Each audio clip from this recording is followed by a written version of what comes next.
Discord. If I could just find it. There.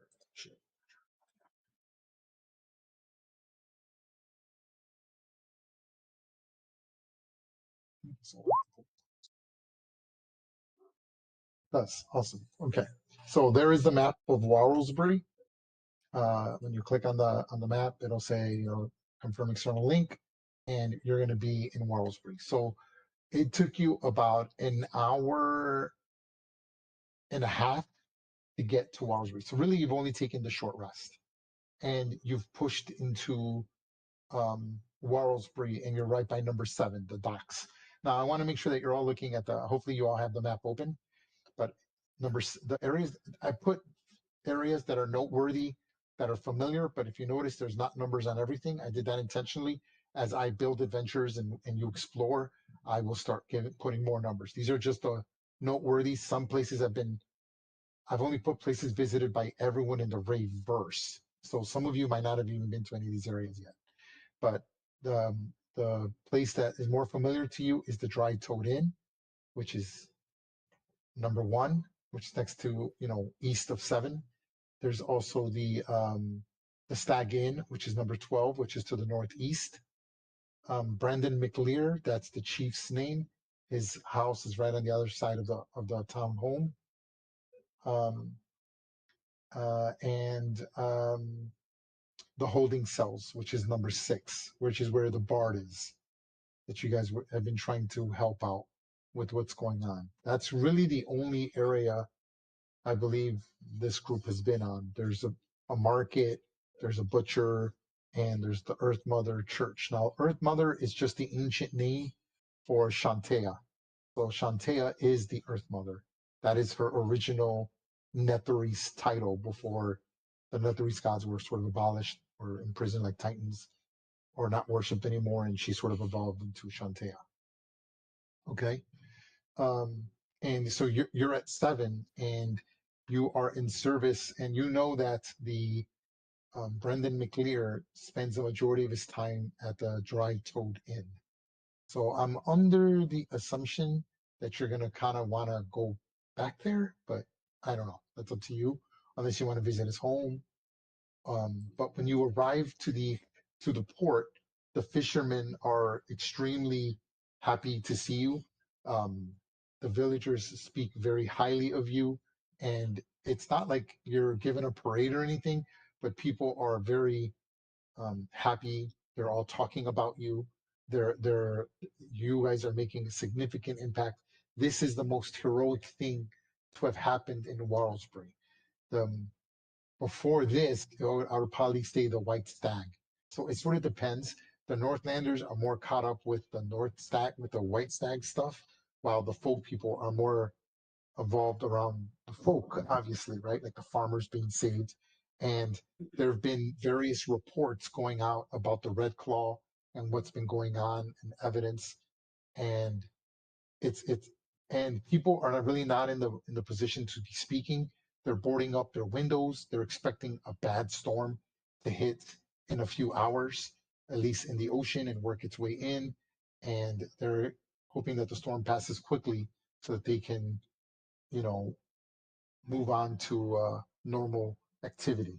So people are really not in the mood. They're really sort of not there to talk to you because they're, again, boarding up the windows. The market's closing early. People are packing up provisions. The port is, roping down all the ships, that kind of thing. Some of the fishermen decided to not even stay in the area and push off, fearing that their ships might be destroyed, fearing Umberlee might be displeased with them. The Bard is still in prison. He has not been freed.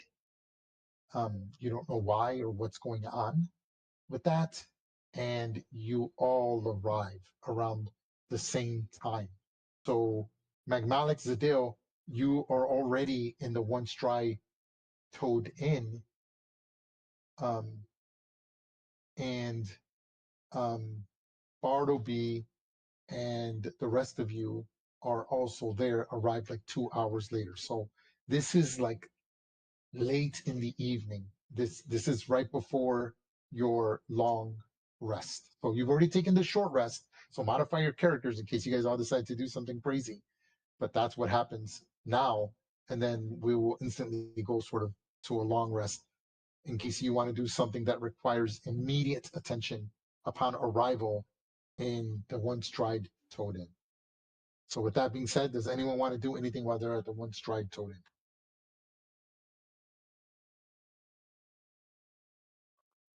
If folks What's that? Hello? Can you guys hear me? Yeah, we can hear you. need help, then I'm sorry, you were a You're little breaking choppy. up. Yeah, you're chopping. The audio's chopping up. chopping broccoli. Yeah. Oh my god. Oh my god.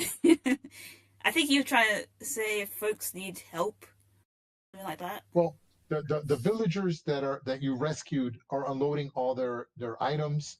They're joining family members. They all have either friends or family here, um, and word is spreading very quickly that the Red Claw had been raiding villages, or not villages, hamlets on the outer skirts of Warlesbury, right? On the again, Warlesbury is just a small fishing village, but sort of like the land is sort of maintained well for miles on end. Like I would say an hour to hour and a half's travel away from Warlesbury, things are fine. But the ones that are taking the hits are the ones that are right at the edge of the outskirts of Warlesbury. So like they're the ones farthest from Warlesbury, small little hamlets that are being raided. And while you guys were on the ship, a lot of the villagers tell you that they've been questioning um, the elderly, anyone with academics, anyone who's well spoken.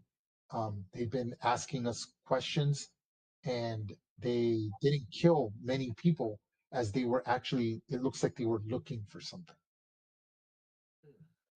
Hmm.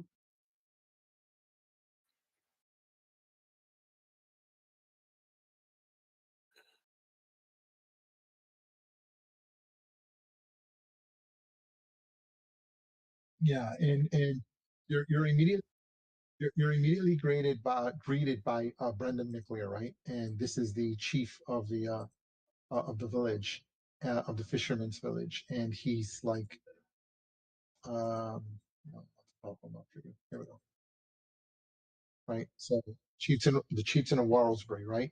Brendan McLear kind of makes his appearance, and he sees you all coming in. You're all wet, hurt, right? You got bandaged up. Magmalix and Zadell, you haven't had the pleasure of dealing with him yet, and he sees you all sort of like in the main area. I don't have a map of Warlesbury because I want to make a nice little inn for Warlesbury, so I could just bring up a standard inn, but it's not important. And he's immediately concerned. He goes, he sees all of you, and Matt, Captain Maddock, and Highwell's not there. He stays with the ship, but Maddock is there, and sort of is been. He went directly to his home to explain to him, so he's already sort of up to par, at least from the perspective of the fishing captain. So when he shows up, Maddock isn't there, but he's concerned, right? You could tell he was sleeping, and he shows up, and he's like almost insisting. He's got the little reserved table by the fireplace. He's got the fire. Food is covered. Your rooms are covered. If there's any gold that he promised you through transaction of doing the job, he pays you for that. And if there was no payment, he is going to give some type of reward for you saving the villagers, right? The hamlets that you went out of your way to rescue that you did not have to, because that was not part of your mandate. So he says to you all, he goes, is he goes, are you all okay? He goes, it's so good to have known. It's good to know that many of you, that all of you, in fact, survived and were able to return. The weather is getting rough, and we're expecting Umberly to spit upon the village. She's clearly displeased with us. We haven't seen a storm like this in years.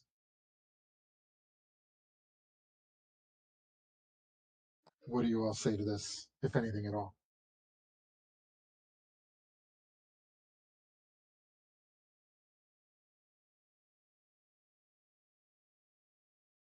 he says, well, good.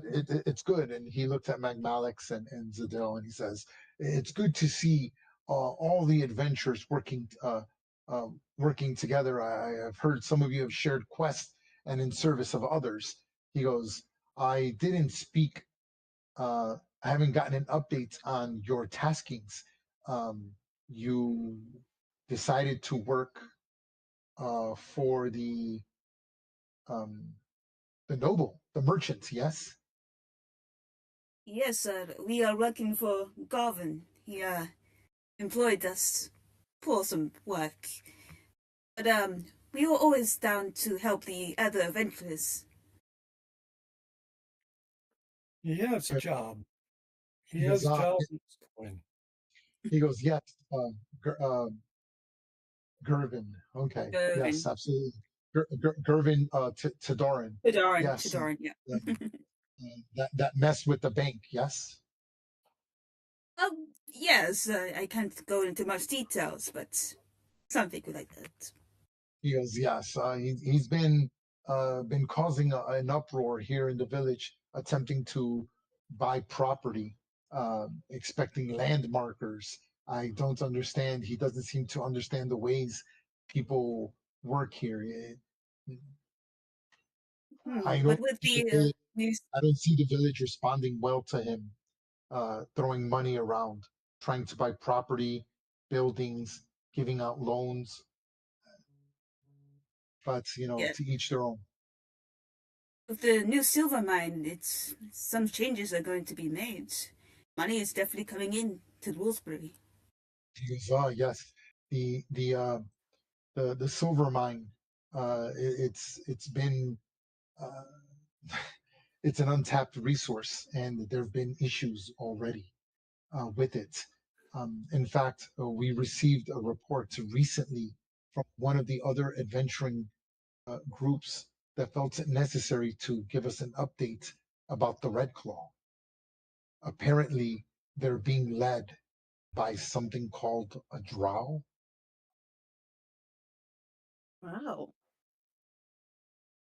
I know very little of them. I know they're deep dwelling, ebony skinned elves who rarely surface and can't stand the day. So I don't even understand what's happening. And the small reports we've gotten, what we thought was just a small company of Red Claw, has come to our attention is now a garrison of Red Claw. And they seem to be hitting all of the hamlets and the outskirts looking for something, and particularly looking for artifacts and um, items of incredible magical power. In fact, Does one of the Hmm. reports I received was that they're being funded by does the Red Claw garrison do they have prisoners?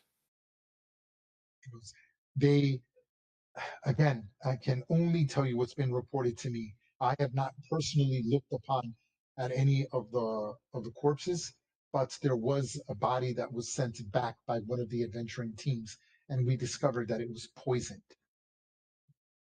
And the Red Claws seem to be pushing into the hamlets, torturing, interrogating, and asking questions with some of the oldest families that have lived here in Warrosbury before even the creation of this village. They keep speaking and talking about something about the eagle scar. He goes, now what we know about the eagle scar is it's a fort in the southeast, uh, that's ran by Northlanders who refuse to fall in line with the unification of the king and queen.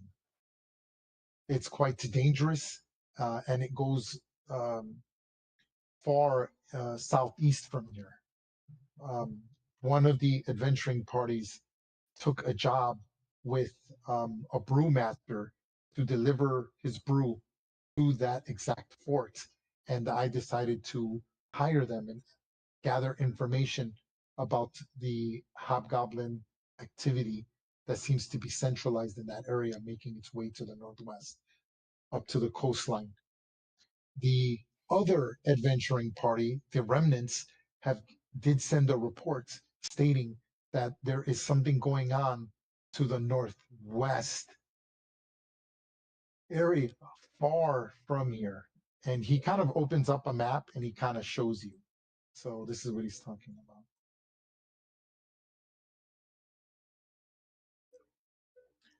So he tells you that so just so you can see here, it's not the center, no, it's not. Okay, so just so you guys can see, so he tells you what both of you, the um, the Gadabouts are clearly in Warrosbury, so you're here, and clearly the primal package is also here in Warrosbury. The remnant group are far northwest, past the crawling grove between Gnarlhelm and Olafstad, is the last report they got. They're pushing northeast towards the wastelands of the Gnarlhelm, into the mountain peaks, tracking a Red Claw member that's being led by a drow. The other adventurers are pushing southeast towards Stagford, right by the Stanlin River. And the last report we got is they've been gone for almost 3 days now, and they're not expected to return for 2 weeks. They had to take the travel by cart to maintain this brewmaster's potion or his brew for the competition. Now, something that was brought to our attention is that the remnant group decided to tell us that he thinks that's a red herring. There is a fort called the Eagle Scar, but they never explained how they came to this conclusion, but they seem to think that the tip of the Eagle Scar is here. And they did mention, look at the beak and look at the eagle formation of the land. They're convinced that the treasure's hoard of Foxbeard is located in this area.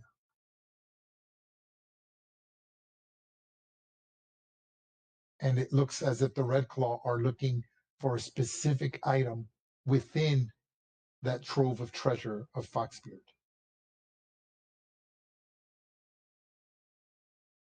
I know it's a lot, and I know it's a lot, but I don't deal with this kind of thing. I'm actually considering hiring a scribe or someone to help categorize these things.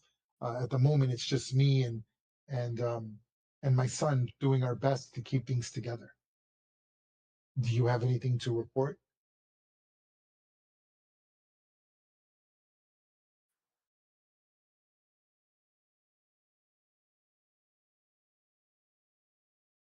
Again, he says Freeze. I haven't seen. No one has reported anything like that. That's just the report given to us by the remnants. And they felt it necessary to continue tracking them, even though they've taken grievous injuries and are in unexplored territory between the Crawling Grove and the Hardin Heights Mountains in Gnarlhelm. Now, all of you know that Gnarlhelm is Dwarven territory. That's Northlander Dwarven territory. And are there dwarves in residence? Yes, in Gnarlhelm.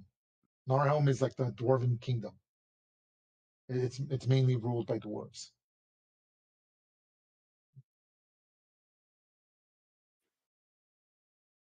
Yeah, yeah. He's very famous. Yes, you would know of him, Elminster, Dalfalkenhand, Brunner, Wolfgar. Yeah, you would know of these things. They're still alive. They're not dead yet.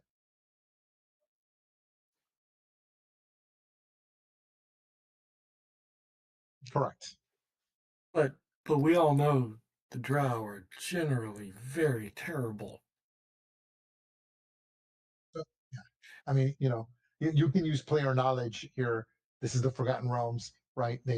You know, the typical myths and stories of them that everybody seems to sort of know, that they rejected the elven gods and they refused to obey the sun gods and got punished and got sent underground, and they lost their color because they rejected. And everyone knows that they're sort of supporters of Loth, the Spider Queen, that they're vicious and they enforce slavery and human trafficking and are constantly, but they keep to themselves because they can't handle the sunlight.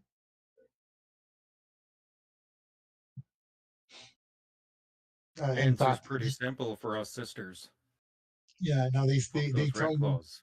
they tell you that they are rumors that somewhere in the Stagford Forest, uh, that there are entrances to the Underdark, but that's not verified. There's rumors. I mean, isn't the Stag Forces where we saw the druid, not the druid, the dryad? If anyone Yes. would know, the entrance would be her. I mean, we didn't make it official or anything, you know.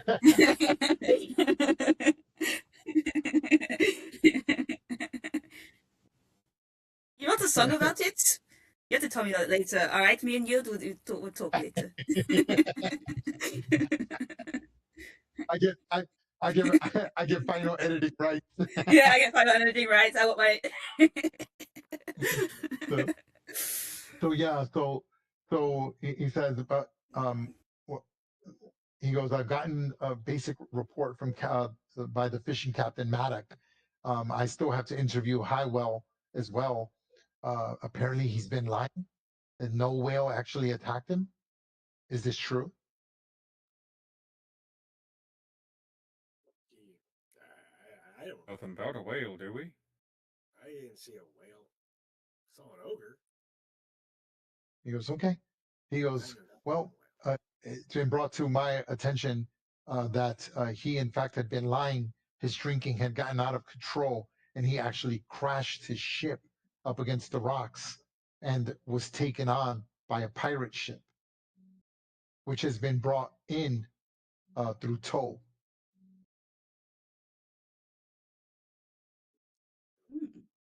You bring in pirate ship. Yes, in fact, they were captured by another adventuring party under the service of what's his name? Give me 1 second. Make sure I got the name right. And notes by Jervin. And we're detaining currently one pirate and the pirate captain there. I've been interrogating them for the last night or so. He's the tough one, but he's revealed some information to us. Well, when we first came into town, that was one of the requests to check out the whale that attacked a ship. Unfortunately, we did not take it because the sailors didn't really like us much.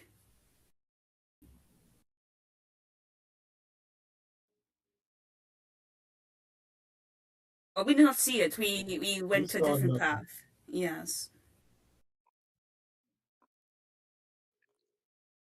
So he says, again, the chieftain goes about saying, he goes, listen, this is we know that he's a freebooter and that they've been poisoning the the area around the Warlesbury with poison. And he goes, in fact, there's a barrel just to the left of the jailhouse. I haven't had anyone examine it, but it's foul, it's greenish, and it's what's been killing all the fish in the area. For some reason, and we've also discovered reports of them salting the fields in the outskirts and making their way in. They seem to want to starve us out for the winter, doing everything in their power to keep us from succeeding and surviving the winter. These pirates are doing this, you say? Well, and he kind of keeps his voice down. He goes, in the last meeting we gave him, he finally admitted that he is was paid a handsome price by an noble. He won't give So, up the name. Convinced if he does, he won't last the night. so the noble hires these pirates to salt your fields and poison your fish. Hires the Red Claw, somehow using a drow to command them. He goes, Seems to me I the Arm has something in store for Warsbury. he goes, we're concerned. As you know, we've already lost the island of Snowdown. So this island here has been annexed and controlled by That is property, even though it's part of the Moonshay Isles. When did that happen? That happened about 40 years ago, Okay. before the unification of the king and the queen. And they've been and and, Yeah. and they've been, but the problem is they've been pushing into Oleron, and they're slowly taking over the southern portion of Oleron.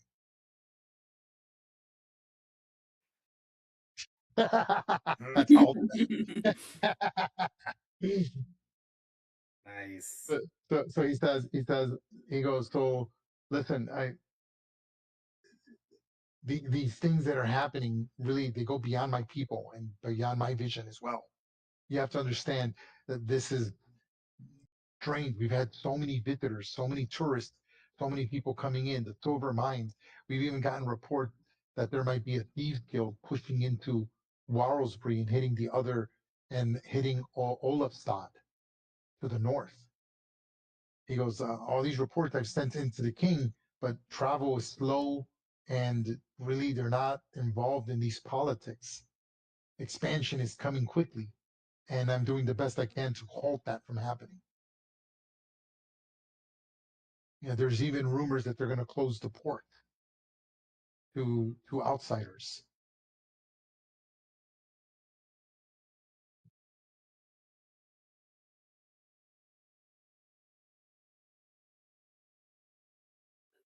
I I don't know. That's up to you. You tell me. Did I tell you what was in it?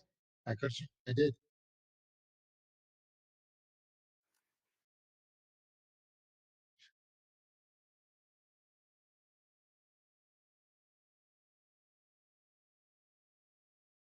Yeah, yeah. That was that. I believe it was a contract between a family name and a member of the Red Claw, I believe, from a captain of the Red Claw. Now he tells you it's unusual that the Red Claw are here. He goes, from what we've gathered, from what we were told, was that the Red Claw are busy in Cormier, in the Thunder Peak Mountains. There's literally a war happening this very moment. He goes, and for there to be an entire garrison pushed here is, I don't understand. And why this sudden interest in Foxbeard's treasure? Now remember, Foxbeard's treasure, what made him famous was that he stole treasure from the. I'm going to switch you to the map. Just make sure I get the city right. What made him famous was that he had stolen treasure from Candlekeep. So Candlekeep is like the big library of wizards and stuff, but also a lot of items get transferred from Baldur's Gate to Candlekeep, and cursed items and powerful items that are deemed too dangerous, that the Harpers deem too dangerous, get destroyed at Candlekeep. Well, he intercepted this vault. As they were in the vault, he broke into the vault, took all these cursed items, all of these artifacts, weapons that were meant to be destroyed within, properly, and then disappeared and retired off the wealth of those magical items. And no one has heard or seen Foxbeard except by legend and story, much like you would Blackbeard, right?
He says Rovin. Yeah. He says Rovin is currently on a mission, uh, hired by Jervin. Uh, Jervin was a middleman, a fixer for a noble. Where's my book? It's in my thing. Hold on, because this is so DM to players. Rovin is another player character, and he's in, that's the Monday group, and they're over here. So they're like in this area. They're like somewhere here in this area. They're trying to go to the fort called Scar's Eagle, which is actually close to the capital. It's on the other side of the river, right here. They're here and they're trying to go here. And that's like a week's travel. A week's travel to get there and a week's travel to get back, if they decide to do so. Right. So that's GM to players. But he tells you Rovin is an accomplished ranger, a half orc. He comes from the northern from the northern lands of the Frost Maiden, near the spire of the world, the spine of the world. I'm sorry, the spine of the world.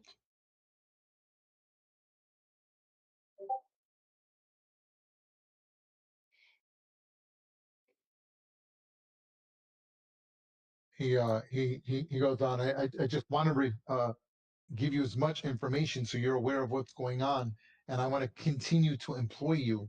He goes, and we've had something quite disturbing happened recently that concerns us. We've noticed reports of, or we've received, I've gotten complaints from many of the villagers. The children seem quite scared to move in the farmlands as of recent. And actually, some children have come up missing. I've asked for volunteers, but many have refused due to the oncoming storm. Would you all be interested to help?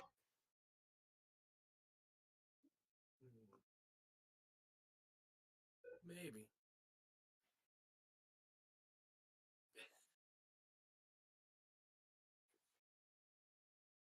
That was amazing. But I am also interested. I usually charge, but this is children we're talking about, so He I am goes, very well, interested.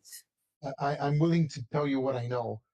Again, there's several adventuring parties, all and mercenaries bringing in bandits. In fact, I recently put out a bounty on all bandits.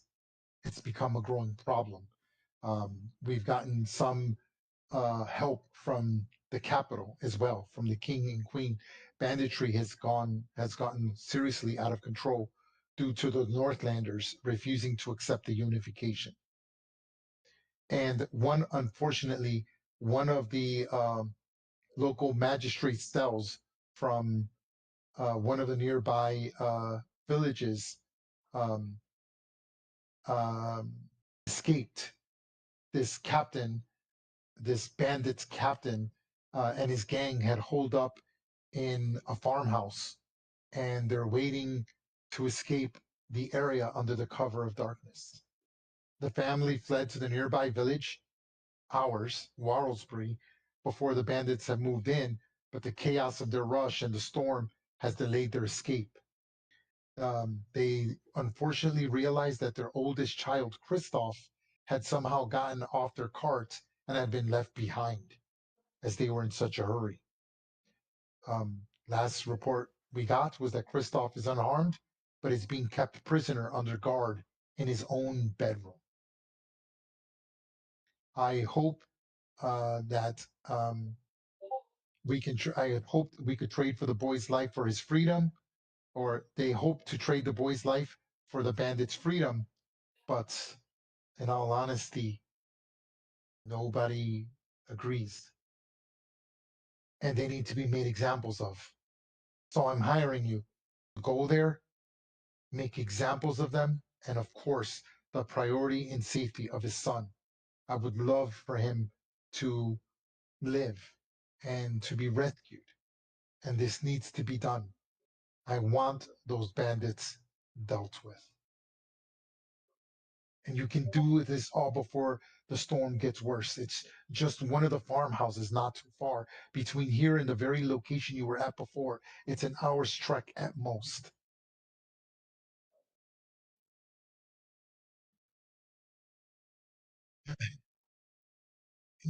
He says no, of course not.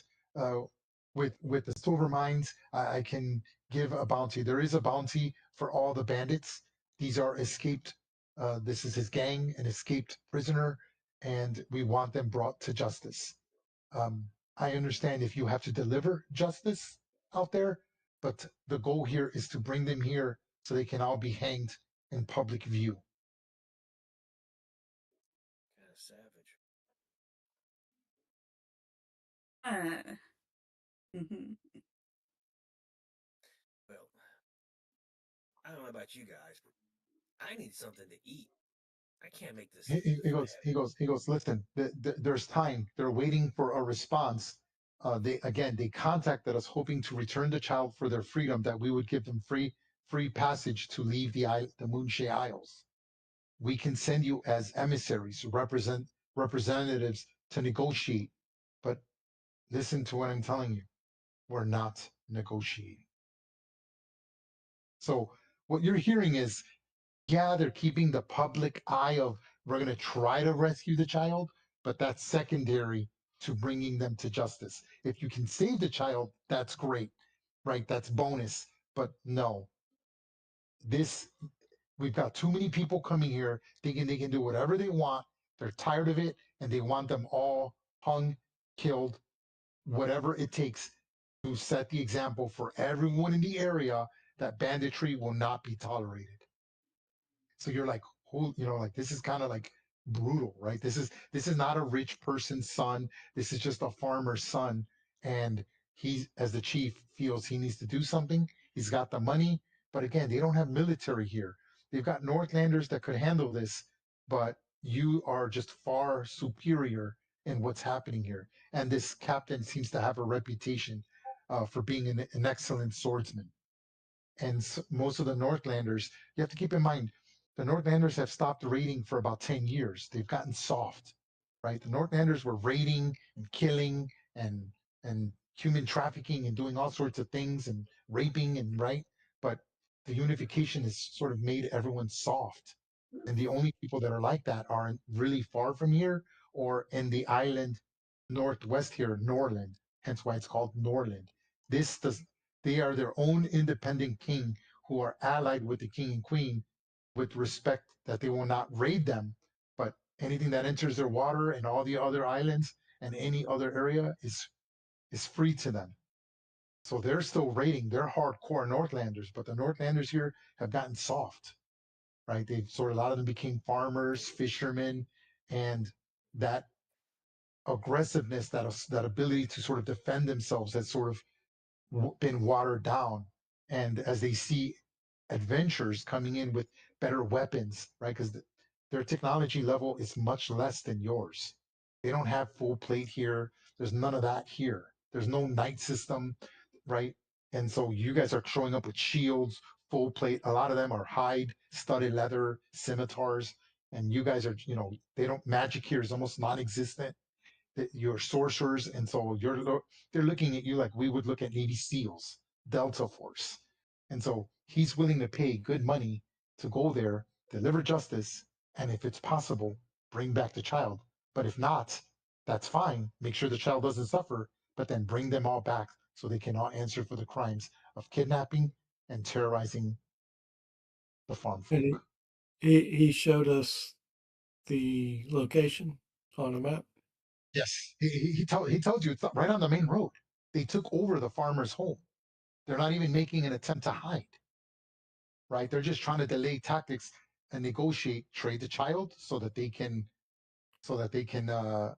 get free passage off the Moonshay Isles. And we're not having it. He goes, I'm hiring you because you're the child's best hope. If I send Northlanders and mercenaries, they'll just burn the building to the ground. What I want is, I've heard the other nobles speak of it, is a surgical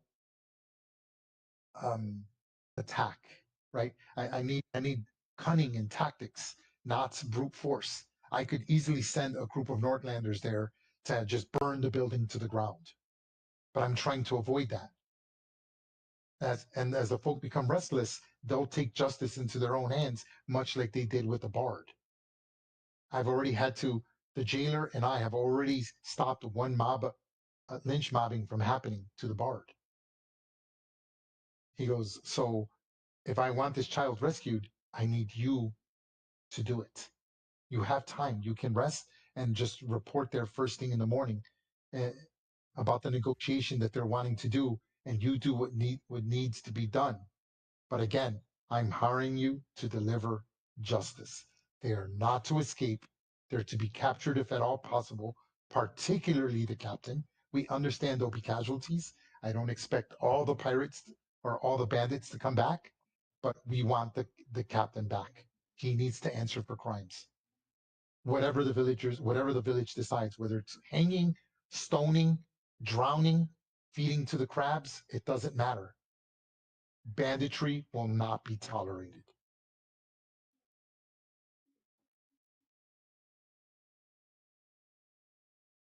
Oh yeah, I'm good with this. For the record, I'm not okay with stoning.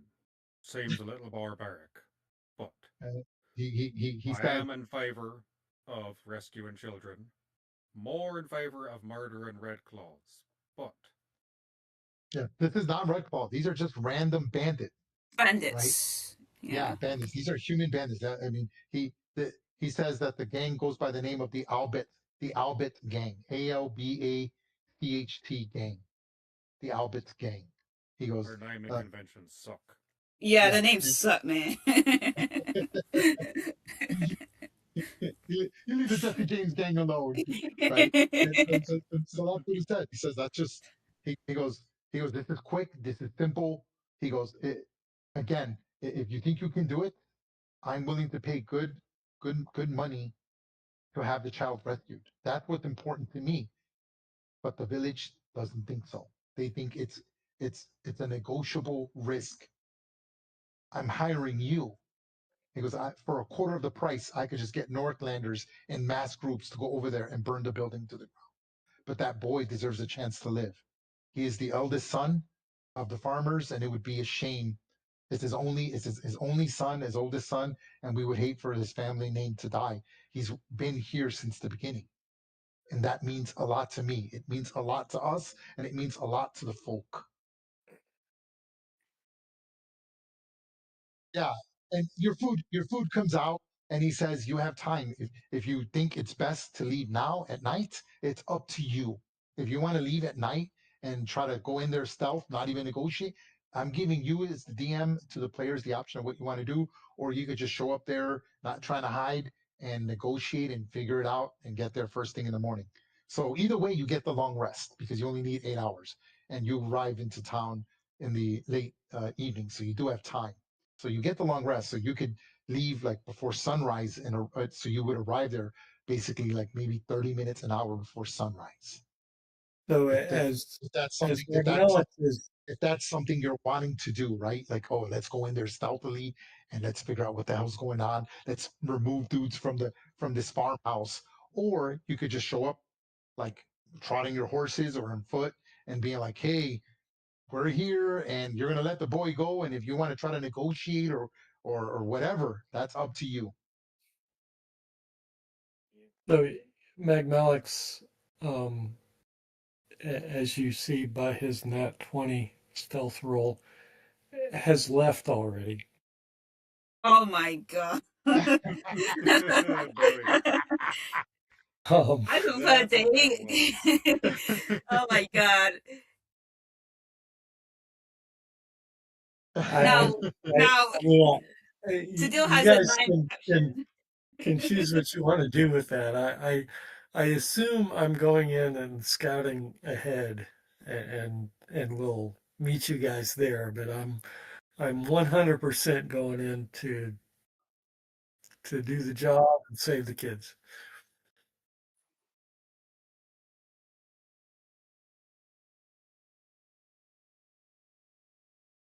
Look, I am a merchant. I don't do sneakiness. I hire people for that.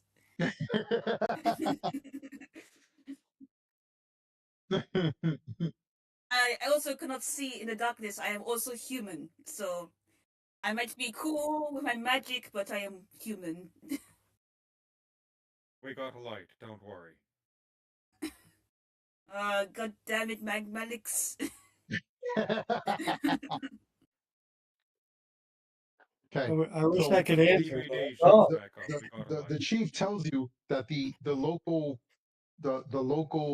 folk and integrated Northlanders have sort of like surrounded the region, but they're keeping a safe area.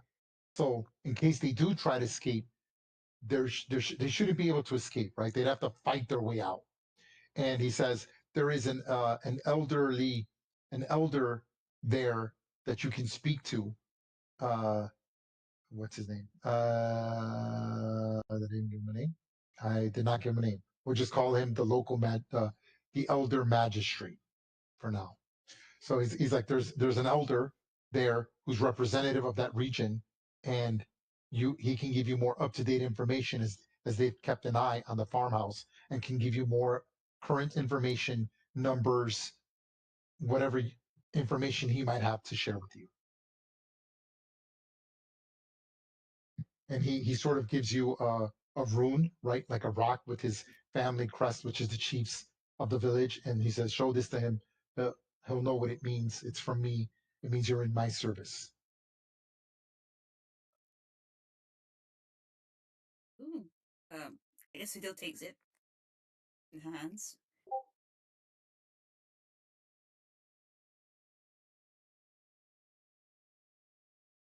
So what do you guys do? All right.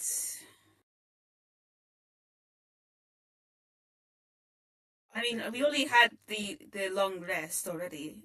Yes, yeah. Yes. So this is so the way I imagine is you guys got in probably like around 9 o'clock, 8 o'clock, something like that. Remember, you got the short rest on the boat. So I'll count that as part of your long rest, right? Because it's you're not even doing light rest. You're probably sleeping on the boat, right? And then you get here, you don't unload anything. The fishermen unload everything. They take care of everything for you. You just basically want to get out of the rain.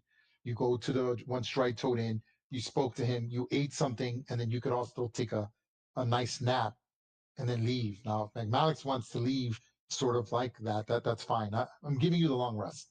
The point is that enough time has passed between now and when you have to do this, and the sense of urgency, and you actually have till morning, right? So they're expecting a response from the region or the elder in the morning. So that's your time limit, right? Because he can't the chief is not, he can't control people. He's like, they're getting unsettled. I told him that I would send someone as an emissary to be to, and he's like, no, don't make any harsh moves. Right? Be cautious. I'll send someone to help. Well, you're the help.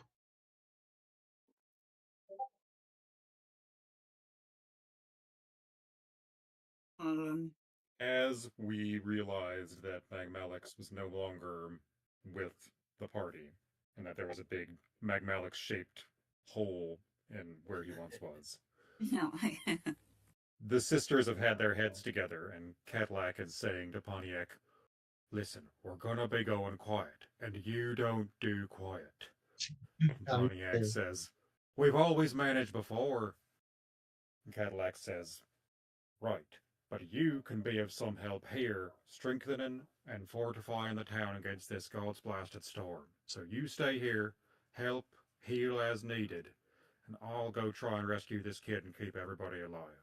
Very cool, I'm which is gonna going go to be take a perfect nap. transition to the downtime, which is awesome. Okay, so I'm under the assumption that all of you are going to sort of take a nap, get the long rest, except for Magmalic, who still gets the long rest, but he's going in advance. What, about an hour or two? What are we talking about here? I need to have a time scale, or is he just going to be slightly ahead? And you're going to Yeah, sort of. I'm thinking an hour or two. Yeah, I mean, he traveled there, camped, and then scouted while they camped and then traveled. Okay, Right? I'm okay with that.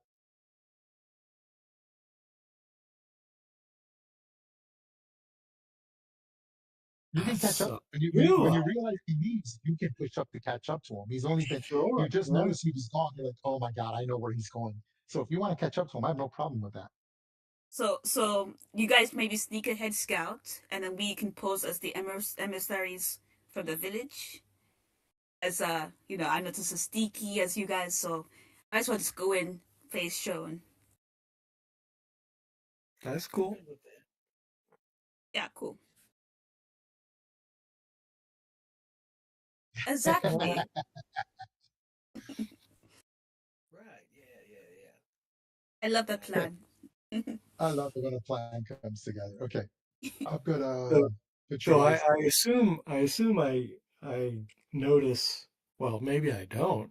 If he's got a +9 stealth, um, Bartleby catching up to me. That is actually 3 better than mine. Um, but if I do notice them, then I would definitely compliment him and ask you. You seem to know how to hunt.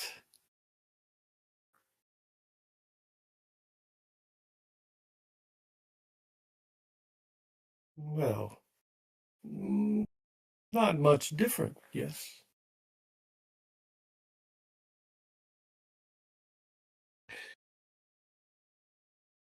My plan is see what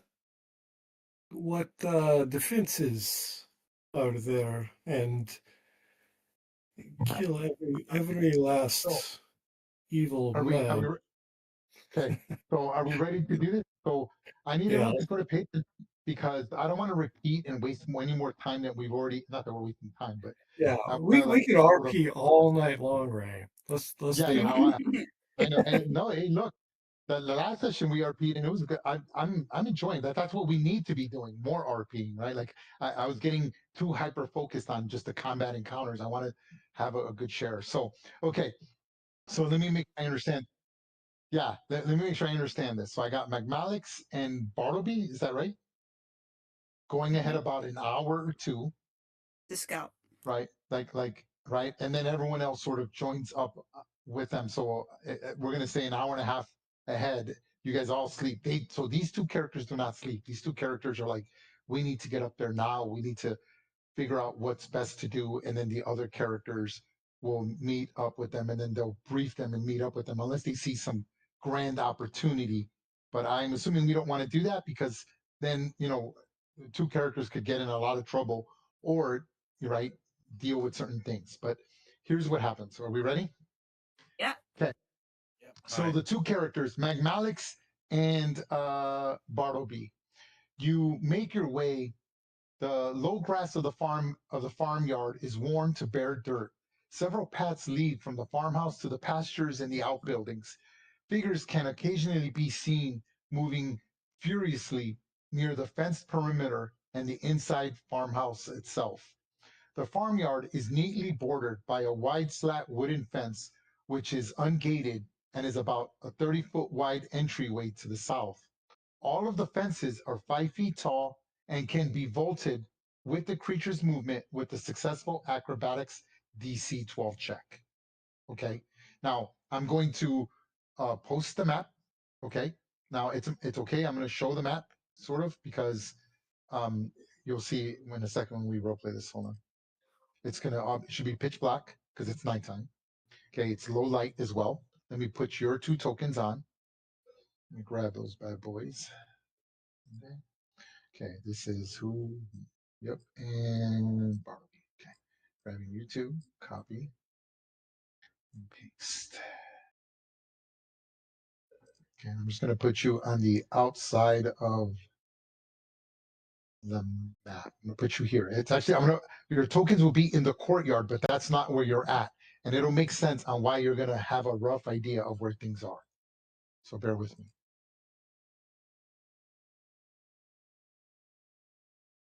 Do not move your tokens.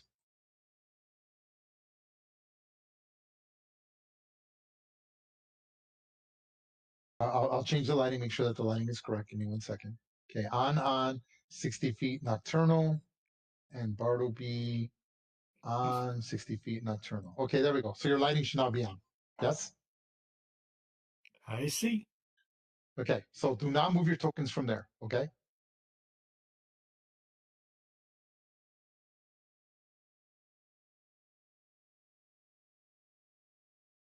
Oh, yeah. Hold on, give me 1 second. Let's see. What's on there? What's on there now?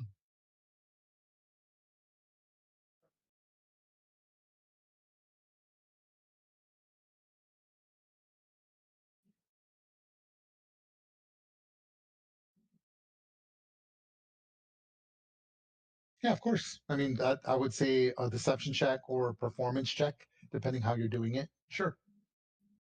Like like mimicry, like yeah, like animal mimicry. Sure, I don't see why not. Okay, so I'm just putting your tokens because to give you some sort of reference of what you're looking at. Okay, it'll make sense in a second. So as you get closer to the farmyard, like it takes you about an hour's walk to get there, and as soon as you get there, you find you're actually pretty surprised. Like it's refreshing to see the common folk be aggressive. Some of them do have clubs, some have farming tools, but almost all of them have spears. Like so, even though these are people that are survivalists. So even the folk and the farmers, they're not like like your basic commoner that's, dare I say, worthless in the Sword Coast. Here, people have to fend for themselves. This is the frontier. They're constantly fighting foxes, wolves, bears. Like right, it's a dangerous. The Moonshine House is a dangerous place, and they don't have the comforts of nice furniture, heaters, magical toilets. They don't have any of that stuff here, right? And so you already see surrounding the farm area, right? Think of like Waco, Texas, when they were sort of surrounding the compound. They're not that close. They're the perimeter. So they're probably within 100 yards of the farmhouse. And you see Northlanders and folk, and you see the description that was given to you of the elderly local magistrate. I gave him a name. His name is going to be Milliam. Milliam. I'll put his name here. Okay, that is the elder, and he is there. And he, when you approach them, they're already in the prone. They're like when you approach, like they don't know you're there, right? You come in all like stealthy, but you see them. Now, I'm gonna leave it up to you if you want to like try to go past them, but there's a lot of them. It's like all the farmers in the region have gotten together to like surround this farmhouse making sure that the bandits escape, right? And and you hear them whispering and talking a little louder than they should, but not enough for the bandits to hear them. But they're like, we should just go in there. We can take them if we just raid it. And then some people are like, no, no, no. You know, his son is there, and he's such a good man, and his son deserves a chance at life. And so there's like a lot of debate, right? Uh, the tension is high because they're sort of the Northlanders are like, let's just go in there. Let's go in there and let's just F them up. But the folk are like, no, no, no, the child's more important. We have to trust the chief. The chief said that he's going to send someone. We said we'd give them till morning. And if they don't show by morning or nothing is done by morning, we'll decide that. But there's sort of an elder who's respected and sort of taking charge of everything. And he's there and you see him. So Magmalix and Bartleby, what do you want to do? These farmers, they're going to get children killed.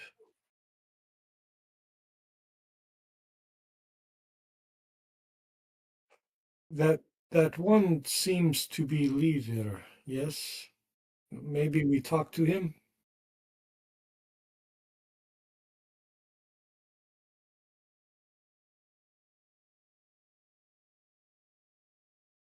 Yes. So, yes, it's late. It's late at night actually. So when you get out here, it's already like 10 o'clock, 10, 11. Maybe a little unusual. Yeah. Maybe a frog sound might be a little better, something like that, maybe.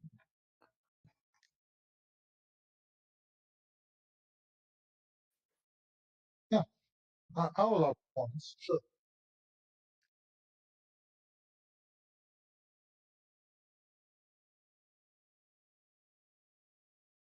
Go ahead. I'll say that's relatively simple. So I'll give it a 12. 12 DC. Okay. So you kind of like do that cricketing sound of like crickets and stuff, and it's just distinctive.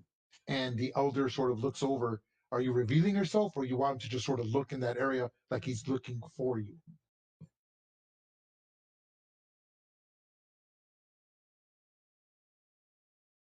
Ye- And it works. Yeah, yeah. He hears something. He was, you see him looking, and a few of the other people are like, and you could tell that they're talking like, did you hear that? And they seem concerned. And you actually see probably a Northlander get up to sort of kind of see what the hell's going on, heading towards the general direction of where he heard the sound.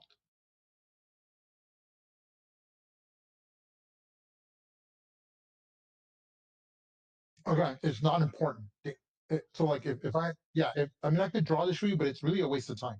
Just think of property, a farm with very small property, and they're in then it's rolling hilltops, and then they're like sort of in like a I wouldn't call it a valley, but they're at the bottom end of the rolling, and everyone's on the ridges looking down at the farmhouse. So you actually have higher ground from here, and you can see into the farmhouse, but it's late and there's no light.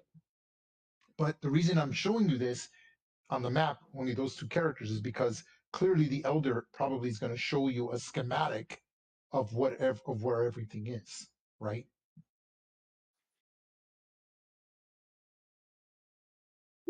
Okay, you don't have to roll again. You don't have to roll again. And so yeah, and again, the Northlander, him and one other guy go investigate, and again, they're around your area. They're looking around, right?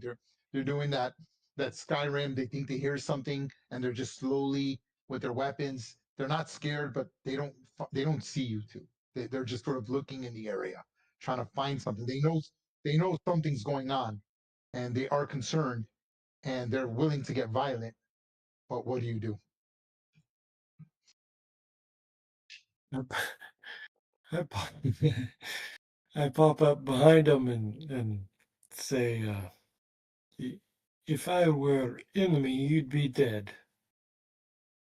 He like you say that, and he swings at you, and of course, right, this because it's cool, right? He swings at you, and you just kind of take a step back like an inch, right? You just kind of barely tilt your neck back, and he misses by inches because he instinctively just swings his sword, right? This is a Northlander. He actually has a long sword.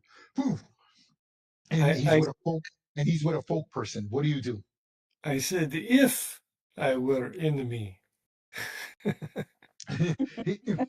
And the guy's like, "Who the fuck are you?" And what the? And the folk guy, he's a little more scared, but still brave, and he's holding probably a spear, and he sees Magmalix because Bartleby hasn't revealed himself. He goes, "Who are you? Why are you here?"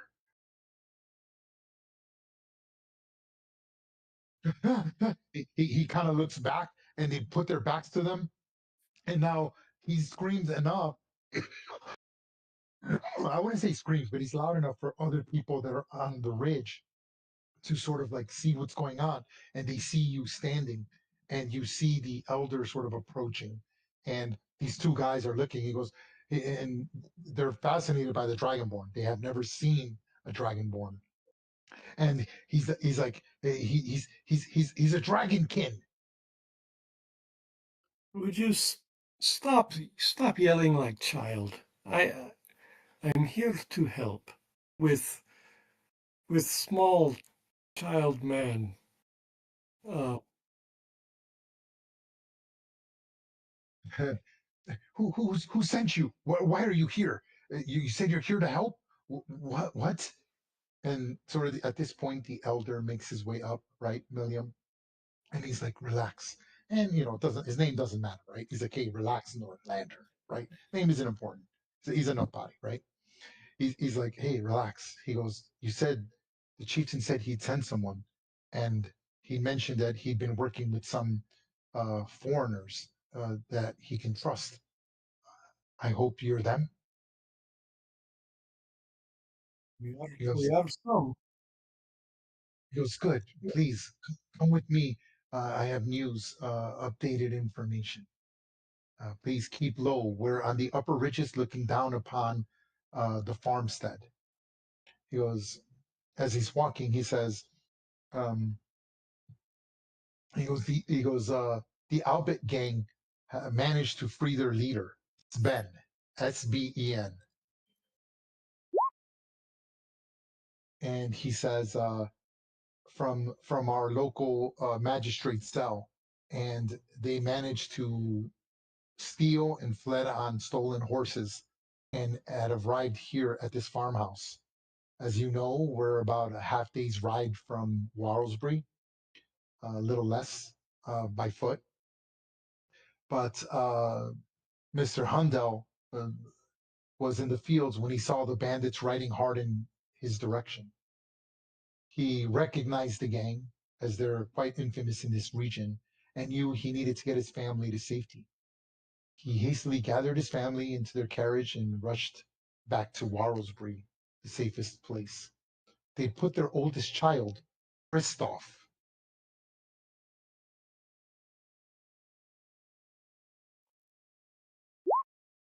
Oh, I misspelled it, but that's right. Christoph, who's only about 8 years old, inside the carriage and closed him in. Miss Hondo insisted that he didn't know he how he got the carriage door open, but children are children. They loaded several of the small animals into the carts, and the poor woman's been crying ever since they've not been able to find um, their favorite son. Unbeknownst to the family, the boy ran off, and Mr. Hondo tethered to the horses. Miss Hondo was getting their baby as they have younger children, and they had no choice but to leave. At this point, the bandits managed to rush them, didn't notice Christoph had run off, and they had no choice but to leave. Um, they have some hogs, some chickens, goats, and he's known for being a little odd, and he raises lizards. I know what you're thinking, but yes, he raises lizards.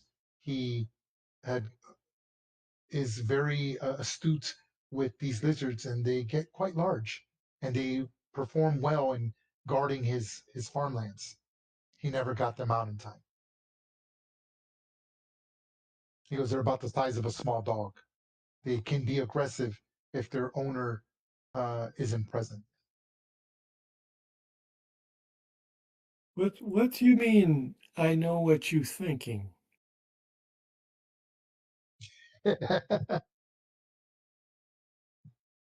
What's what's wrong with raising lizards? I do not understand. He goes, I don't, he goes, I don't know. The chieftain had mentioned that he was willing to pay you for your services. I believe it was 50 gold piece, 50 gold for the rescue of Kristoff, and an additional 20 gold for each bandit captured, and half that for each bandit killed. Is that what it was? I And asked Bartleby. and and and if I you left capture the captain himself, that will be 100 gold if he's killed, but he's willing to pay 200 if he's captured and brought to justice. So this is a lucrative deal. They're paying good money to get that's a lot of money, right? And that goes to show you how dangerous these bandits are as well. He said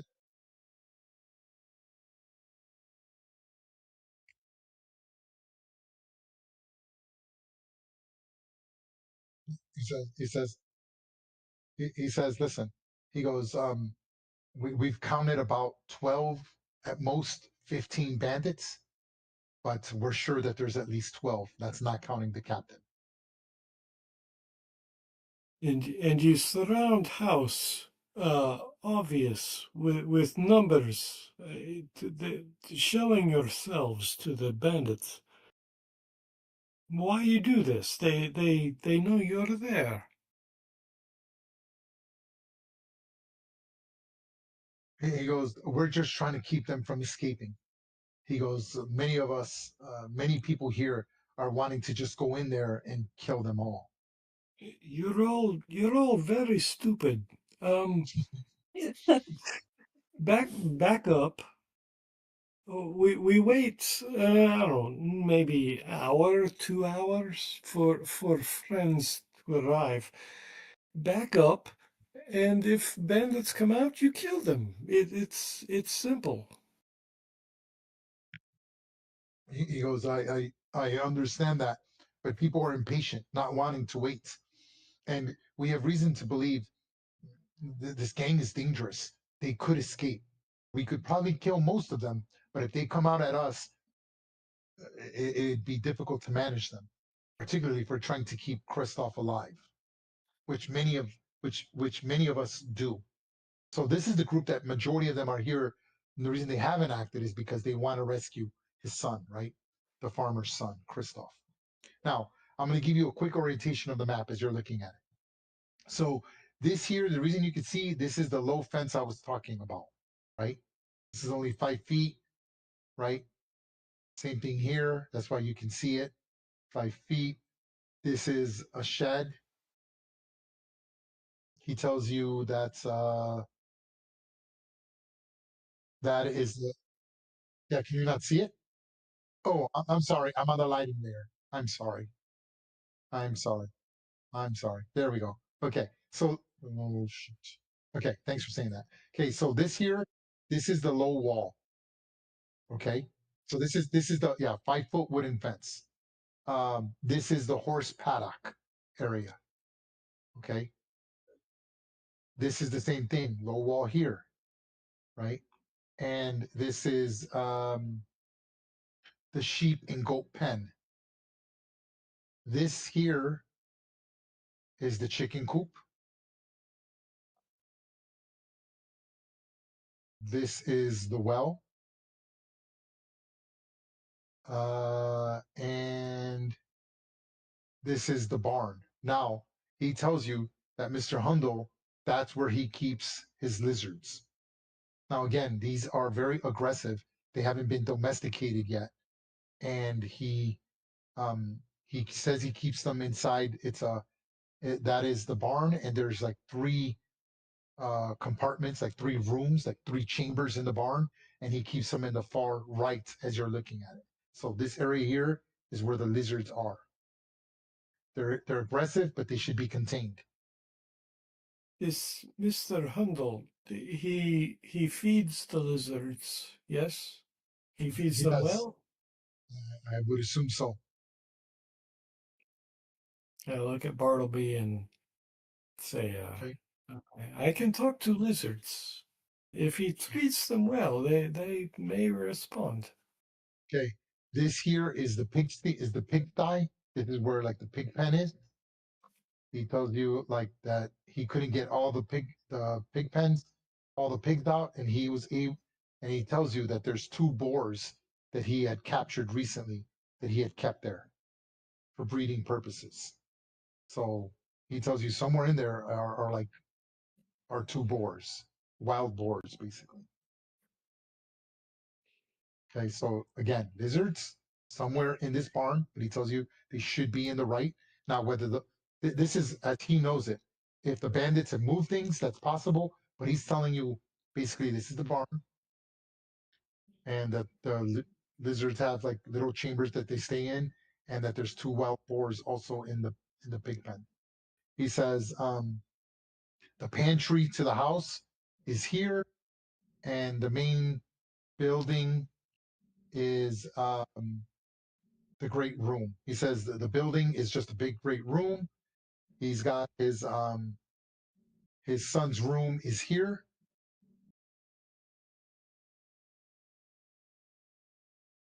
His room is there. His wife and his husband, like the parents' room is here. And I'm sorry, and Christoph's room is here. I'm sorry. Christoph's room is here.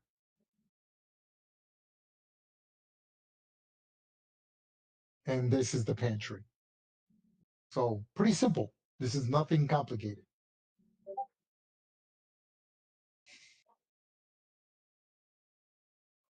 Any questions? Okay, I'm gonna put the other tokens on here, so because I just realized that they're not on there yet. Let me put them on there so they can see what the hell's going on as well. I just see a bunch of red arrows. Yeah, I know. Yeah, I see black and arrows, and I'm like, okay.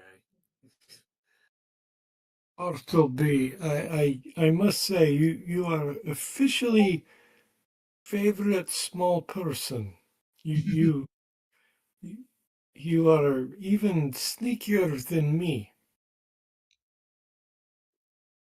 Oh, I I look forward to killing lots of enemies with you.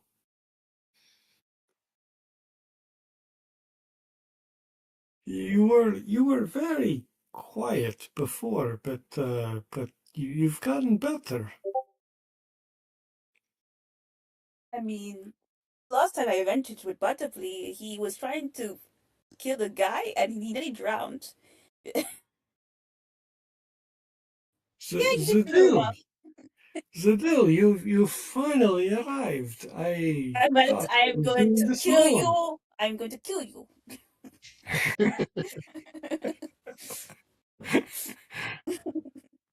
So on the But walk up to meet them, Cadillac has been explaining to Zadil, Schwanson.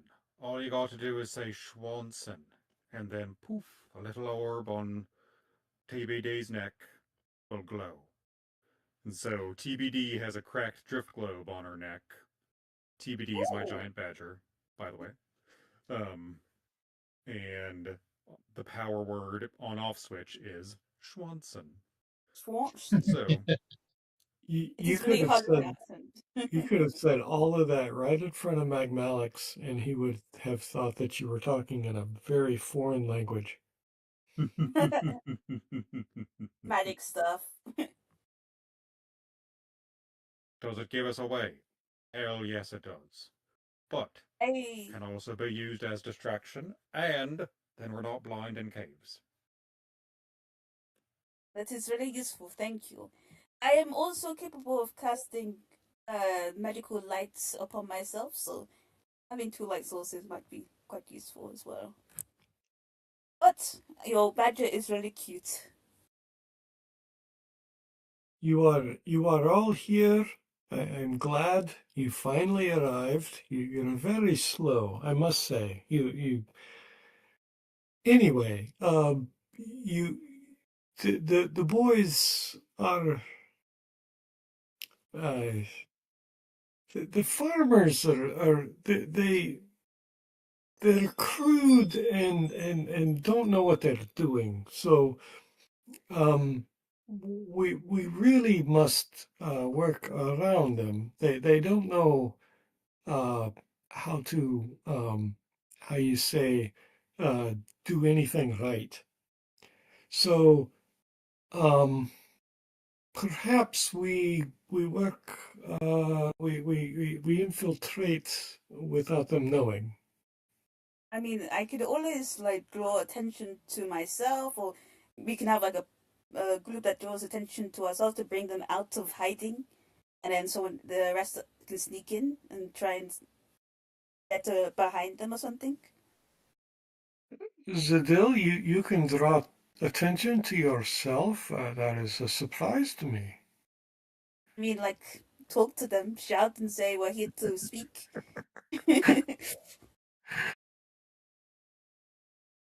No, you're being I'm, sarcastic. It's really I'm hard being to tell so with your sarcastic. with your Russian accent. It's really hard to tell when you're being sarcastic. I know. I'm That's coming right. to enjoy the crazy accent because nobody knows what I'm talking about. No, no, no, it's great.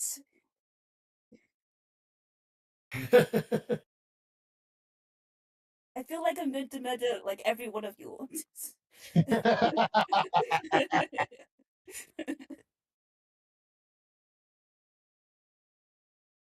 that those are windows. This is the door. Window, window, door, window, window, window.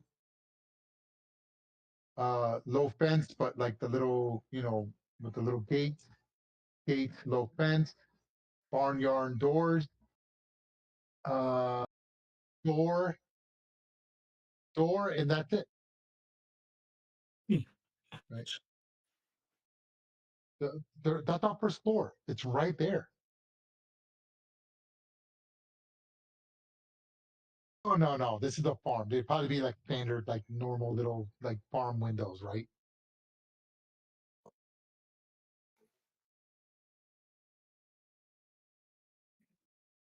Yeah, I would. Yeah, like a child would. Yeah, you would have to probably get on your tippy toes to look through the bottom. Yeah, yeah.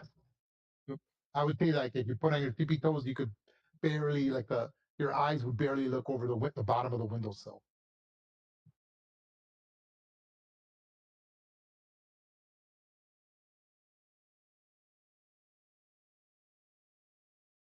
Well, No, well, but I am half your No. height.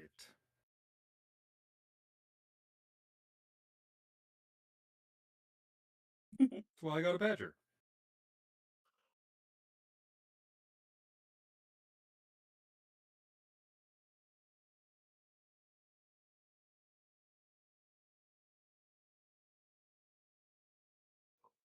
while they do that, I want to peek into the well and see if Okay, well, that hold on, leads. hold on. You again, you guys are not inside, right? Like, Okay, so yeah. really everything will start. So I'm just putting you so you can kind of see.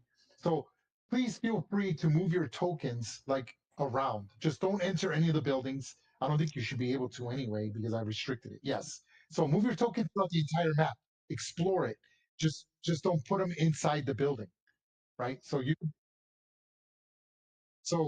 you want to see, if you want to walk around and see how the map is, now remember this is a 10-foot high stone wall, right? This is that's it's like a fortification of stone. So push your tokens anywhere you want because again, he has like a little schematic that he had with the help of the owner of his own farm, right? So Ray, I can't see anything but blackness. I'm ooh, sneak. okay, Sorry I'm to be the sorry. problem child. Hold on. No, there you go. Sorry about that. Hold on. You have 60 feet, yes? Oh no, you're human. See, Yeah. 60 feet, yes. We. Boom. Sorry about that. Let me make sure Gibbet's good as well. Gilbit as well. Yeah. Thank Okay. you. Yeah, no, my bus. Oh, Boom. hey, there we go. And Zadil is human. Yes. So Oh, Of 10 right. feet I don't of, have any dark vision. blind, Sorry. blind sight. The dill is allegedly human. Well, I'm kind of human. It's mostly because Genazis are not available anymore. no, it is dim light. I'm gonna make it so it looks a little dimmer. It th- you don't need to have torches. This is the open. There's no cover overhead. Inside the buildings might be different, but outside here it's dim conditions. So everything is dim conditions. Meaning, for me to detect you, I'm at disadvantage because of dim conditions for hiding, not for moving silently. So here, let me make it more atmospheric and make it a little dimmer. I should have paid attention. Yeah, the daylight's set way too high. Let's put it at like 50. There we go. That's probably a little better. Let me increase like that low. That should be much better. And Yes? yes, thank you so much. Yes. And when you There. get a moment, I am Sans One Badger. Oh, yeah. Let me put him out there for you. Thank you. Where is he? Familiar. TVD says thank you too. Boom. There you go. There's my baby. Oh.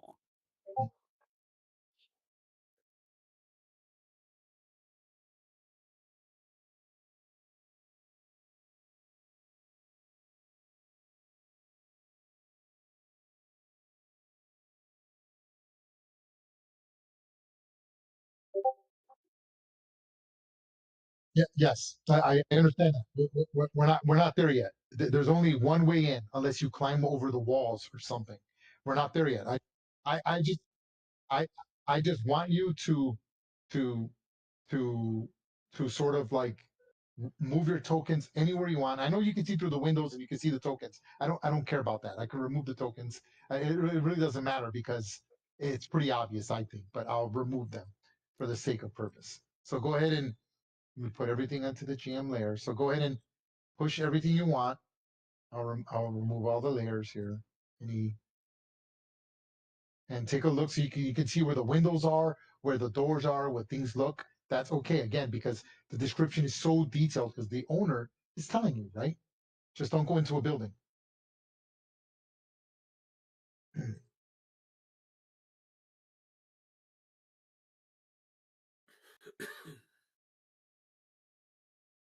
So you have an idea in case.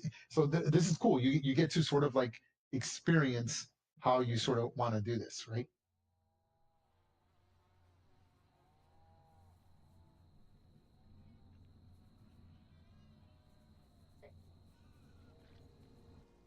Everyone's moving around like bugs. Yeah, like little fireflies.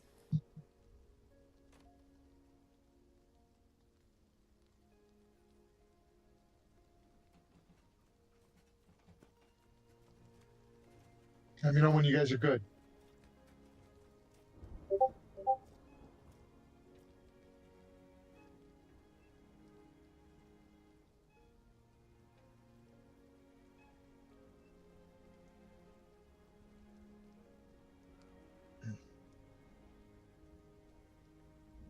Now remember, the only way in is through here. If you want to try to climb the wall or something, you're welcome to do so, but all the tokens are going to start out here, right on this border. If you want to walk around, that there is a little bit of maps for you to walk around. So like if like see like there, yeah. And there's one square at the bottom, two squares at the top, two squares on the left, and two squares on the right outside of the map. That's it. Because that it's not important. Anything else is not important. Yes. Cadillac can climb up to the top with TBD. TBD has a climb speed. Place your tokens anywhere you want on the outer perimeter, but if you're coming in through the front, right, I've removed all the tokens. All the tokens are in the GM layer. I know some of you saw some of them. That's okay. It doesn't matter. Again, there's only so many places you can hide, right? So there could be bandits here, here, here, here, and possibly here, I guess, but Again, that's the barn. Whether the bandits be in the barn, you don't know. Now they told you they've seen movement, but now it's gotten too dark. There's no light source, and they can't see that far. So they're just sort of like the bandits could be anywhere. You don't know where the bandits are, right? You clearly they're not outside because they don't want to get sniped, right? And do we know where the child's room is that we are trying to rescue? Right here. This First is the. floor? There's only none of the buildings are multiple floors. They're all single floor Okay. buildings. This is the child's room. This is the parents' room. This is the pantry, great room, pig's pen. This is where the lizards are being contained, and this building in general is the barn. This is the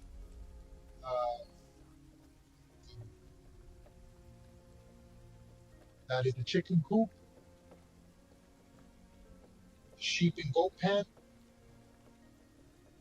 and the horse paddock. Which, of course, there's no horses because he took all of his horses with him. He took the most valuable things he could get his hands on.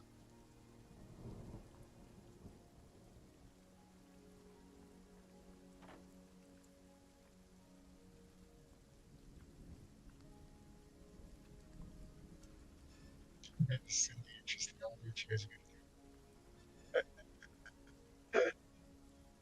I would be very okay.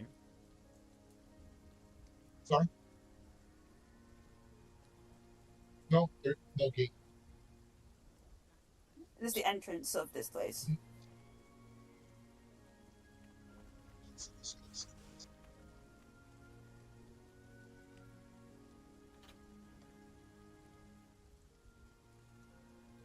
Yeah, they're half dead. Half of now, yeah. Here, I will post it to you guys in your team. I'll post it in the chat. No, put it in the Yeah. I'll put it in the text tab. Right here, so.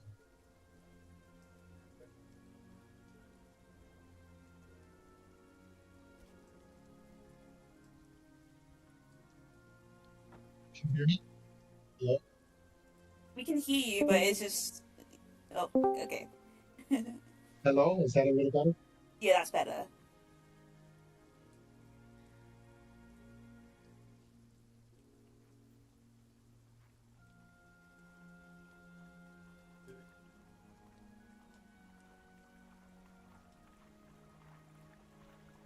Well, the chieftain did want brute force. It's just that he wants us to at least try to rescue the kid.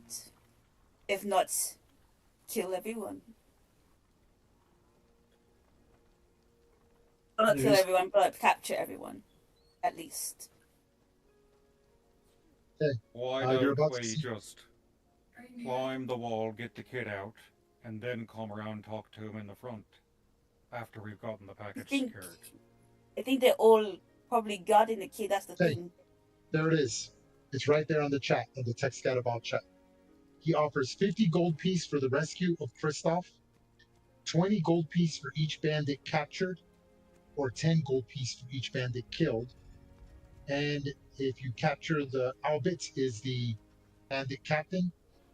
If you kill him, 100 gold. But if you capture him, 200.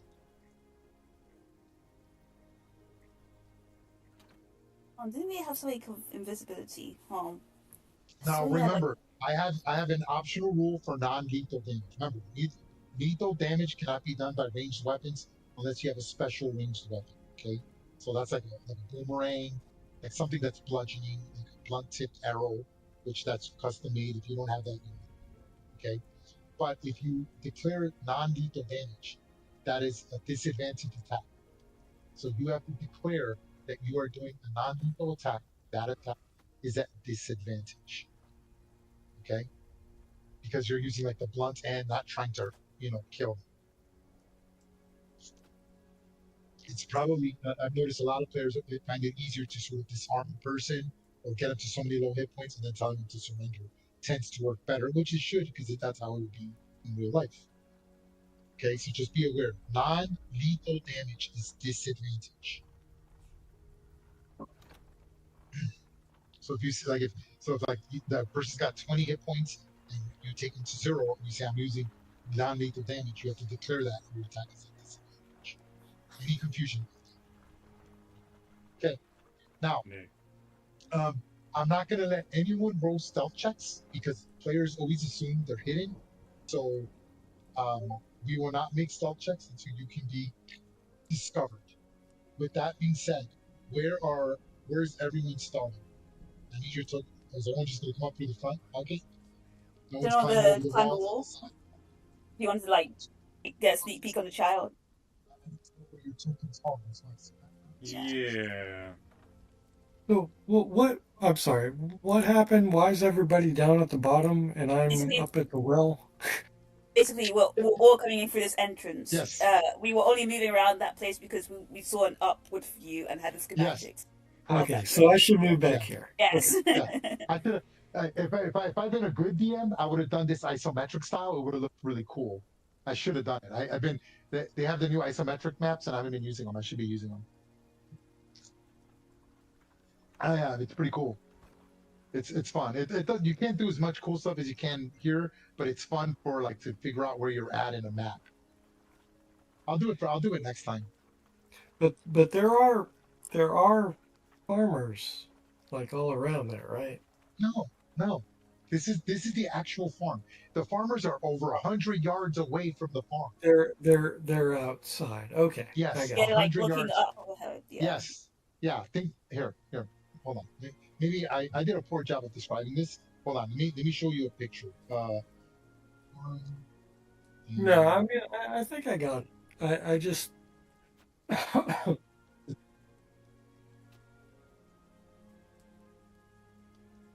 No, not at all. So it So would be like this. This is the best example I have. Okay, here. Copy image address. So this is kind of how I imagine it. So this is the view. This is about how far the villagers are. See that picture? Like that. Yeah. Does that make sense? That is the perspective from where all the Northlanders and the folk are looking down at the farmland, at this guy's property, just like that view. Any questions about that? I mean, I think that's pretty good. That's actually pretty good on what I wanted to sort of display. It's like that.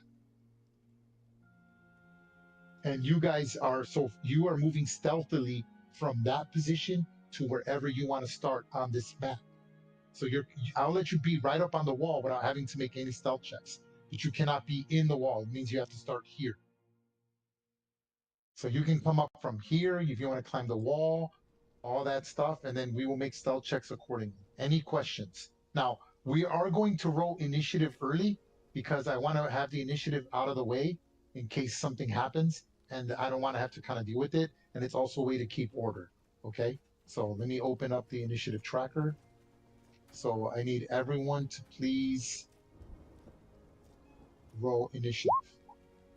And as we're like approaching, I do cast Shillelagh on my staff as well. Okay, not a problem. Yeah. So we're trying to be non-lethal, and I don't think magic is non-lethal, right? Well, it can be. It can be. If it's like, yes, if it's like force, something like that.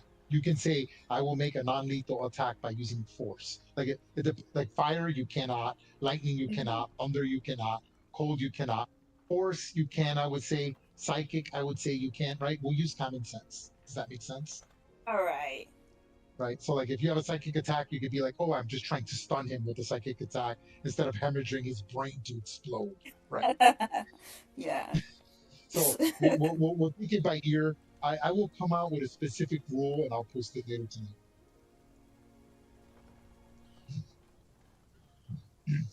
Okay. So I've got Magmalix, Bartleby. Who has the higher initiative, the higher dexterity? I'm assuming Magmalix does or Bartleby? Well, I do have +4. Okay, so I'm gonna put you at 24 for one second. Why is it doing it always on? Let me fix this. Okay. Okay. All right. So are we ready to do this? Yes, 39:30.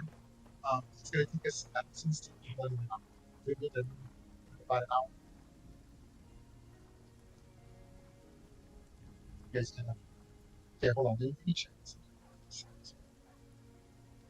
Let me just roll this again just to see if it's working.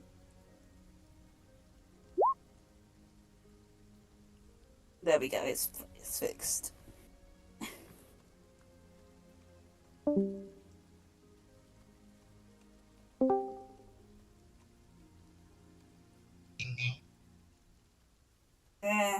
Still kind of.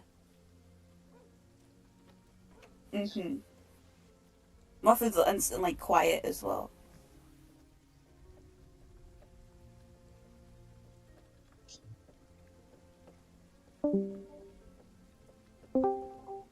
No. No, I mean, it's not for me. Hold on, let me see what's going on. There we go. It's good for the most part, but Echo cancellation. Let me turn off to Chris. Is this better? yeah, that's better. Okay. I just reset the Discord. I don't know. Okay. All right. So we're good. We're all here. Now, all actions are happening simultaneously, and I'm just going to use initiative to sort of keep things in check when it's necessary. Okay. But again, all things are happening at once. I hope your volume is up. It really sets the mood of rain. I'm not going to put the rain on the map. Light rain.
There. Okay, cool.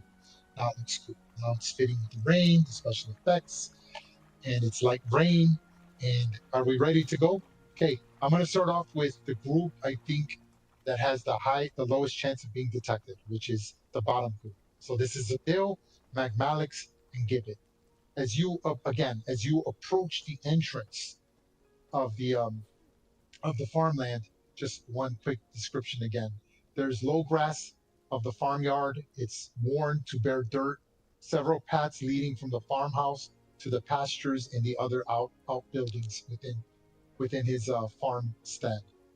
You can tell that there's figures that can occasionally be seen moving in this area here because there are windows and they really can't do anything about it. They have the curtains closed, but you can still sort of see the silhouette. So clearly there's some form of light inside the building because they're human. They need to be able to see and they're not sitting in the dark, right? They probably have like more like candles or something rather than torches or maybe hooded lanterns to keep the light at a minimum. But you do see that there's movement coming from this building immediately. You can all hear it, right? Not even making very much attempts to stay quiet. But you do hear the snorting of pigs. You were told there's boars, so boars is what I'm going to say. And they seem unsettled, probably because they're not being fed. And you could actually hear the rattling of cages in the barn over here, even as you approach and get closer to the building. With that being said, Zadil, McMalix, Gibbet, what do you do? I'm just gonna. Unless someone stops me, Sidio's gonna say, "We are here to negotiate. Come on out." Interesting. Okay. Interesting. Yes. Okay. So I'm going to give everyone a chance. So I know what he does. I'm not going to just make something good. I'm letting everyone take the actions that's happening. So like Alex, since you're approaching quality or kind of quietly, you see Zadil shouting, we're here to negotiate. Like Alex, is you're hearing this from you. You're really cutting out. I don't know if you're Jesus. Okay, hold on. far Let from me see your this movie. mic or not. Remember, like But last time you lost your mic was like maybe it's Is your this a mic. little better?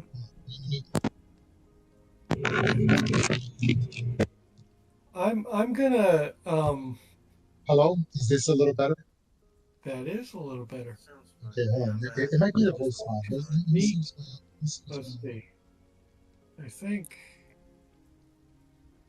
Hold on. I want to make sure I got the right distance. We can go the distance. Well, that's 30 feet right there. I want to sneak that far. I'm heading towards the pigs. This should sound much better, yes? You do. Okay, awesome. So it was the voice mod, it was turned off. Okay, all right, awesome. Okay, what do we do now? I'm sneaking up there. Okay, so and I'm gonna allow everyone to move at full movement with speed. Again, just to speed things up. There's no reason to go half because else you'd be at disadvantage. So I want to make sure I know the rule. If you go half your speed or greater, you're at disadvantage for stealth. But just to speed things up. So Magmalix, I need you to make a stealth check.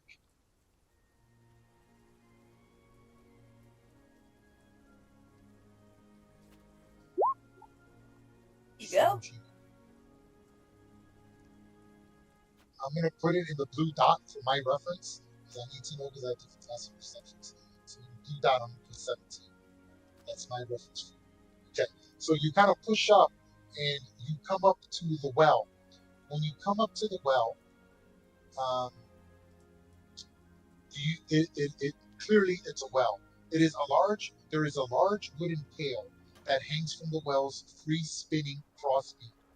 It seems to be able to be lowered and raised using an attached hand crank.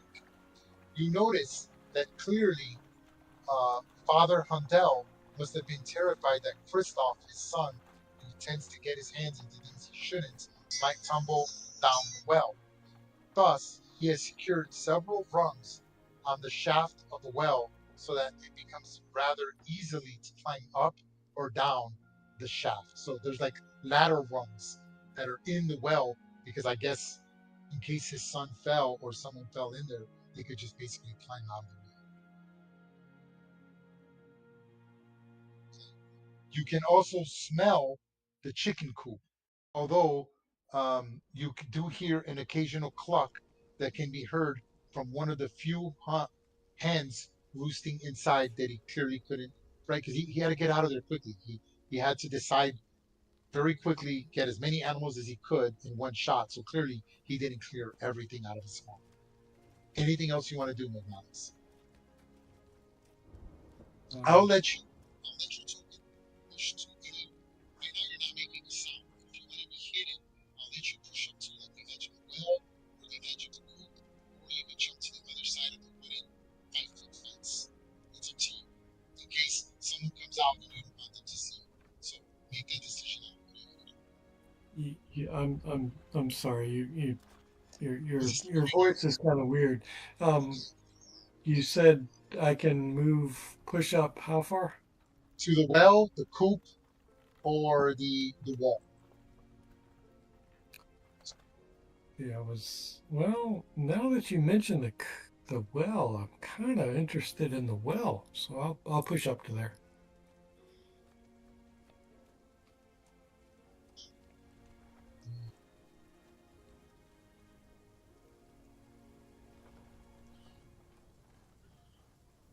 And that's it. Long dip.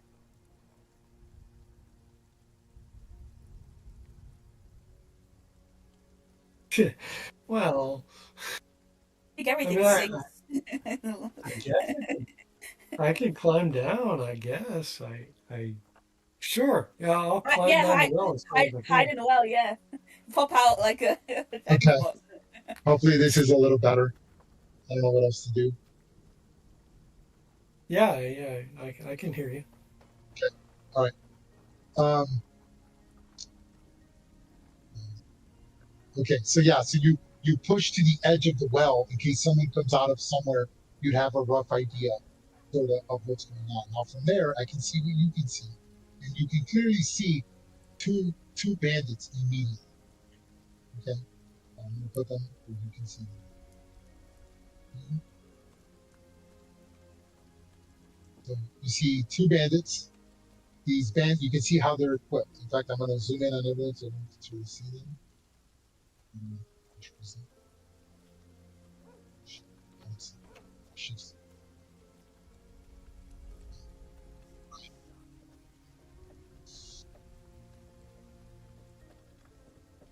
And the bandits are, here's what the bandits equipped with. They have leather armor, they have scimitars, a scimitar, a dagger, and they have quiver with light crossbows. Okay?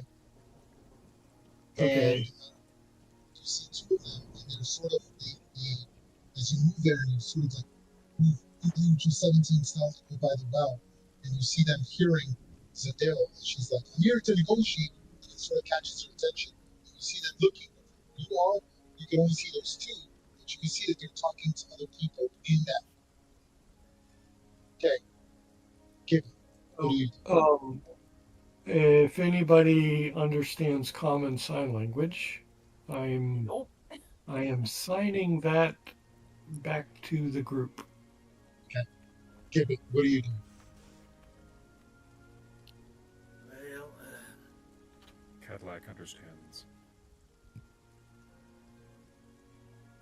Behind the wall. yeah. Cadillac doesn't know what's going on. I'm gonna get in there.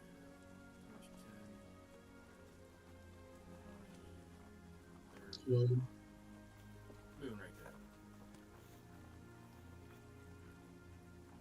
And I'm just gonna hold an action. See if anything else pops out, or that's about it. Okay. You guys ready?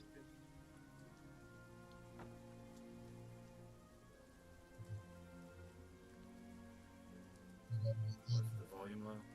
Yeah, it's really good. I'll let you edit. Shit. Okay. So I'm sorry, Give it. So are you also moving stealthily? Yeah. Go ahead and make a stealth check for me. Sure.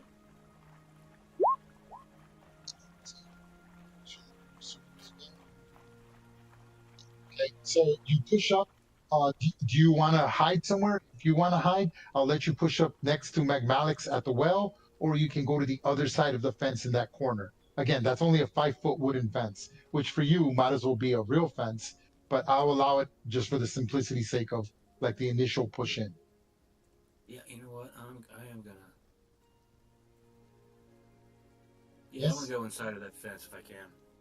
So you're right here. Just want to make sure you understand that. There you go. Yeah. Yep. Hide there. Inside the fence is there. Yep. Remember, that's only a 5 foot wooden fence. Good? Yep. All right. So give it. I can see what you can see. And you see more bandits than them.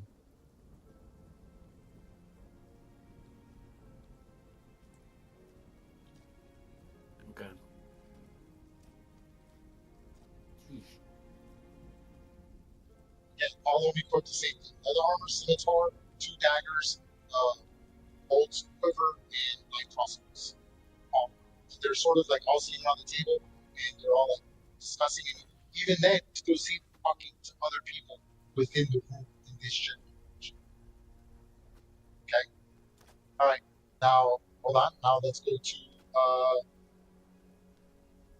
Bartleby. What do you do, Bartleby? Or Cadillac. Let's go with Cadillac. Cadillac. What do you do? Cadillac and TBD are going to... Cadillac holding on to the harness of TBD's barding will motion to Bartleby and say, "Hop on, lad." And then we'll proceed to stealthily climb the wall and peek over and see what we see. Hopefully there's a window right there.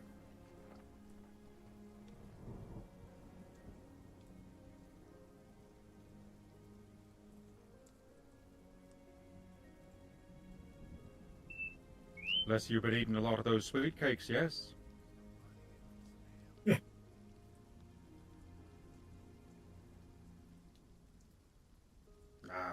she won't mind. Okay.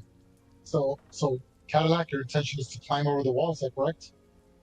Cadillac and TBD are going... Well, TBD is going to climb the wall while Cadillac and Bartleby are hanging on to the harness of her barding. Does TBD have the climbing ability, or is it just a burrow? Or She has a climb speed, baby. Yeah, so go ahead and push TBD up to his full speed wherever you like. Is he moving stealthily? Yes. Okay, go ahead and push him wherever you want, and then make a stealth roll for him. So go ahead and put him on the other side. So there you go. He has a, and now push him right. No, hold on, push him there, and then now you can see where you need to go and put him wherever you want.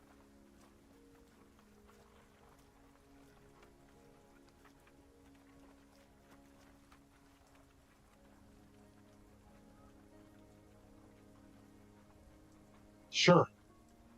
Yeah. Nice. All right. Sure. Why not? Yeah. Okay. Go ahead and make your spell check for TBD. Yep.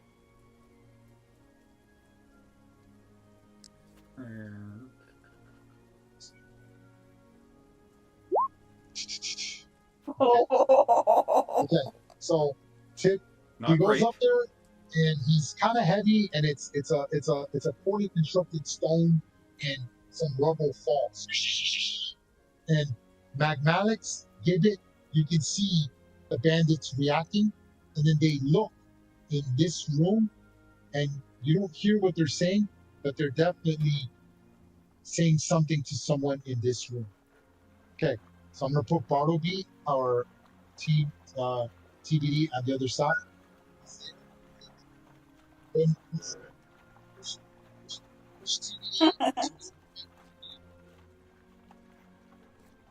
where do you want to keep him?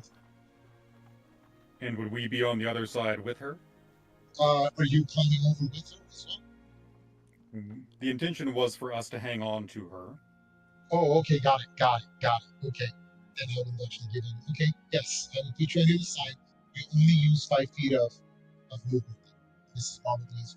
So both of you are adjacent to him, to TBD. You only use 5 feet of your movement, Cadillac. Bartleby used 5 feet of your movement. TBD used 5 feet of his movement, but move TBD first if you want. Yeah.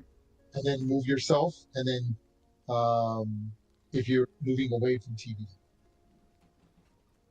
TBD, you did great. I don't think they hurt us.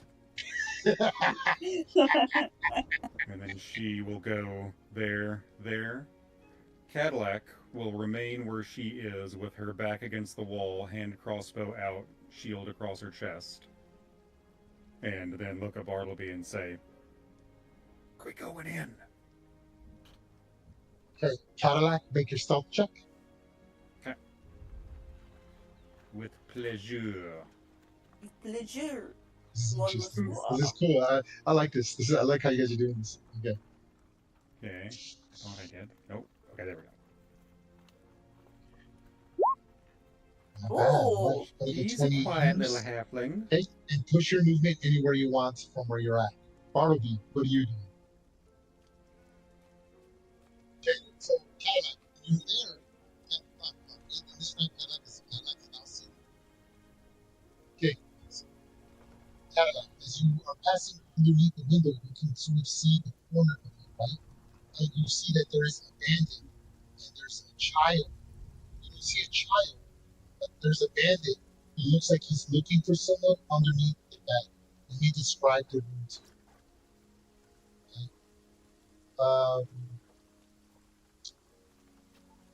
You see a room with finely crafted wooden toys scattered in a chaotic jumble around the floor of this room. On the floor, beside the unmade bed, is a plate of half-eaten food.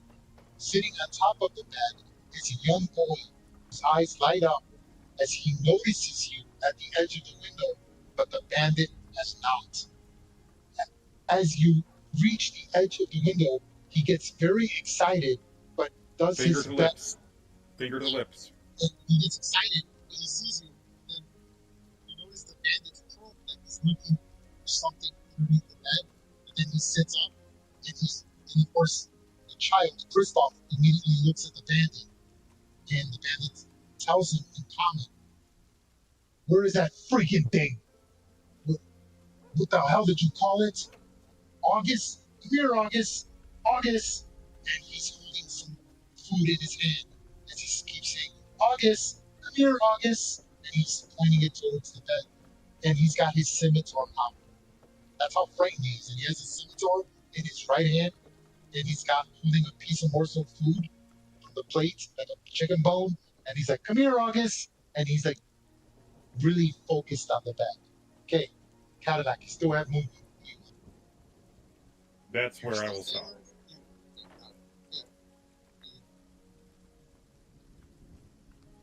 Peeking in that window. Set.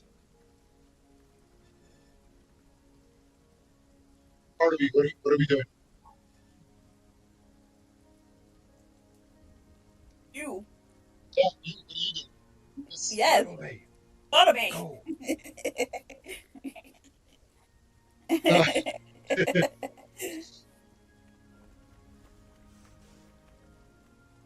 Yeah.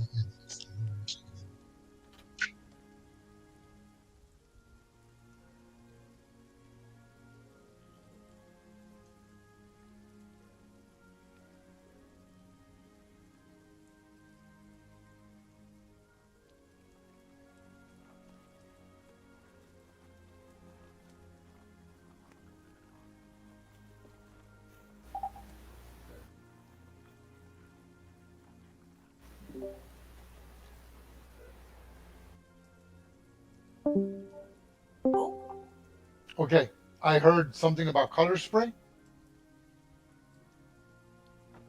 Okay, Nick, I don't know. You tell me. You see a lot of bandits there.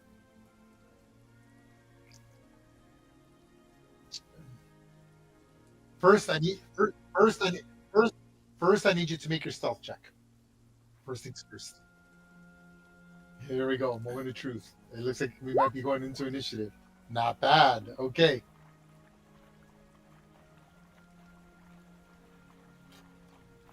So color spray it is. Okay, if you could click on the description spell because it's different in 2024. I don't know it. They changed it dramatically. Okay. Each creature in the 15-foot cone. If you could do a 15-foot cone from your token, I'd appreciate it. But it should get everyone in the room, I believe. And Constitution saving throw. Okay, here we go. It's a cube, but that's okay.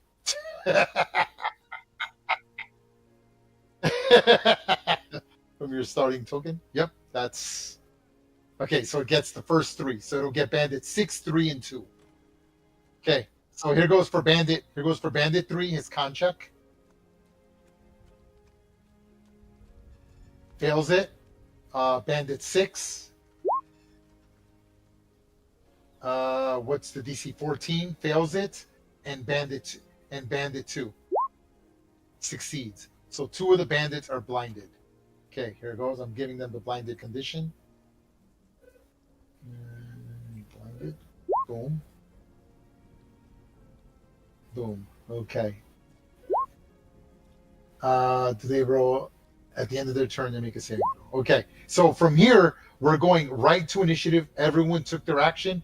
We immediately go into initiative. Now I'm rolling initiative for everything on the map. At least that's a threat at the moment. Okay, here goes. Okay.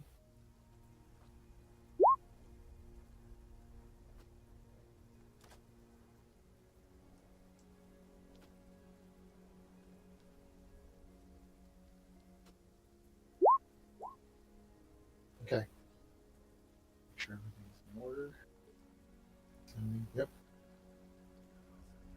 Two, yes, only bandit. If you zoom in on them, I got mine at 100, so I can see it clearly. You got bandit 6 and bandit 3 are blind, and the other ones are not. We immediately go into initiative. So you see, Bartleby sneaks up to the window. He shoots this light. How does it manifest? What happens?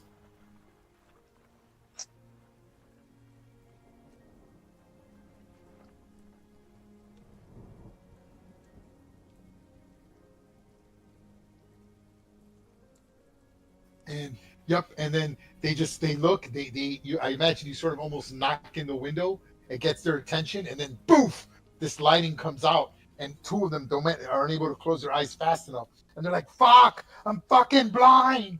It's a pack, a pack!" And we go right into initiative. Magmalix, what do you do? Move, bonus, action. What are you doing? Okay, you should have the invisible condition. I'm not going to put it on you. We all know that you guys are all properly stealth. All of you killed my passive perceptions, so you're all considered invisible.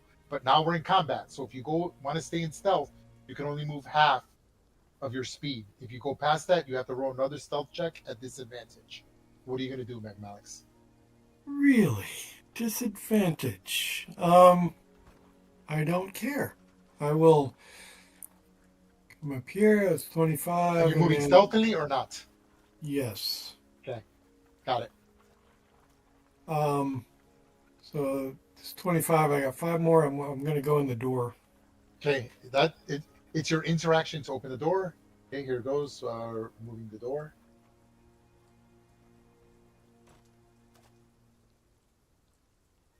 Okay, let me describe the room to you. The small barn smells of soil and hay. There's clean straw and heaped in the 2 horses' stables and the interior pigsty along the northern portion of the structure. The stacked bales are piled neatly along the west wall. A variety of farm tools hang tightly from hooks and brackets on the south wall. On an empty barrow's rest in the northwest corner, the sound of snoring can be heard from the stall to the northeast. So that's this stall. So you're hearing something sleeping. Now, because you are a dragonborn, you recognize it as a dragonette. So like a drake, basically. You could tell it's like a drake of some type or something along that family, right, of creature.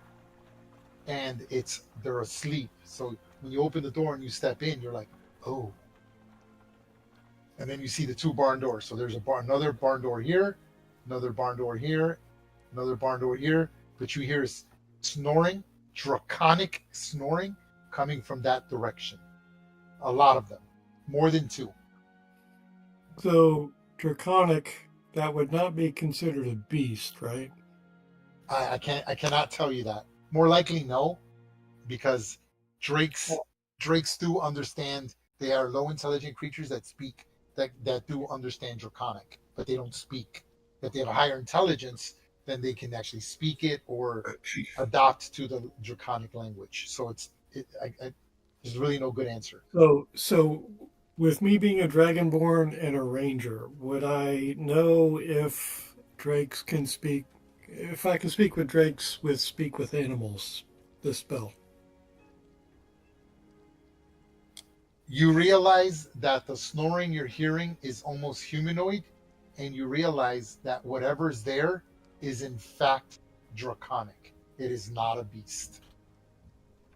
Okay. So it's either an aberration or a monstrosity. Or dragon. Like a wyvern is considered a dragon, for example. Sure. Well, that changes things. Okay, so that's your move. You still got your action, and you still got your bonus. What are you going to do?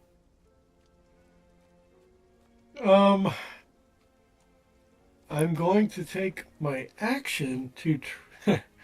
This is crazy and stupid. Here we go. Here we go.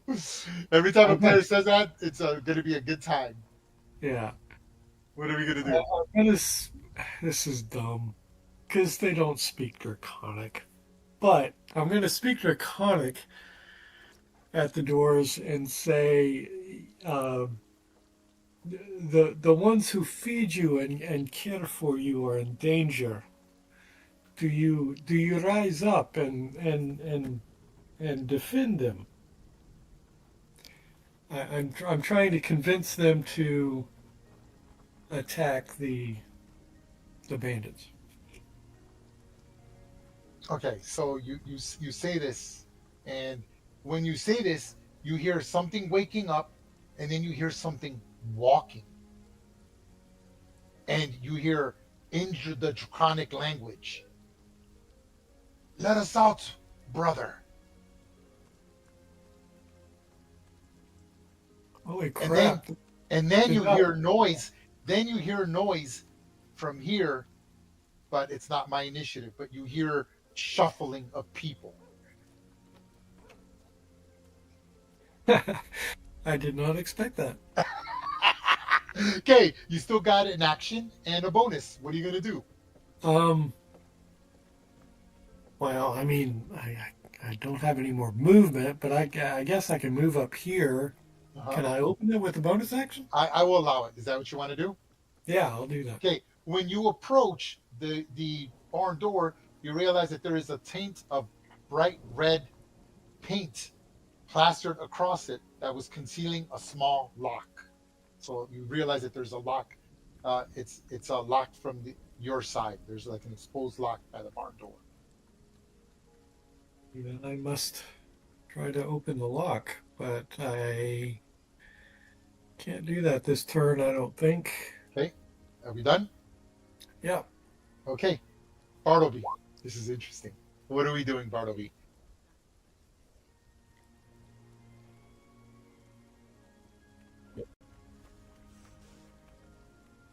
Oh no! You're good. This is a new initiative. We're good. Yeah, you're at you sort of set off the initiative, right? No, you're good.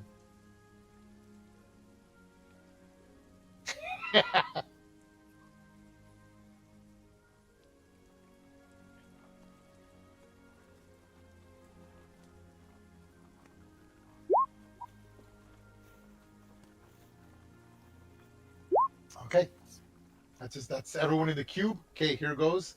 It's dexterity save. Okay, here goes. And correct. I will, and that's everything in the room. I attempt almost.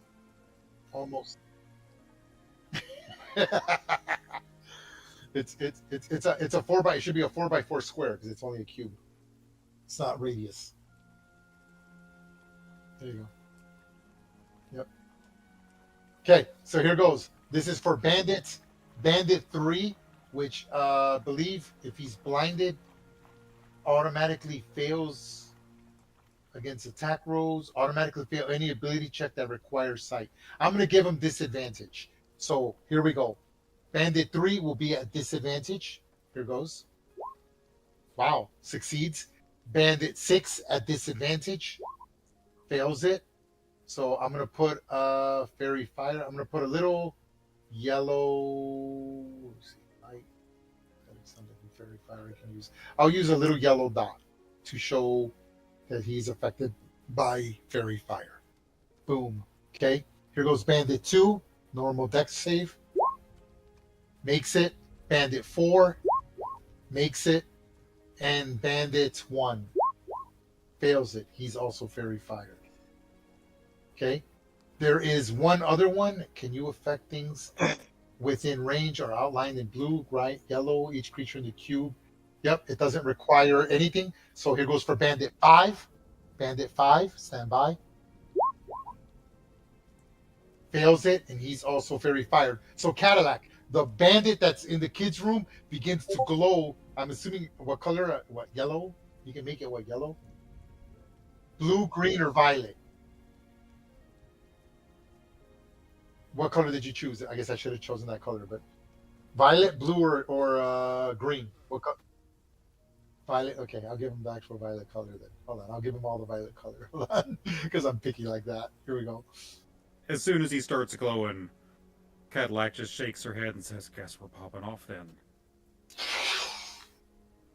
Okay, and Yep, and he's just out of range, Okay, so yeah, so Bartleby, you're like this fairy fire. Sort of. How does it look? What happens? What's manifesting before my eyes?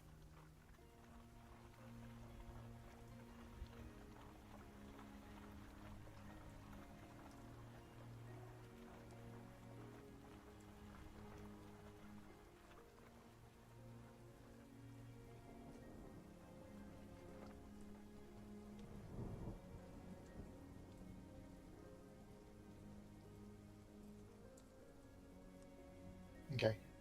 So you're keeping underneath the window, yes?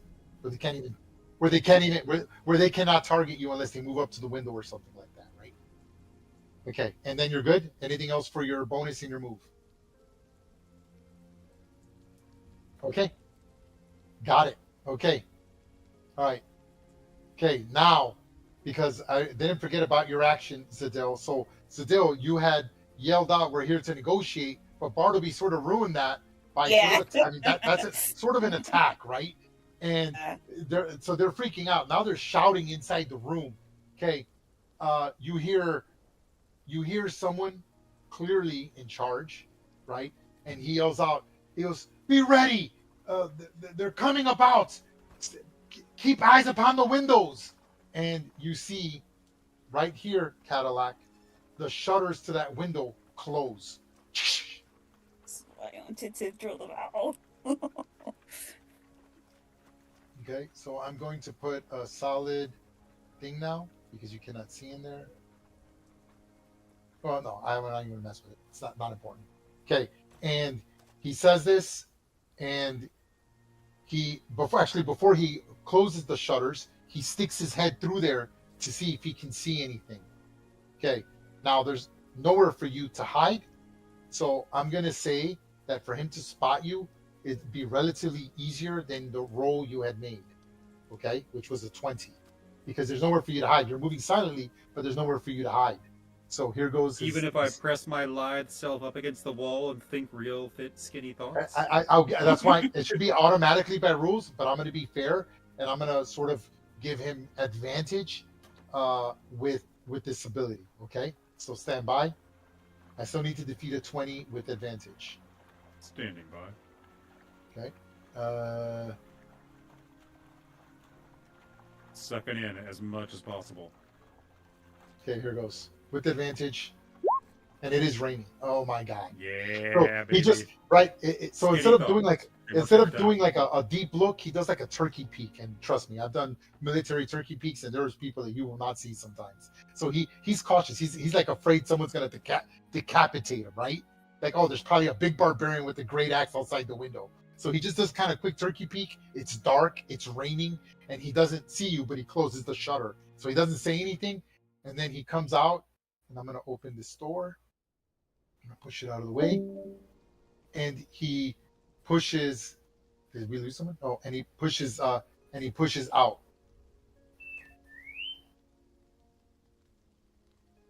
Oh, he came out into the alleyway? Yeah, into the main room. Hold on. And so that's 5, 10, 15, 20, 25, 30, and he kicks open the door.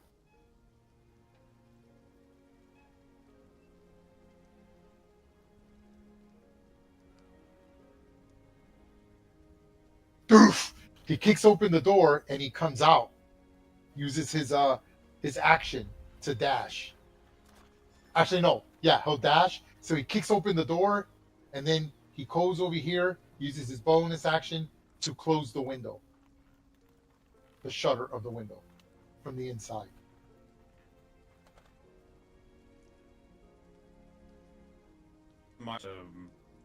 Shove my shield in to hold the shutter open and keep him from slamming it closed.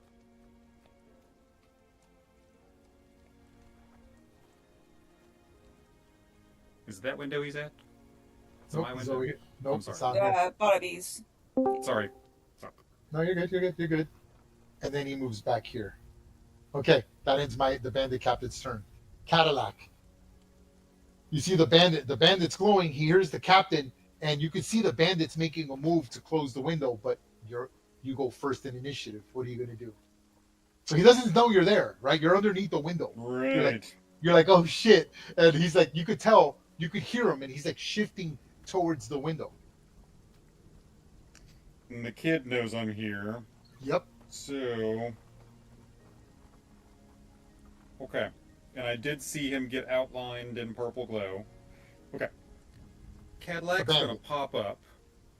Okay. And with her hand crossbow, she is going to, and this is far out of the realm of things that are like done by the hand crossbow. I want to try to pin one of his feet to the floor. No, that's not beyond it. I get it. Yeah, Okay, you great. can do that.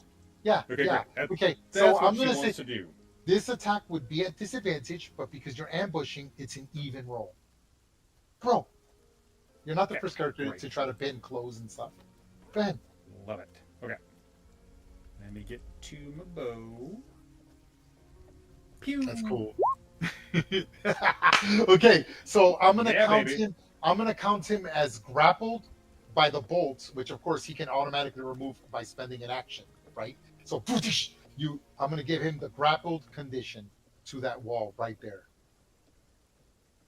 And then I'm going to. He's surprised to After- see you as he's got this light purple aura wrapped around him. Yup. And then I'm going to, ignoring him, look over at the kid and say, "Let's go, Kristoff, out the window. Come on, kid." No, I'm not leaving without August. Freaking A. August, is that the pig that he was looking for? I think it's a lizard. What do you, so he immediately it's not his. I didn't roll initiative for him. Look, he's like afraid for his pet August. He's like, Okay. August, I'm not leaving without August, and he's just Do you adamant. know where August is? He's in the pantry. That's not this room. Yeah. Now again, he's yelling this, so all the bandits in the room are Oh hearing my this God. kid yell. Like he's in the No. pantry. I'm not leaving without August. He's yelling up the top of his lungs. Okie dokie. Well, there goes What that. do you?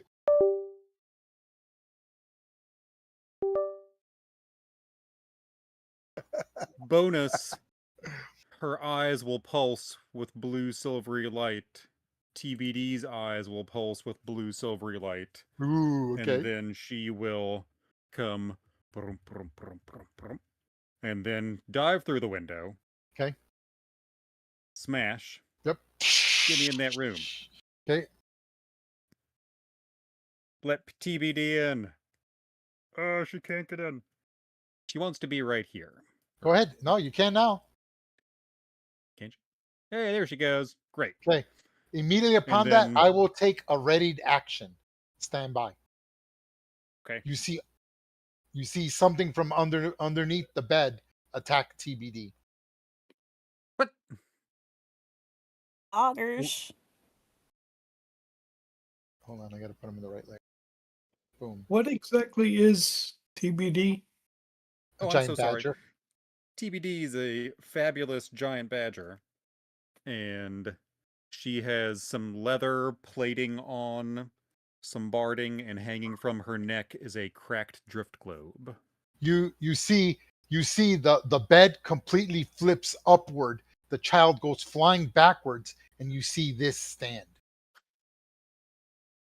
Wait, what? No. That's weird. I don't know why that just happened.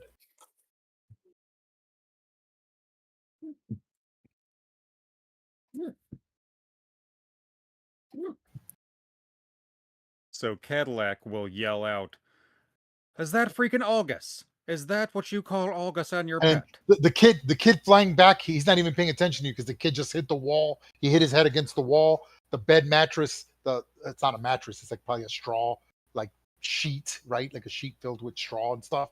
He goes flying back, and this thing stands up, and it's a small sized creature, so it's not very big, right? But so it's about the size of, I would say, like a weasel or like a prairie dog.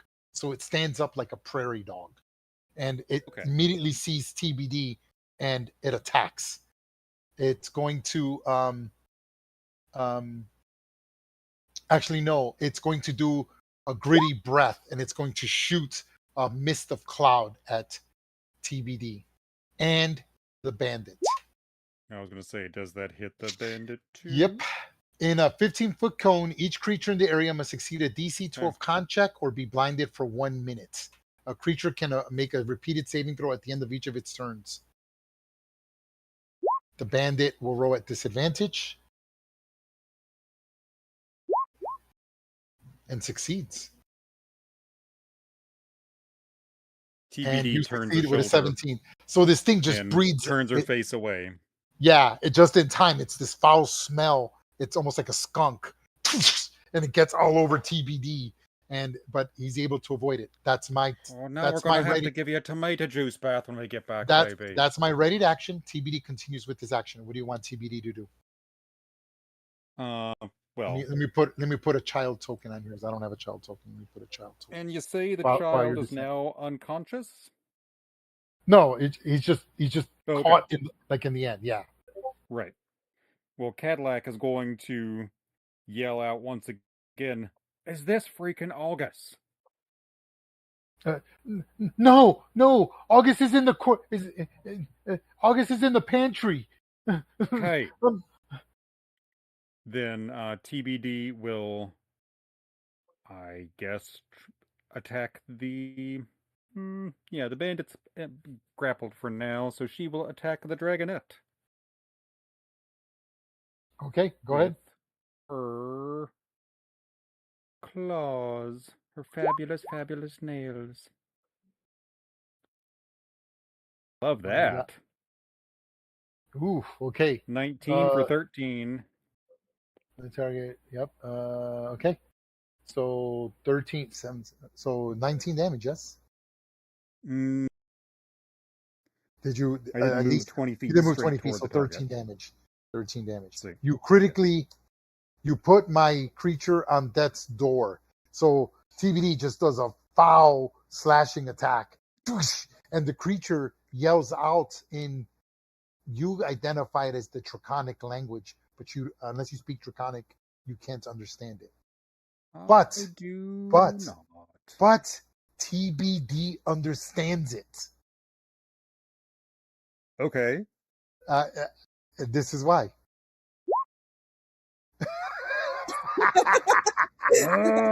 Interesting. Yeah. So he's speaking Draconic, and TBD, because does he have a telepathic link with you? He does, or can he just? Does he have no, right?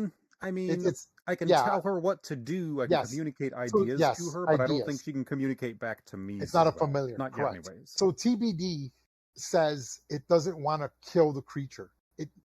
You know when TBD's hesitant about killing something, Sure. Yeah. and he doesn't want to kill it. Okay. He'll obey you, and he'll defend himself, but he's clearly superior than this creature, and he'd rather not harm it. Do I hear it? No, not where you're at. You're way too far. In the rain, you're over 80 feet away. Nope, you do not hear it.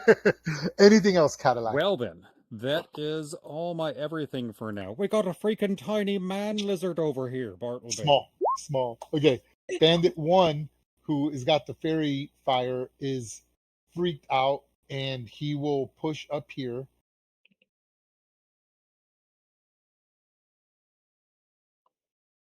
Now, hearing that, he goes in here, and he jumps through the window, opens the shutter, and goes through the window. Bloody hell. Moving that window now. Boom. Okay, and he engages with his light crossbow at you. Here goes. At Cadillac. 18. Is that hit? At me? Yes. Yes, at You me. take four piercing damage. The bolt doesn't stick into you; it grazes you in the shoulder as the bandit shoots his bolts at you, ending his turn. Okay, Bandit 4.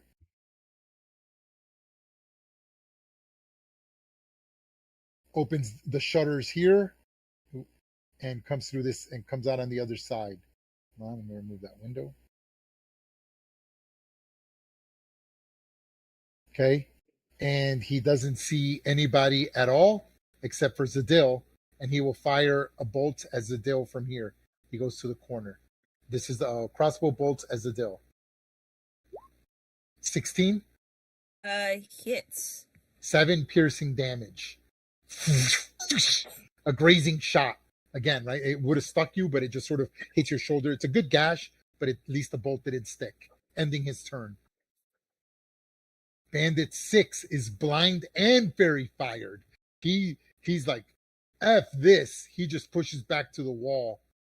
Here goes his saving throw for the blindness. And fails it. He is still blind.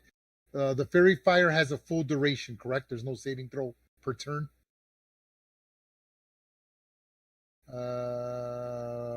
Nope. Yep. Okay. Cool. I just looked it up. Okay. Awesome. Okay. Bandit 5. The one who's pinned.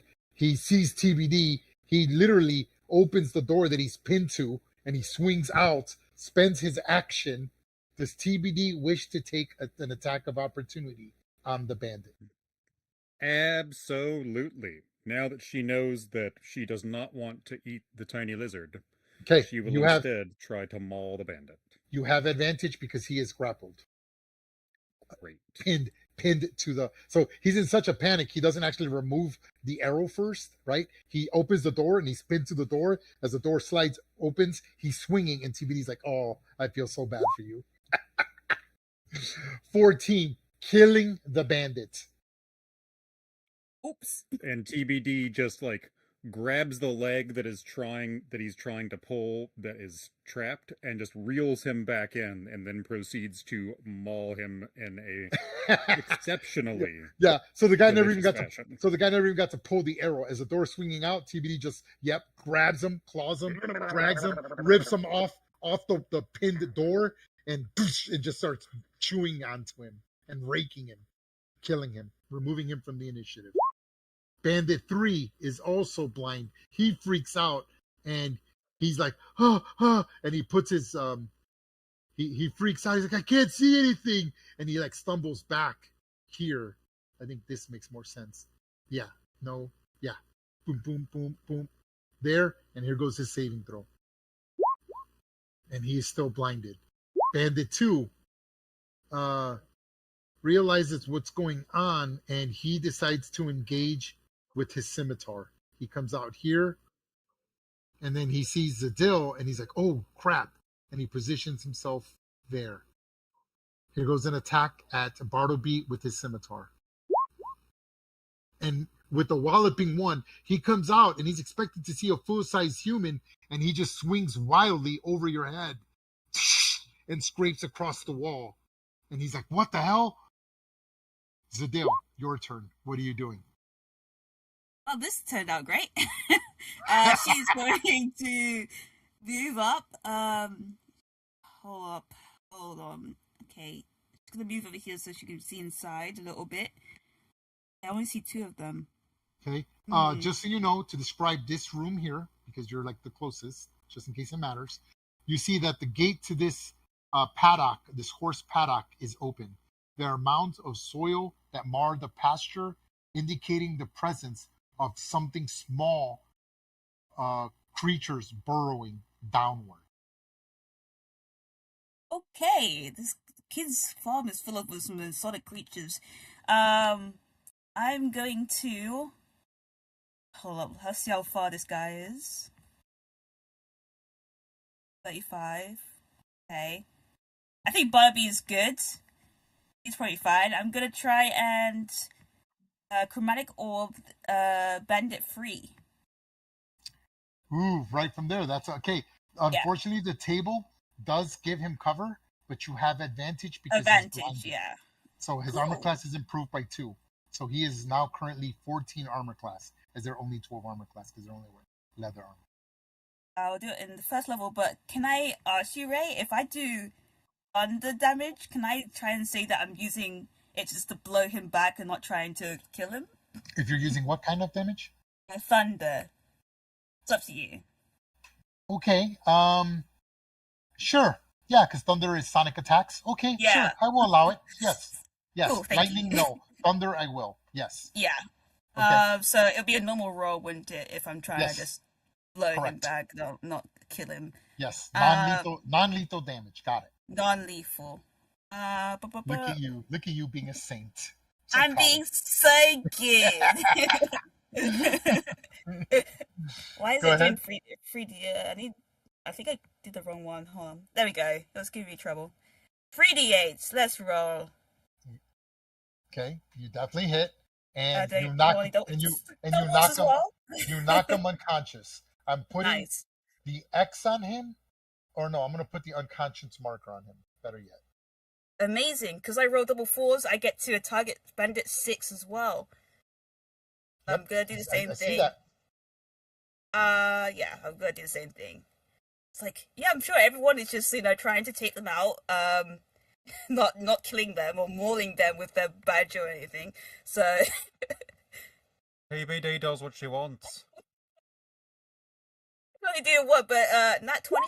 Does that hit? Bandit 6.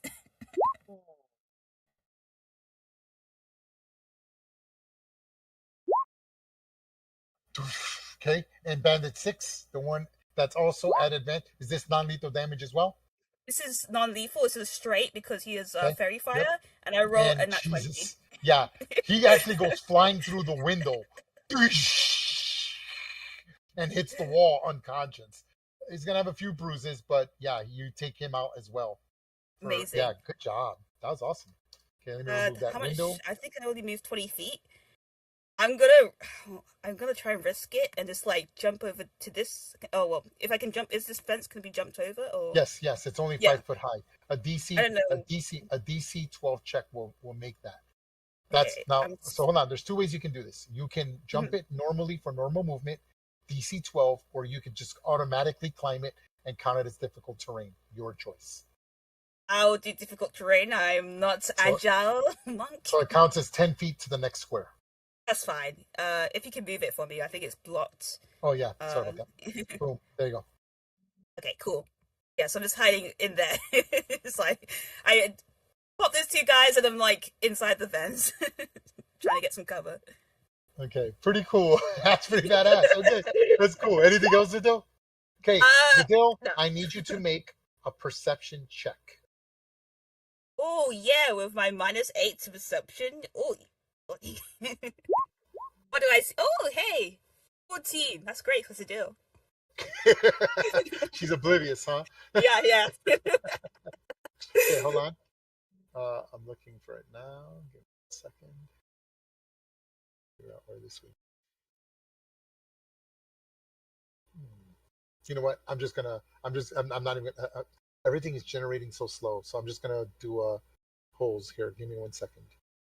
So when you step in there, you couldn't tell till you got a little closer, and you could smell sea life, like sea fish, like crab. You know the smell of crab, but it's really intense, and it seems to be coming from the holes. Now, in case it matters, I'm gonna put the hose down here. So give me 1 second. Okay, here we go. Here's where one hole is. Here's where the second hole is. And the third hole. So you could the rain was covering the smell, but when you get closer to it, you're like, oh my God, it's overpowering the smell of crab from those holes. Now, you can tell creatures have dug deep into it. So you could tell that's a deep hole. Think of like a mole hole. That's how small it is. Yeah. It's a small creature digging, but it's deep, and you could smell the overpowering sense of crab coming from those holes. In case it matters, okay? Okay, cool. Okay, that's it. Anything else to do? That is all to do, right? Gibbet. All right. I'm just gonna pop up from behind this wall, catch eyes on Bandit 4, and have a starry wisp. Okay. Launch out at him. You have advantage because he does not know you're there. Correct. All right. 15 or 23. Okay, the first damage. That's 2 damage. Okay, so your radiant attack, he's able to see your attack last second. Like he doesn't know you're there until he sees the light beaming at him in the darkness. And he ducks at the last second, and a little bit of rubble gets him, injuring him. Anything else? No, that's it. I'm just gonna jump back down and. Okay, I'm gonna describe the room you're in. You notice that you're in the sheep and goat pen. There are bleating ewes and lambs that graze alongside stammering nanny goats and its kin. The grass is kept short here by about a few goats that are grazing in this bin. Okay, hold on. I don't know why they're not on my map. They should have been. Hold on. Where is it? Oh, right here.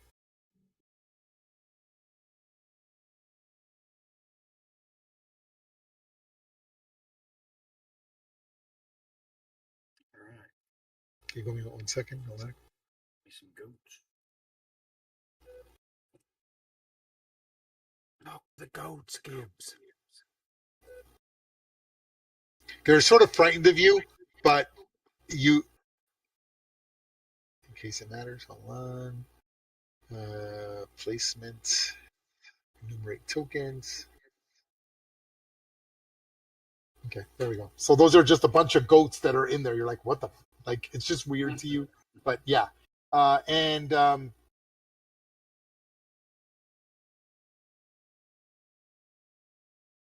I need you to make a perception check.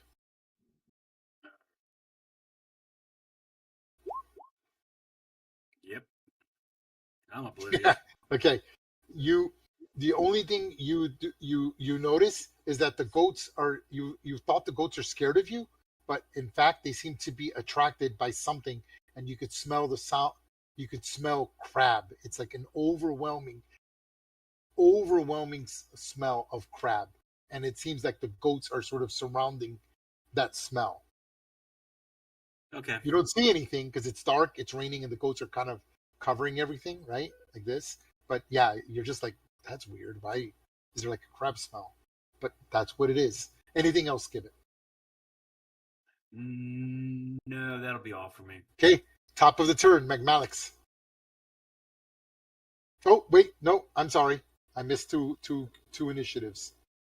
I am sorry. Give me 1 second. I was like, wait. I'm like, why are they still not on there? I didn't roll initiative.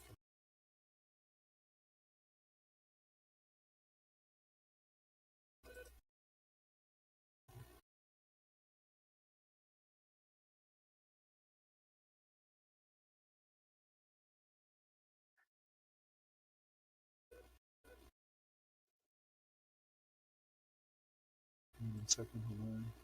I don't know why this isn't working. Oh, that's why, because I have the wrong token. That would explain it.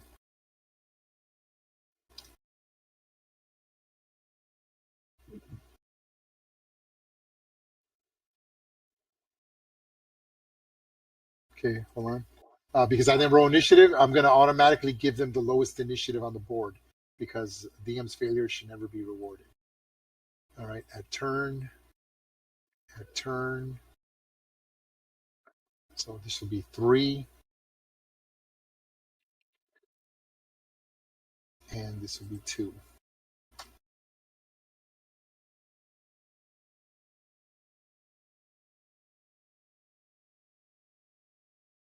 Okay, so this is what happens. So, bandit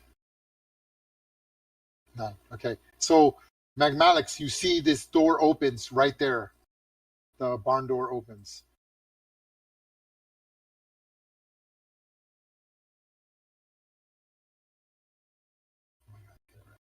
Okay, and you see 2 bandits with their scimitars in one hand and crossbow on the other.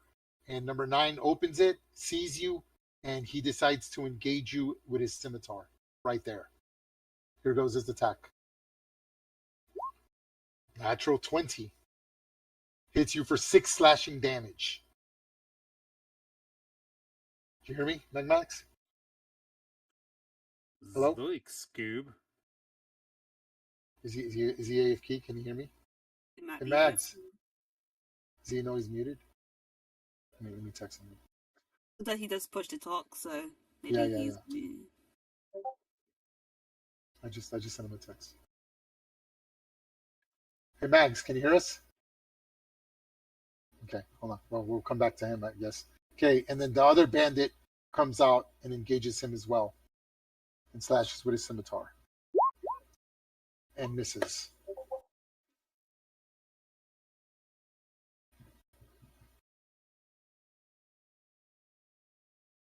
He might be AFK. Okay, Yeah, all right, I figured. no big deal. Okay, going back to the top of the turn, it's McMalik's turn. He's not here, so we'll skip his turn for the time being. Bartleby. Hello, Bartleby? Hold on, let me disconnect. Maybe they're not hearing Everybody us. fall asleep. I don't know. I'm here. Hello? Can you guys hear me? Yeah, we can hear you. Okay. We can hear you. Bartleby, what are we doing? I think he had to Somebody- restart his thing. He did text like on the thing that he had Oh, to he did? restart something. Yeah. Oh, yeah. Okay, there we go. He's Bartleby, doing can you hear us? Yes. Yeah. Okay, it's your turn, Bartleby.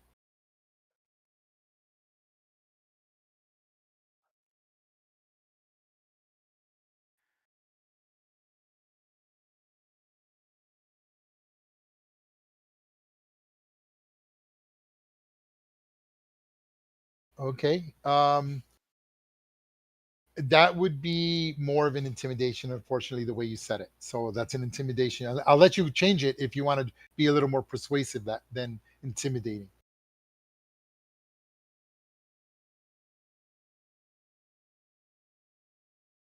Okay, I'll let you make a perception check. Right now, the odds I feel are they're in favor, so I will give you disadvantage. This will count as your. I will count this as a bonus action, by the way. Okay, so you kind of he hears you. He's like, holy shit! Like these guys are serious, but he holds himself together. The captain is still here. There's more of them than you, and he has no reason to believe that a little peck like you is going to kill him. Still have an action and move.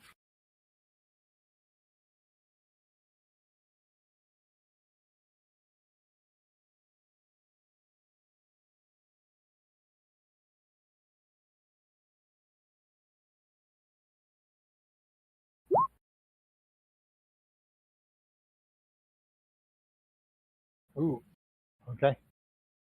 Okay, Constitution. Here we go. Oh, does he take half Nice. damage or no damage? I believe it's no damage. Wait, it's because it's a cantrip. It's probably Yeah, no because damage. it's only potent wizards do damage on misses. Yeah. Go ahead.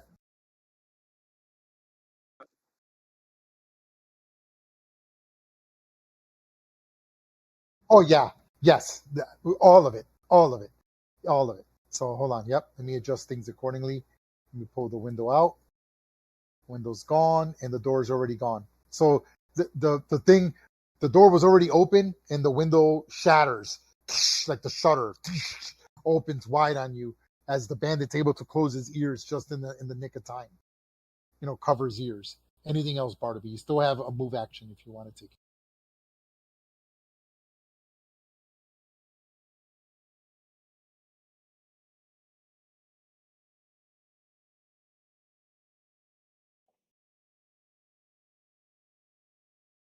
Okay. Okay, hold on. I need to look something up because I'm a dumbass. I want to make sure I'm doing this right before I do anything else because this is important.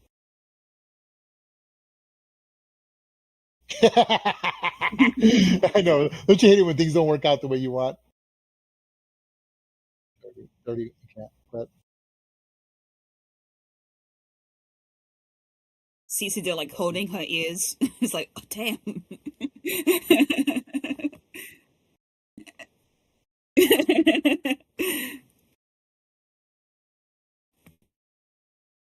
Still thinking about the last time that Bartleby offered mercy and it's like a blown up ship. It's like, yeah, that wasn't going to end well.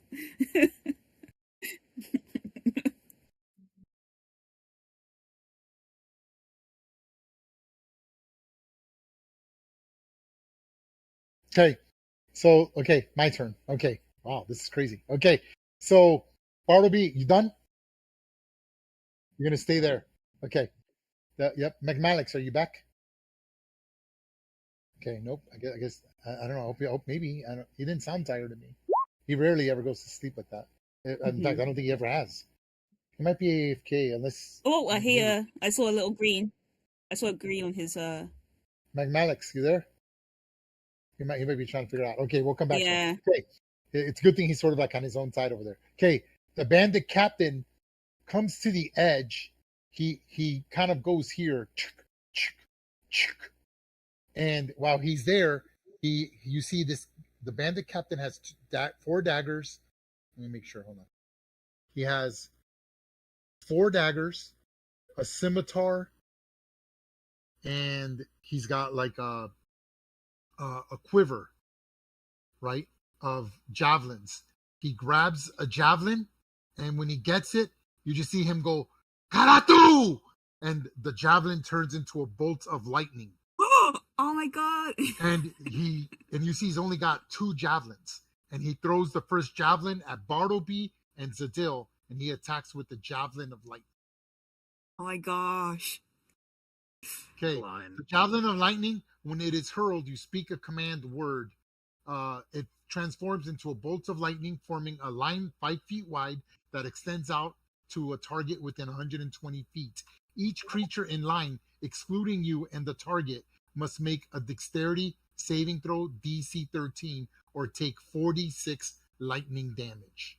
So that means Bartleby and Zadil, you get a +2 for cover. Oh my god, thank goodness. I think he's like behind the wall as well. Yes, like, he's shattering right through the wall. So I will give you the +2 as well.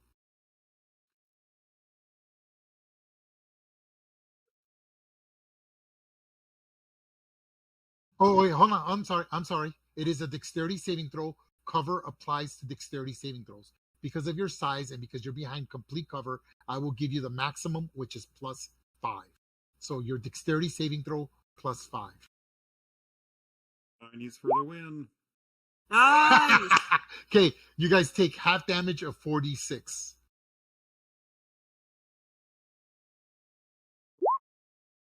Oh my god.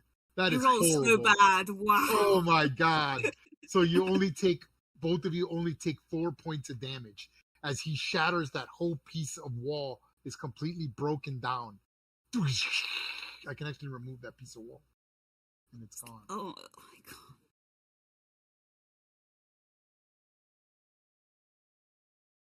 No, 14. Are you crazy? You're gonna do Are you crazy, man?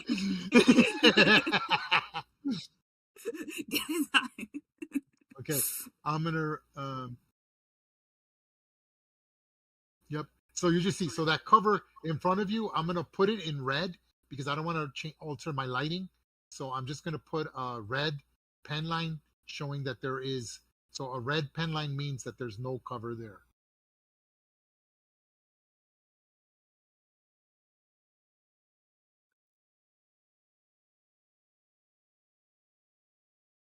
Okay, you see it on the map, yes? Yeah. Okay, now I was able to remove the section of wall where Bartleby is at, so the lighting is all open. So now so you can see clearly into the room, as you can see. So you're like, holy crap, this dude has 3 total javelins of lightning. He has 2 left in there, and he just threw 1. Yes, he has total 3. He just threw 1, and then he backs up. He backs up over here. So he throws it, and he magic items. right there. Okay, ending his turn. Cadillac. Okay. First thing Cadillac does is say to TBD, TBD, if you kill all of them, they're worth less to us. Leave some alive. TBD looks suitably ashamed, and then Cadillac will... Let's see... Okay. No. She will hold her shield across her chest and then lay her hand crossbow on top of it. Okay. And take sight down the alley and fire a crossbow bolt at the bandit down there. Bandit 1. Once again, if she could, she would like to pin his foot to the ground. You can do that. I assume that'll be at disadvantage this time? It will be. Yes. I'm okay with that. But that's not going to do it. It lands in between his feet. The bolt. Does that one have fairy fire? He does. So it's an even roll. So 17. Yeah. Yes. Thank you. All right, then. Yes. Thank you. That's right. Purple dot. So yes. Forgot about that little purple dot. So he is considered grappled right there. Excellent. And then Cadillac will look inside the window and look at the little worm thing and say, I understand that me beastie doesn't want to murder your face. Always appreciate my beastie's intuition. So, I'm not going to try and murder you. She's not going to try and murder you. Please don't try and murder us. And then she'll yell to the kid, Kid, go find your lizard, or get out here and we'll find him together. I'm trying to... Everything on roll 20 is generating so low. I think it'd be faster for me to just go on the internet. Let me just grab child token. Then Cadillac's eyes will flash, TBD's eyes will flash in tandem, and TBD will enter this room. And she will go, so let's see, that's 5, 10, 15, 20. Is the bandit captain glowing? No. Okay. Okay, hold on. Let me upload this. Oh, okay, cool. They popped up. I just had to put tokens. Okay, cool. Great. So TBD will enter the room, see the bandit captain, recognize the greater threat, and back up, get a running start, and then charge the bandit captain 5, 10, 15, 20, and try to take a swipe. Take his legs out from underneath him. Okay, go ahead. Boom. 17? Give me 1 second. Hold on. Okay, so I don't have... Oh, wait. Oh, yeah, cool. Okay, I'll use this. What color do you want? Let's pick an obvious color. I like this one. Okay, so this is the child. Okay, cool. All right. 17 on the bandit. Ooh, TBD pushes in. Okay, stand by. The battle captain is wearing 15 studded leather. He's 15 armor class, but he will use his reaction. And he parries. Bringing his AC up to 17? To 17, correct. And I rolled a 17? Oh, yeah. Oh, what am I thinking? I'm losing my mind. You hit. I am a moron. Okay, 9. I will not use the reaction. Man, I'm way off today. All right, 9 damage. And so the purpose of this attack was not to, TBD has been instructed not to be as murderlicious.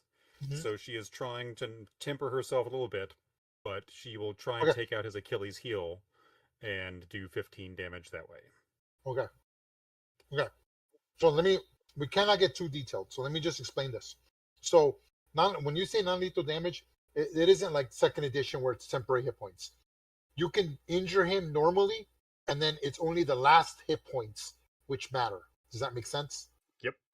Okay, yeah. So yeah, I understand that he's trying to, but yeah, for role-playing purposes, I imagine that he's trying to not like go for the throat, not going for the eyes. But for intended purposes, he's doing normal damage, and I only need to know when he's doing non-lethal damage. If you want to do a special type of attack like that, that's a completely different story, and that has to be declared beforehand, okay? This was just flavor. Yeah, got it. So he takes the full 15 damage, only injuring the captain.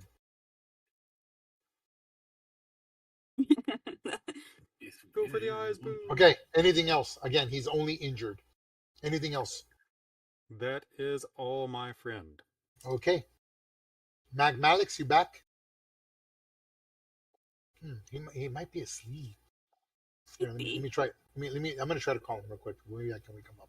Hold on. Hold on. I Yeah, think I he did mean- one other time too. Okay, hold on. Hold on, I'm gonna try to call him. Hold on, let me disconnect very quick, and I'll try to wake him up real quick. See a little green, but I see green. He like. Hello, Rigo. Oh. It's like this, like, oh, how dare you call me?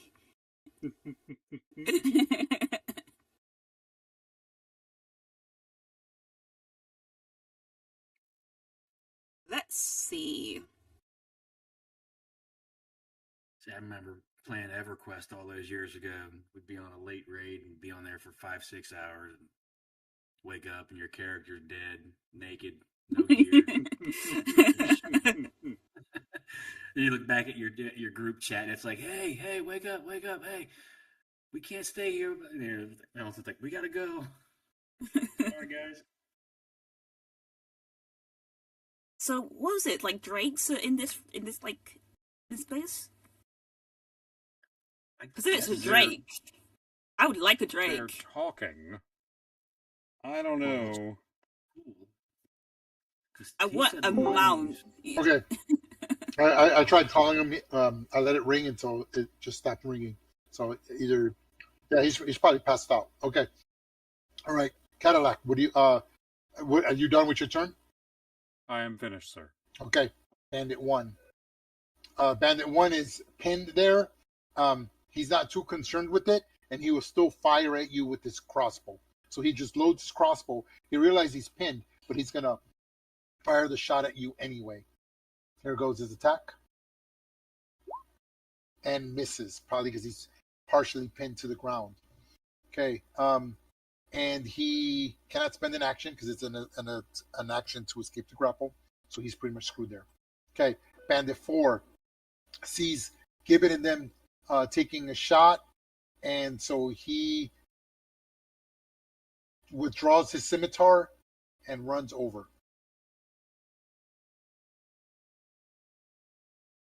Oh, is he supposed to have a 10-foot dimness or how much? It's How dim, much, like- yeah. Yeah. Okay, hold on. I'm sorry. Yeah. Is it 10 feet dim? Yep. And can't be made invisible. Got it. Boom. Done. And he runs over and he engages from there. Here goes. Damn. With his scimitar. 12. Misses.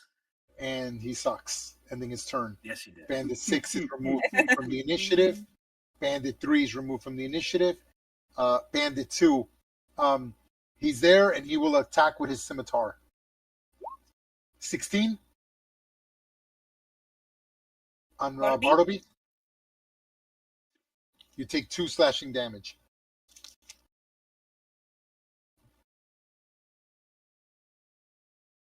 Jadil.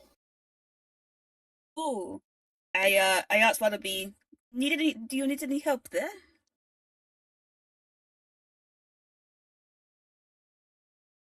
Alright. I shall focus on the captain then. Let's see, what shall I do?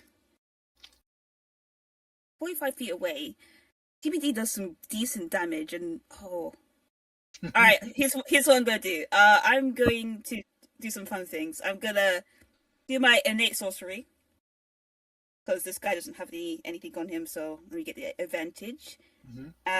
And I'm going to 2nd level chromatic orb him. Okay. Oh, yes. 2nd level chromatic orb. Okay. Yeah. And this, how injured is he? As I'm like looking through the rain. He seems very grizzled and experienced. He's lightly injured. I'm not gonna do non-lethal. I'm just gonna do that with advantage then, and hopefully he survives. Okay. And I'm gonna do it with cold. Why not? Okay.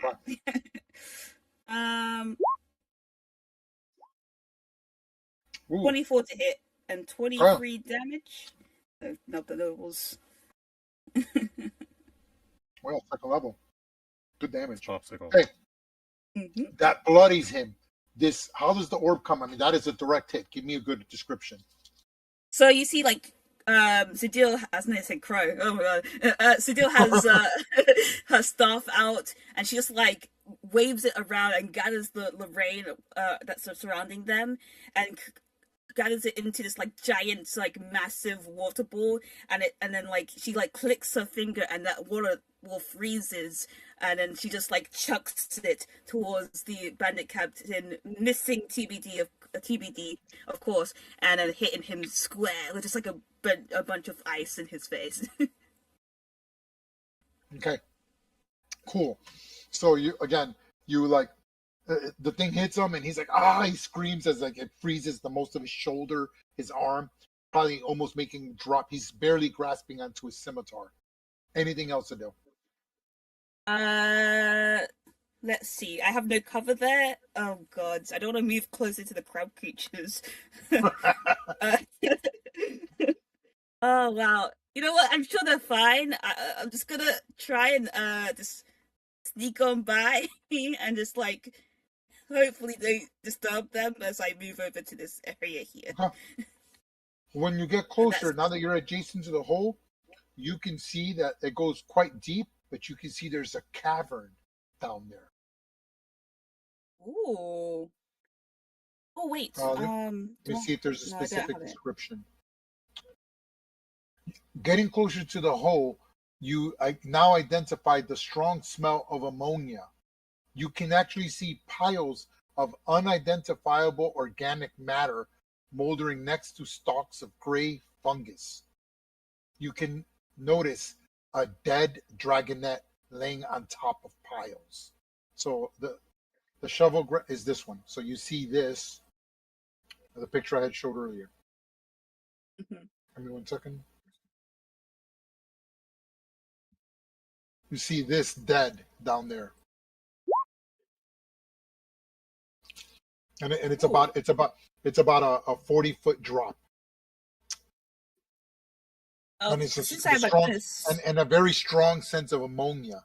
You're like, oh my god, what is that? Since I still have my bonus, can I just have a look down there, even though Sidil's perception sucks, just to see if there's any movement or anything? Go ahead and make a perception check.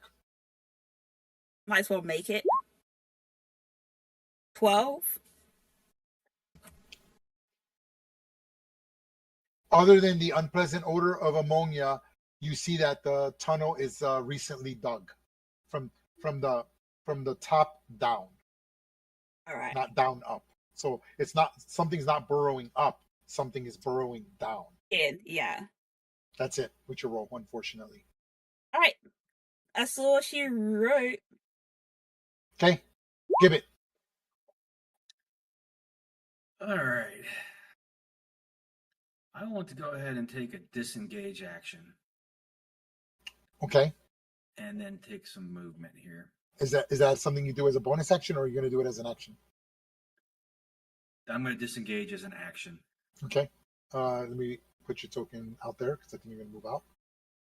There we go. Start wherever your token's going to come out of. Okay, right from there. So you're not messing around. Okay. You could hear the boards ramming up against the doors. They seem ever so excited, and they're trying to bash their way out of the pig pen.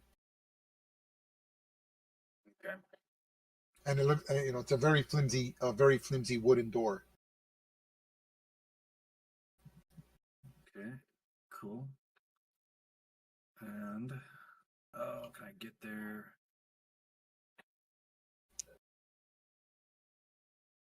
Let's see. I want to get in there. Yeah, in case you're wondering, the door's here. Yep. That's where I'm gonna head. I got 10 more feet. Just gonna get up there to the door. Okay. Again, you could tell that there's two. You were told there were two boars in there, and you could see like their tusk. Some of them probably pierced through that little thin wooden door. They're very upset. Either they're scared or excited, and they want out of there. Yep. Anything else? No, that's all I got right now. Okay. I'm gonna skip Bandit 9, 10. I'm just gonna have to take some story that they're fighting in there, unfortunately. So I'm going to ignore the attacks for Bandit 10 and 9. Magmalix is holding them at bay. I don't want to give anyone an advantage or a disadvantage. I will do that if the story has to continue forward. Okay. Top of the turn, Magmalix, we'll come back to him. Bartleby.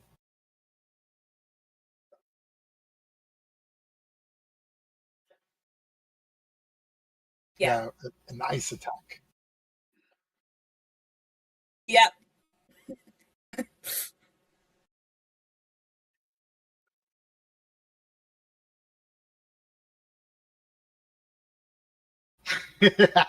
Make a That is a persuasion hard check. maybe. I will make this a straight roll. Persuasion. Go.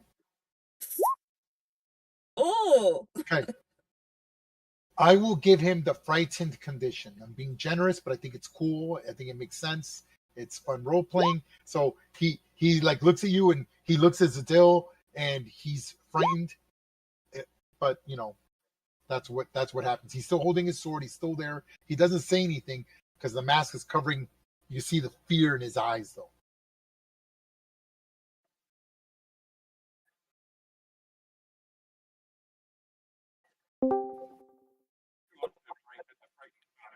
No, it will not. It's not a turn undead. Hey, what's up, Magmalix? He goes back. Little technological trouble. Oh, okay. We thought you were asleep. I'm like, oh, he must be asleep. Okay. Okay. All right. So we're about to take your turn right after this, Magmalix. Get ready. Okay. So what else, Bartleby?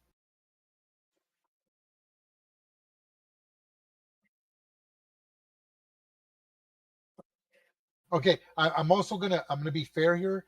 If you wish to disengage, he will not attack you. He's frightened enough to not take the attack of opportunity. You know this, in case it matters. Okay.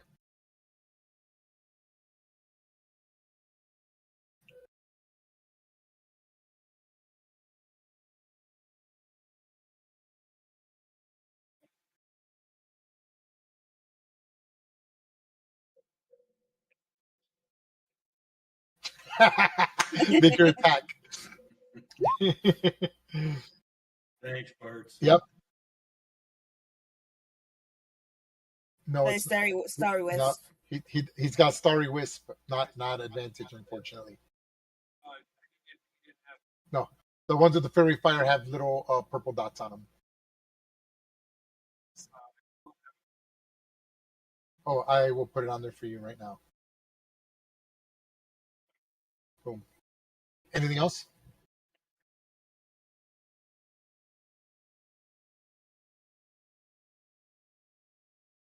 Oh yeah, it's completely open as you can see. Yeah. Yeah, it's so cool.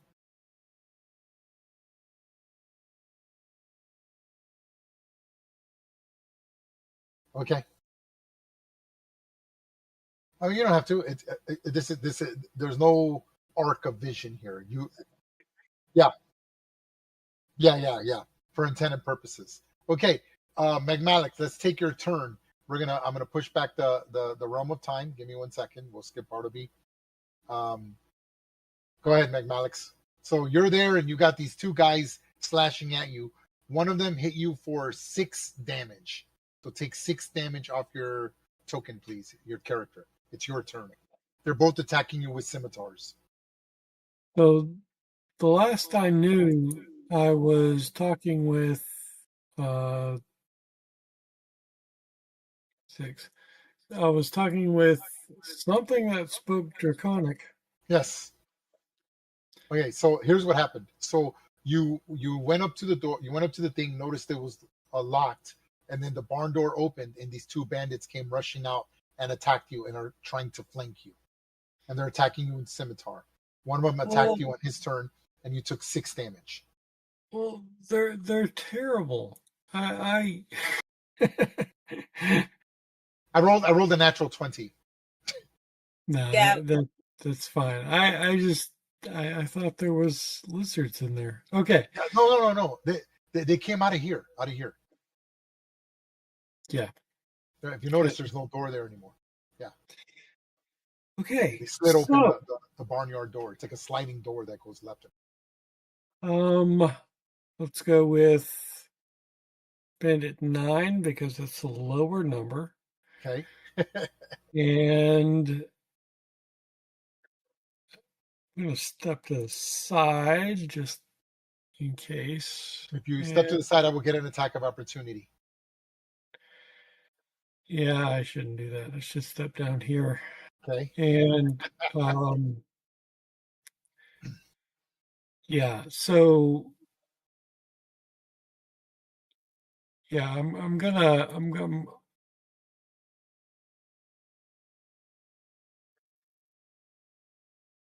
hunter's mark him. Bandit 9. Yes. Okay. Putting the hunter's mark on him. And I'm gonna start doing my chop. Go ahead. So I will scimitar. Jesus. Hey, look at there. Okay. You Whoa. Yeah, you end him. You Yeah. call how you kill him.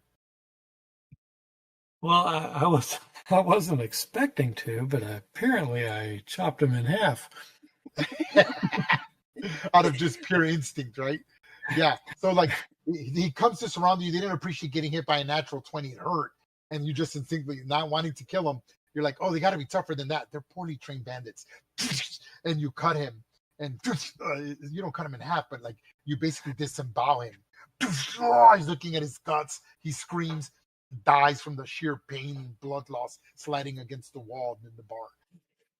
I'm like, you're being so dramatic. And, I love how McManus is trying to be like gentle and kills him straight away. It's like, oh, non-lethal. This is bowels. turn to the other one and short sword. Okay, no hunter's mark, only the 5 piercing. Yes. Yes. Okay. Yes. You no, you don't. You just injure him. So he's a little tougher. You kind of stab him with your short sword, and he's like, oh. Anything else? He screams. No, that's it. Okay. Bartleby took his turn already. The bandit captain. He's there, and the bandit captain is not having it. As his free action, he drops his scimitar, and he pulls out 2 javelins. Oh my. He gets 2 attacks per turn, and he flings them out at TBD. He flings 1 javelin at TBD and Bartleby. I need both of you to make DC 14 dexterity saving throw. Bartleby, you have no cover anymore, so it is a DC 14. TBD, you need a DC 14. I'm Okay. going to Bardic Inspiration. Oh, okay. Bartleby. That's Okay, being a human. and 11 for TBD. They both fail it. Okay. You want to do a Bardic Inspiration that gives them what, a D8 or D6? It's heroic inspiration. Oh, heroic. Oh, that's right. That's right. Yes. Okay. Bartleby, roll again. Come on, please. And how does this Bardic Inspiration inspire him to be heroic, Zadell? He's more than you've ever been before. Go ahead and make your saving throw, Bartleby. Another dexterity saving throw. Still not enough. Here goes the damage for TBD and Bartleby. 4d6. 15 damage lightning to both of you. Ouch. What was the DC again? So the DC was 13 or 14? DC, let me look it up. Hold on, let me make sure. Yeah, because I think it was 13, right? Oh, it is 13. I'm sorry. Oh my god. DC 13. Yeah, I'm looking here. Yes. It's each creature in the line must make a DC 13 dexterity saving throw. Yep. You take 6. Oh no, it's 15, you take 7. TBD takes 15. And then he throws his last javelin of lightning again. So TBD and Bartleby make a saving throw versus lightning. Again, DC 13.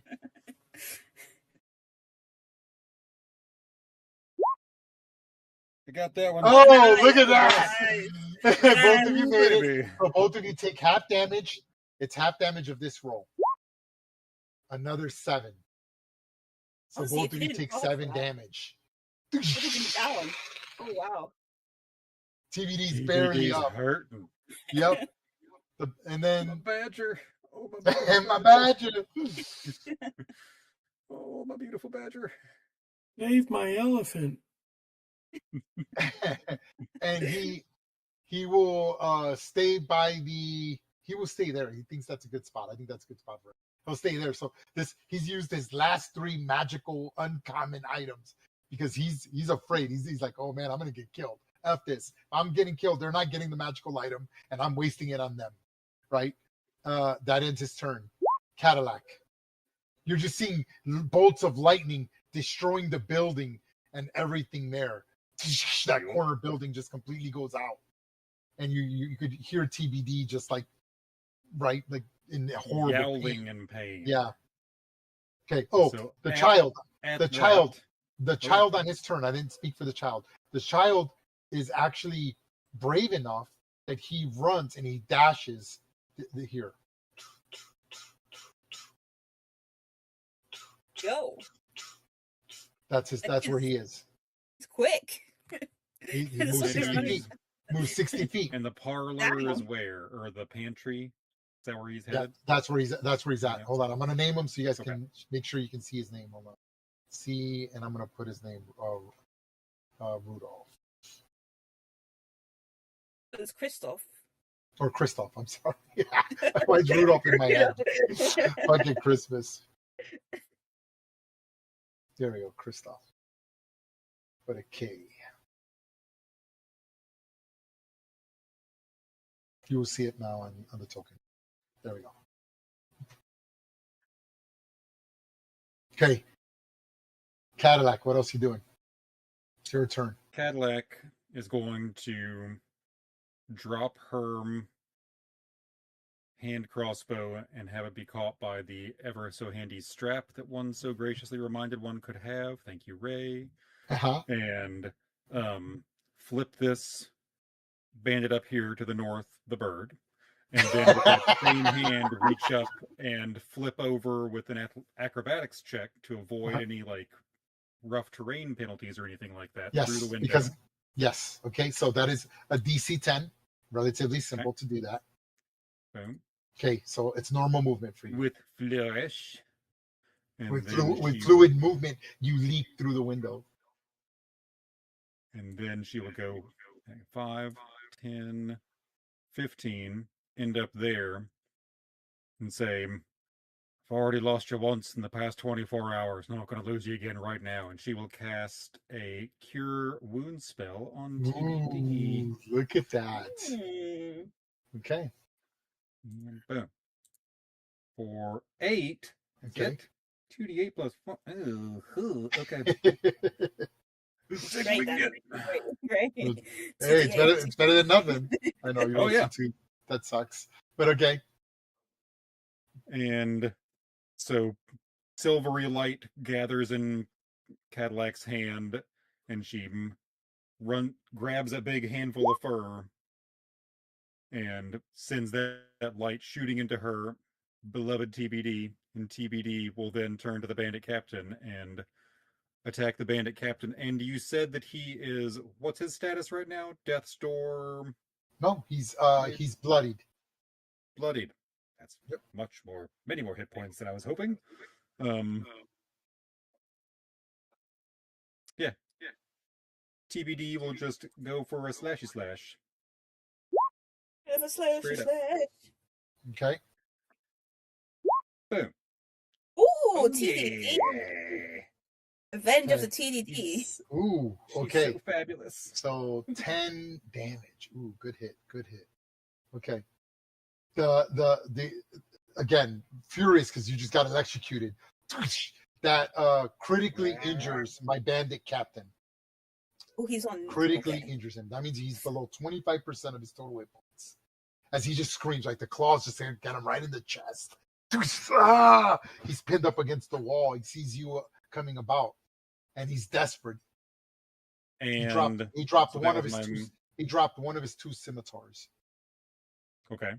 And just out of curiosity, can I see that bandit number 1 through the doorway right here?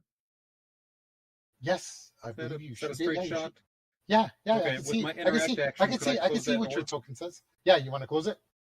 I would love to close that door, sir. Okay. Yep. Closing the door. Putting the door on there. While flipping him the bird. There it is. Everyone's Door is getting the closed. birds. How cool is that? Look at that.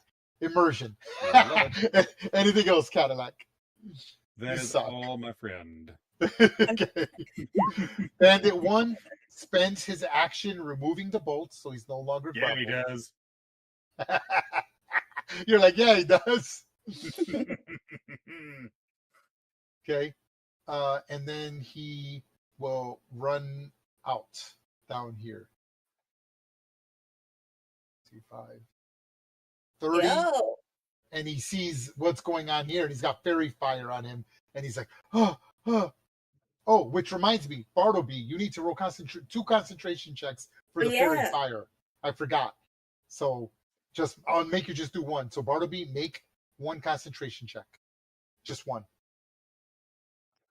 Yep. 10. Con save. Right. Con save. You just need a 10 or more. Okay. Oh my good. god. Okay. Yep. And that's it for Bandit number 1. That ends his turn. Bandit 4 doesn't appreciate, and he runs. God damn. Okay. He's gonna go here. Wait, hold on. Let me try enough. 5, 10, 15, 20. Takes cover in the corner and shoots a bolt at Gibbet. Here goes. And god damn, these guys suck. I'm at +4 to hit, and I haven't hit anything. And he misses. Okay, the boars attempt to ram through the door.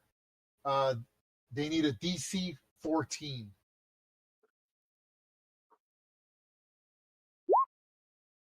Yo. Okay, both of them try together. That's their action. The door come busting open, and it's going to be a shove. So the door breaks down, but he's going to try to shove you. So it is a contested roll. So Gibbet, you can roll acrobatics or athletics. Take your pick. Acrobatics it is. You need to defeat a 10. Okay, you could place me anywhere you want adjacent to you. Do you want to leave me there, or do you want to move me somewhere adjacent to you? It's up to you. Move you 1 square down from me. There? One Or to do the you left. want right there? Okay. Right there. And this one is there. Okay, that ends my turn. Okay. The dragon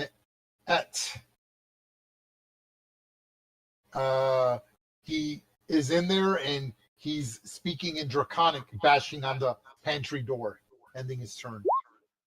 Okay, Bandit 2, who's frightened, sees his buddy, but he's sort of freaked out, and he spends his action to disengage.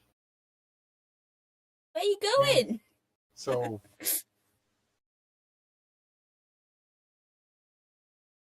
and he's no longer frightened. That's only for like 1 turn. It's a temporary thing. Ending his turn. Okay, the boar already took his action. Sadil.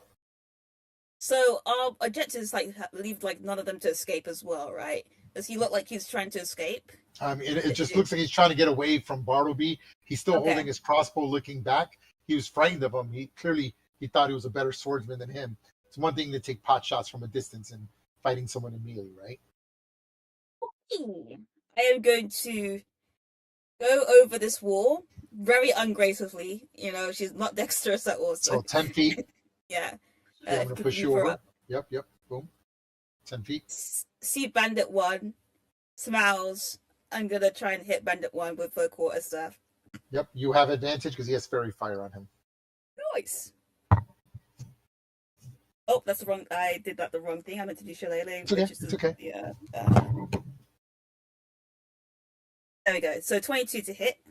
I'm doing force damage to do non-lethal kind of, yeah. Actually, yeah. Non-lethal, which would be a straight, which, oh my god. Okay, So it'd be 19 22. to hit. Yeah. Damage is both 4 and 7. Is that No, correct? just the 7, just doing Just the force to 7. try That's and right. You're just doing force. yeah. Okay. This is you're rolling normal damage, correct? Yes. Okay. You didn't say you're non-lethal. Okay. So you Oh, no, so I put was him. trying to do non-lethal, but it's fine. You I put him on always- death. You put him on death's door as you smash him with your shillelagh. The force of the shillelagh, right? It's sort of like just like a light push, but then like this force attack. You hear ribs cracking. I can't be mean, right? And what would Radiant do? That Radiant would kill him, right? Radiant would definitely kill this bandit, right? I don't know. You tell me. What are you gonna do? Oh, I want to get rid of him.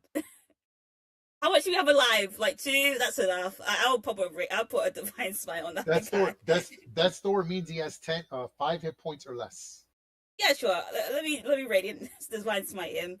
I got a free one that I can just do, so I might as well do it. Okay, go ahead. Yeah. It's just 2d8, right? Yeah. For a divine smite, yeah, 2d8. Yeah, an extra 2d8. I'm just gonna roll this 2d8. Yeah. No. 8. And you strike him down. You take him to -4, killing him. All right. Everyone gets at least 1 kill, all right? So I've been doing good, so I'm not kidding. I moved there, which is see. Yeah. Bandit captain. Okay, yeah, I'm just gonna pop Bartleby. I'll pop 5. Actually I can't because I did thingy. Never mind. That's what I do. Okay. I can't do Good? that because I Okay. Yeah. Give it. You see these 2 boars are gonna obviously attack you. They'll attack anything close to them, right? Not just you. These are beasts. They might just want to get away. You don't know, right? They're beasts. They're beasts that have been contained and clearly not happy. Yep, that's all right.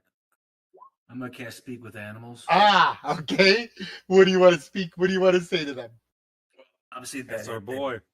They barged out of me, scared the shit out of me. I was gonna open the door for them. So Uh-huh. I'm gonna say, "Hey, you're free. You're free." Pin him down and point over at Bandit 4. Okay. See if I can You don't even convince have to them. roll. They look at it as that you were gonna free them. You can speak their language. They will, at least until they take damage, obey. So you could see them like a bull, when it scrapes its leg, and the bandit sees you, like going, and he's freaking the fuck out. And the bandit's like, and he's just seeing these 2 wild boars looking at him. He doesn't look happy. Good. Anything else, give it. They Yeah, are good. they are considered friendly to you. Cool. All right. You still got a bonus, Move. and you still got to move. And is that a window there? That little. That is a window. You can see through it. Yeah. So I'm not able to see anything through that window. Oh, you're not? Oh no, that's a door. I'm sorry, that's a door. That's a Sorry, door. it's a door. Yes, Okay. that you know leads to the pantry. Can I? Yeah, it's I an still have interaction. action to- No, it's an interaction to open the door. Do you want to open it? Yes. Okay, done. Oh, hello. Right then. Yep, you see the child there. Yeah.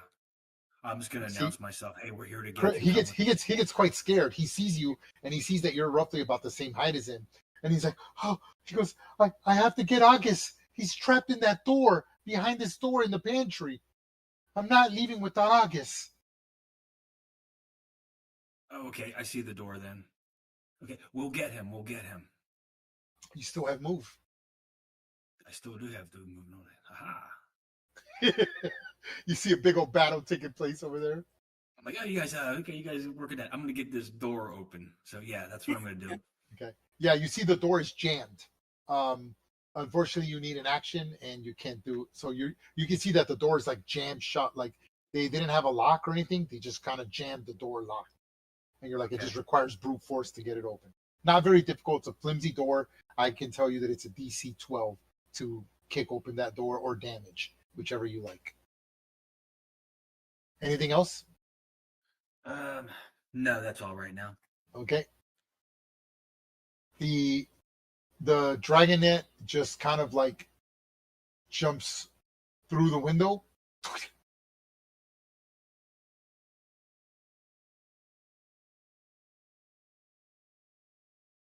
And he jumps into the hole as he dashes in there. Interesting. Okay, he's dead. Removing him. What's up with that guy? Okay. Bandit 10. Bandit 10 sees that you just like disemboweled his buddy like without much effort, right? And he freaks out, but he's gonna shift here, and then he's going to attack with his scimitar. 20. Malix, you there? Is he having technical difficulties again? Yeah. Mm-hmm. Right. Does a 20 hit? Yes. You take 2 slashing damage. Ouch. Okay, top of the turn. Malix. Okay, so I will shift my hunter's mark to that guy. And scimitar him. 16. 5, 6. Yeah, that hits 5, 6, 7 damage. You kill him. Well, he's so easy to kill. Oh my god. Yeah, that's the damage was you took him over by 1, so I imagine it's like a slashing to the throat. And he's choking and dies, basically blood loss. As he tries to crawl out of the barn. Doesn't actually make it out. So the things that were talking to me are still there, I guess. Right? One thing, yeah. They're behind the locked door, the barn door. Yeah, it's one thing was talking to you. So you're hearing snorting, but one creature that clearly is not human size. It's like the size of a prairie dog. Is talking to you in Draconic. You want to say something? That's adorable. He's still saying to you, get us out, please. I open the door and I, before I even see what's in there, I say, go liberate your masters. They're probably little groundhogs. Okay, so you see 2 of these.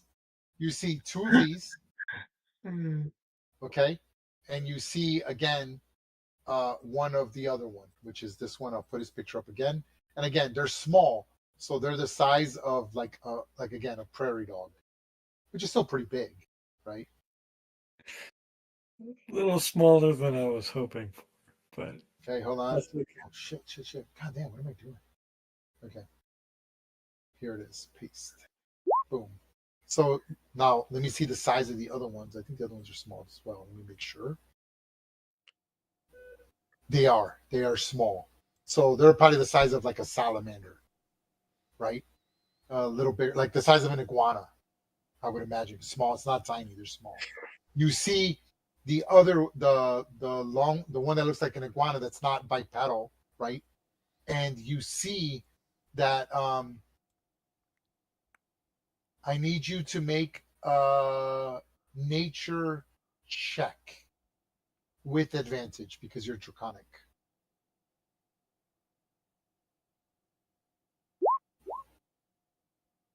11? Okay. You see that these stocky little reptiles are in fact related to the dragon family. They have been originally bred to manage infestations. They were, however, they are very popular among gardeners as they tend to not eat fruit and small pests. They are considered fey dragon creatures. They have surprisingly strong builds and spades like Joe jaws. These shovel-like dragons enjoy digging through dirt and can burrow extreme lengths in a short period of time. However, if they are threatened, they can strike out with a long, extended, acidic, sticky tongue and have razor sharp claws. Okay, that's interesting. Their intelligence is slightly better than a beast. Now, the other one these do not talk, but they have 6 intelligence, so they can understand. They cannot speak, but they can understand Draconic. But the one that's in the middle that you can see as I open the door, that one, the Dragonette Barnyard, he looks at you and he hears what you say and he speaks in Draconic. Thank you. They've been keeping us in here. We're just trying to get back below. Back below. What is below? He says, we found the nest of crab razorbacks. They're delicious, and we've been wanting to get to them for quite some time. We were forced to have to come here as this was the easiest and most direct route into them. Please, let us go. Again, I'm probably making him sound too intellectual. The tall one has an intelligence of 9. Yeah. So he's below, just slightly below average. Right? Not simple Jack stupid, but like he has basic intelligence. Equivalent to like a basic commoner. Not much worse than me. Go and save the boy that cares for you. I will help you get the what did he say? The razorbacks? The razorbacks. The crab razorbacks. We'll help you get the crab razorback. Okay. Yes. Anything else, Magmalix? You still have move. No, that is true. And a bonus action. I'll come out here. And then it's 2, 3, 4, 5, 6.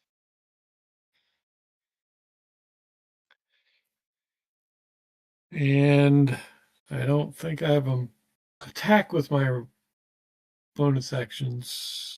So I will. That's it. Okay, awesome. Bartleby.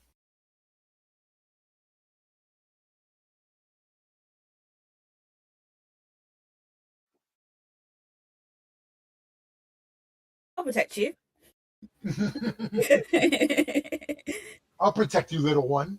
Little one, I will protect you. Hide behind me. I'll be a wall.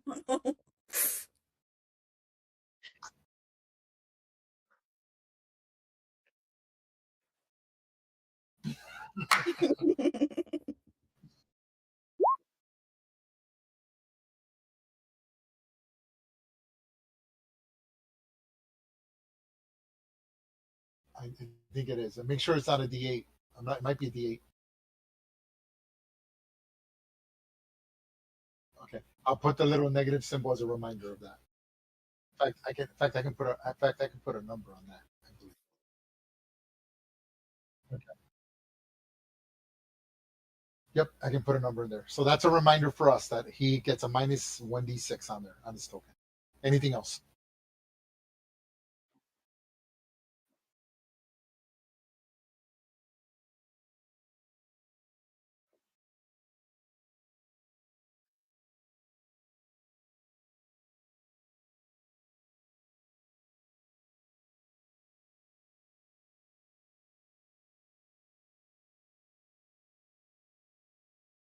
Yep.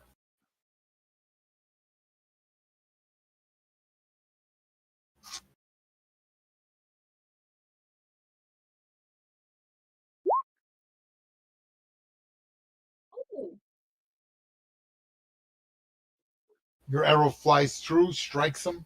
It doesn't stick into him. It grazes him, right? Injuring him, and he's like, huh, and he can see, like, because at this point they see you're just like attacking. The Nordlanders aren't even attempting to hide, so he can look at the ridge in the distance hillside that there's a bunch of people. And he's like, and right, and he just looks and he goes, fine, and he drops his light crossbow and his scimitar.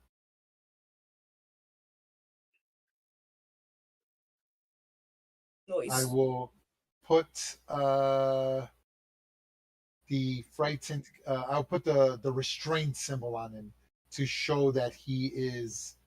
I'll put this. This looks like a surrender. He sort of surrendered, and that's exactly what he does as he drops prone.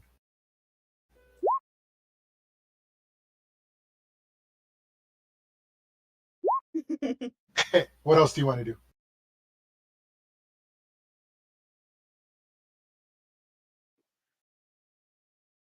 Okay. Bartleby, are you done? Okay. So Magmalix and Bartleby and Sedil. Yeah. You three just start hearing "Ma!" and you see a tentacle reach out from the hole and just yank a goat down into the ground.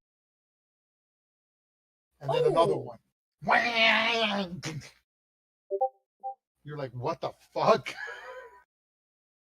Damn. I think these critters are a bit bigger than we think.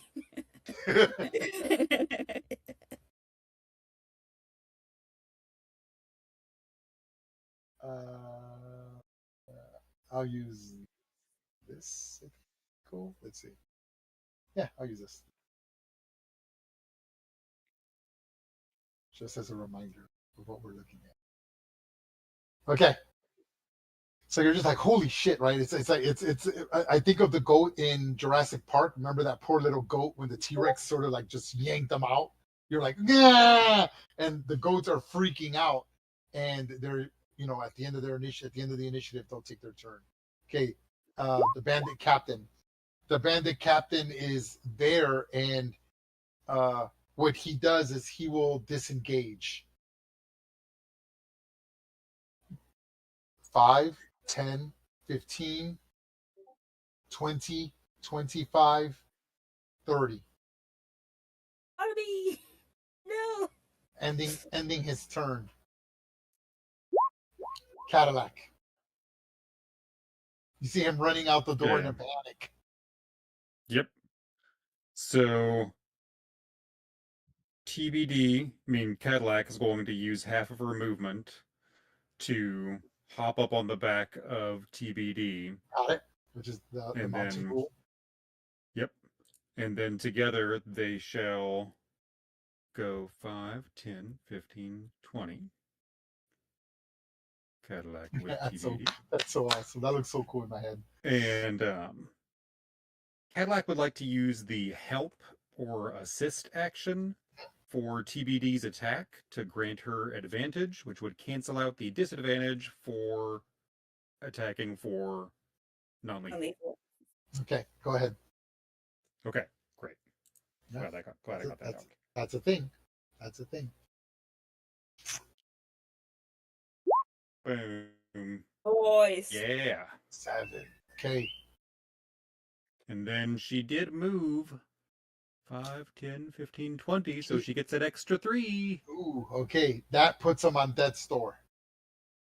Oh, so close. So it's like, yeah, so TBD probably would have killed him, but like, she just kind of like claws him in the butt, probably like his lower back and butt.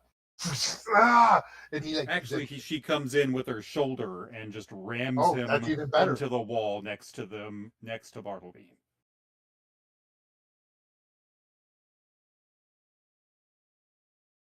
Okay, anything else? And we're almost done. We're gonna end the session as soon as we finish just this top layer of encounters. So give me just like 5 more, 10 more minutes at most, and we'll be stopped. Anything else, Cadillac? That is all my everything, sir. The thing is the tentacle thing on the ground. Okay, anything else, Cadillac? No, sir, that is all. Okay. Bandit 1 is dead, removing him from the initiative. Bandit 4 sees these boars and he freaks out. He just starts running. 5, 10, 5, 10, 15, and then he sees Bartleby, Zadil, sees the bandit captain, and he's like, "Don't let them bore me! Don't let them rake me, please!" And he drops to his knees here and surrenders.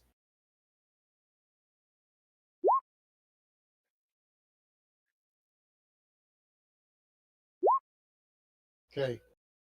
At that point, you see, and unfortunately, there's not much Bartleby can do. And even while he's prone like that, the boar just comes at him and rails him.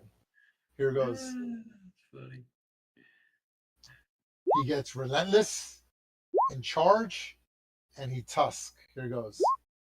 With advantage, 7, and he does an additional d6, so 3, 10 damage, killing the bandit. Oh.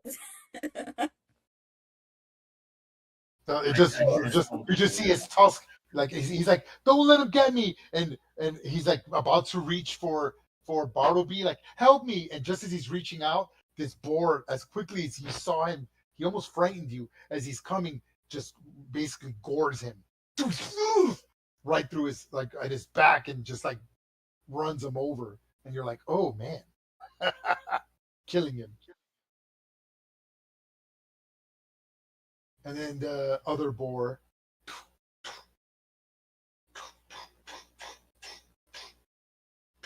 And they start chewing. They start chewing on him.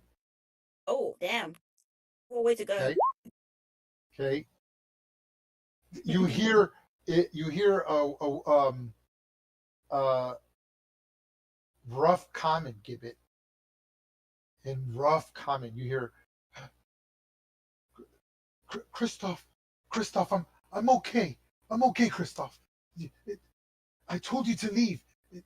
Please, Christoph, leave. And Christoph's like, "I'm not leaving you behind." Ooh. So August can talk. August can talk common. Yes. Okay, Bandit 2 surrenders. I'm removing him from the initiative. The boar already took his action. Zadil. So everything's pretty much done except for the bandit captain. What are you going to do, Zadil? Does he look like he's surrendering, or? I mean, it looks like he's trying to. You see his attention focused in this direction. Oh, okay. So he looks like maybe he's going to try and escape down those big tunnels. In Sadil's mind. Sadil saw like the 40-foot drops. Like, there's a way to escape there. So she's going to try and just try to attack him. Just to be sure, I'm sure this might be the last combat, hopefully. So she's just going to chromatic orb again with the thunder and non-lethal. Okay. Yep. In case it matters, as you know, you can see his aura. He's seriously injured. He is on death's door. He has 5 or less hit points. Yes, I just don't want to risk it because I might roll 1, knowing me. So it's going to straight roll non-lethal thunder damage just to take him out, hopefully. Go ahead. Shoot him down. Oh my god! Yeah, knock him out. Yeah, I'm gonna say he flies back like 10 feet. What does it look like, Zadil? Oh my god! So Zadil's not really like great with like either kind of like magic, but she like tries to like channel this like thunderous energy, and as she like gets it to the tip of her star, she slams it down and it explodes outwards towards the captain, and he just flies with the thunderous wave.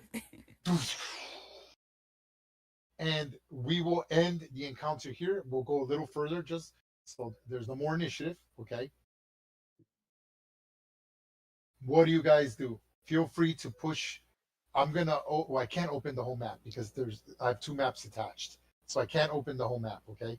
But yes, push your tokens anywhere you like on this map. To fight those javelins.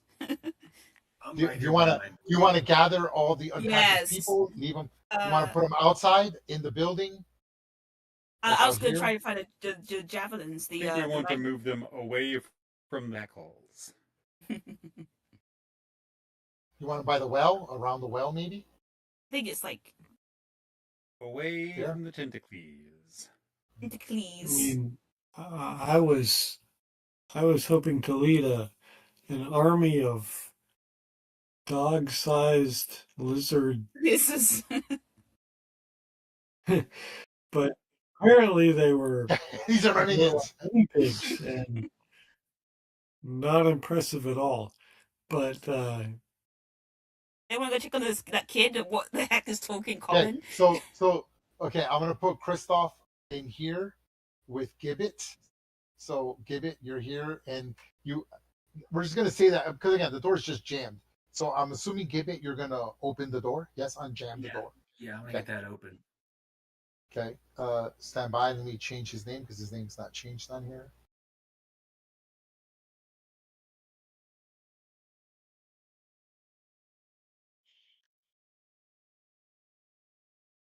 August. Let me change his name.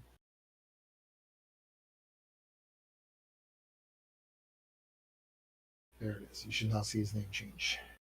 That's August. Christoph and August. Yes. So as soon as you open the door, he's like again, he's small. He's like the size of a prairie dog, and he hugs Christoph. Christoph hugs him, picks him up off the ground. He's crying, and he looks at you, and you're like the same height, but you're not a boy. And he's seen halflings before. More likely, they're the second most popular species in the Moonshade Isles, and then dwarves. And he Give us says, a gnome. oh, he's a gnome. Okay, yes. I'm But he gonna doesn't know figure it that, right? He thinks you're probably a halfling. And so he looks at you and he says, Thank you. Thank you for saving August. I had to come back for him. I knew Father wouldn't approve and didn't like me talking to him, but I don't care. I love August, and August loves me.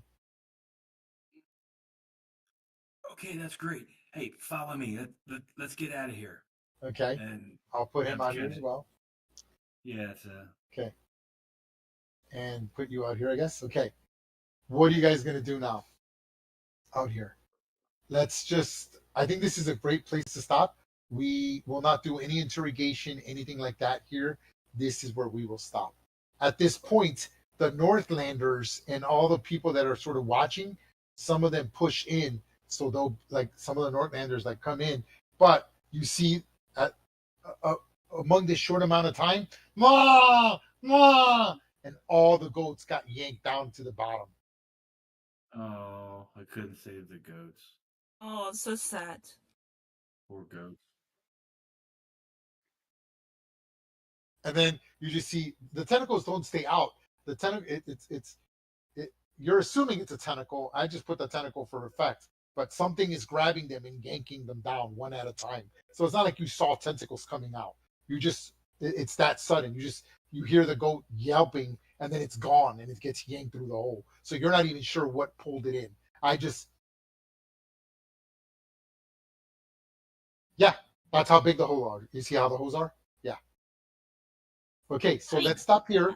Let's give you your experience for everyone and any additional rewards. We ready? Yellow, yes. Okay, so I've marked, if you look at the map, I've marked everyone who's dead. Anyone who's dead just has a normal red X. Anyone who's unconscious has that unconscious symbol. You see it? That's the unconscious symbol. Okay, and then this guy's actually awake and he surrendered. Okay, so everyone else is dead. You're like, oh, you killed everyone in here, killed half of them, which isn't bad. Killed half, yeah. You know?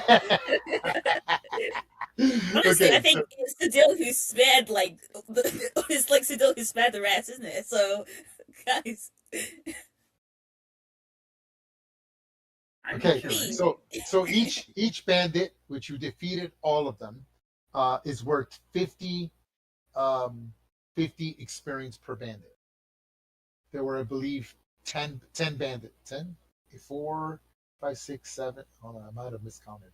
1, 2, 3, 4, 5, 6, 7, 8, 9. We'll say 10. I miscounted. I should have had one more. 10 bandits. Each worth 50 experience points. Nice. Okay. Each boar that survived, you didn't kill them, you befriended them, in fact, is also worth 50. So you get 100 for each for both the boars, 50 each. You rescued Christoph. Christoph is worth 100 experience points. He could have died, by the way. and you rescued August, who's also worth 100. I think. Let me make sure. Yeah, 100 for August. Okay. Each creature that you released, they're out here. Okay, stand by for the Dragonette Barnyard. You saved him. He's worth 50, and the Dragonette shovels are each worth 100. So they're 200 total. Just remember, there was another one that jumped down the hole. I don't know if that's anything to correlate, but there's another. I will say yes. I will say yes. So he's worth 50. So 100 for the Dragonette Barnyards and 100 each for the Dragonette shovels. And there's two of them, so 200. Okay. Yes. Yeah. Now, I'm going to give because I as a DM gave a disadvantage for non-lethal. This is a rule, so I'm going to say that you get a little more experience for any alive bandits. So I will double them. So you get an additional 50, 100, 200. Oh, I'm sorry. 25, 50, 75 experience points for capturing 3 of them.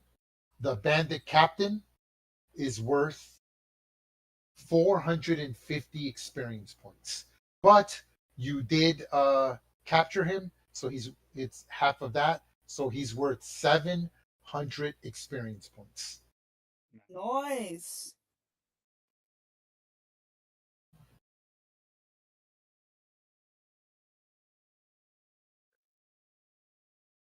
Okay, add that all up, divide it amongst each other, and round up to the nearest 100.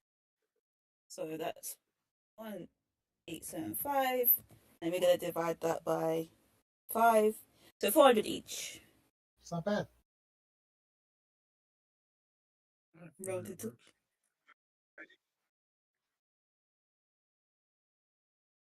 It did. No, it did help. There were. I mean, No, it was fun. It was fun.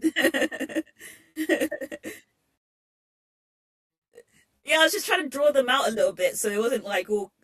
But it worked out for the best anyway.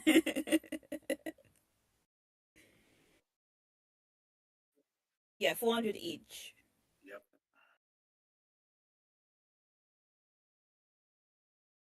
Okay, so just a little bit of quick role playing. So the Dragonette that only speaks Draconic speaks to the Dragonborn. He speaks to Magmatics. You there, Magmatics?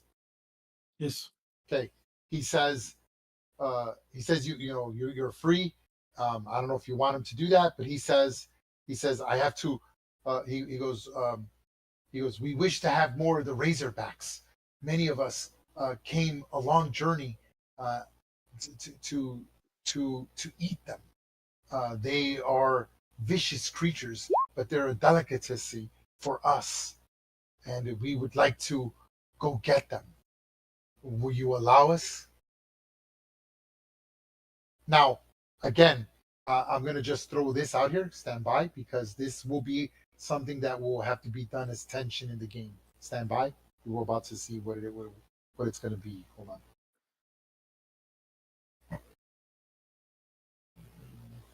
Yeah, here we go.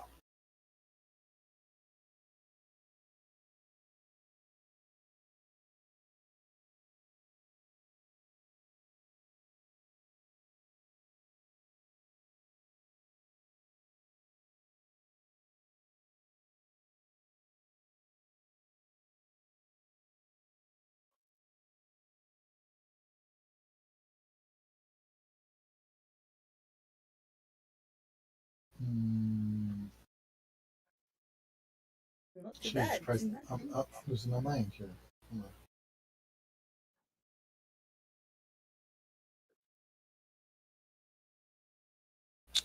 What am I looking for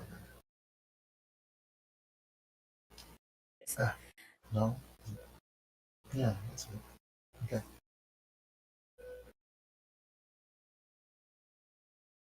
Let me put this in the bottom. I don't like it where it is. There we go. Okay, so you see the two groups come in, And just to give you, we're not going to role play this now because it's already getting late and I don't want to keep anyone longer than I already have. But you see, those are representative of 10 folk and Northlanders, okay? So there's a total of 20 personnel with various spears and farming tools, right? They come in just as like these creatures are like talking to the Dragonborn. So the Dragonborn, I'm going to put you over here because he's talking to you. And he waited before going in there. And they come in and they see these creatures and it doesn't look good. These folk and Northlanders are coming in and they see these creatures, and you know how superstitious they are, how they don't like foreigners, and they just sort of kind of come in like, what the fuck is going on? But they're like they're like vigilant with their weapons sticking out, and it looks like they're looking at you to see what you're going to do, but they're clearly, I guess the word would be frightened, but not flight frightened, fight frightened, right? Oh my God, it's a monster and it needs to be killed. Instead of oh my God, it's Frankenstein, he's killing us, run away. Right? I definitely hold up my hands and say, well, hold on, these animals that are cared for by the farmers, these are not monsters. They, I tell them that they're just normal creatures. At which point I need everyone to make a perception, an insight check. Do this now, everyone, and here's the little cliffhanger. Oh. Cadillac is too busy getting the blood out of TPs. Okay, I'm only going to whisper it to the people who made it. Okay, you can role play this however you like. Only one person made it. Wow, that's Gibbets. Okay, hold on. Magmalix, you have advantage. Roll with advantage, Magmalix. You will see why. If you advantage. Nope. You'll see why. Okay. Now, does not help. Those dragon things were speaking Draconic or Common or whatever. Okay. No, August speaks some Common, but the Draconic Barnyard only speaks Draconic, and the Dragonite Shovels understand Draconic and Sylvan, but they don't speak it. They don't have the ability to use human speech. Okay, I thought there was something about speaking so hold on. beast or something. I was like, wait a minute. Okay, so no, it does not apply. They can speak to beasts, they can speak to the boars, and they can speak to TBD, but not to humans. Okay, so hold on. I'm sending a whisper to Gibbet. It is for you to roleplay. Okay, give me 1 second before you react to it.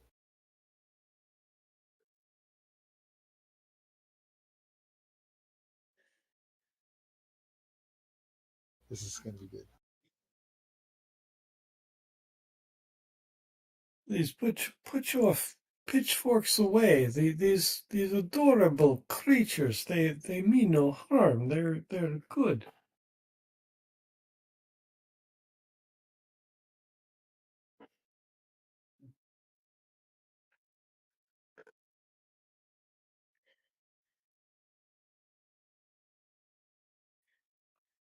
Okay, there it is.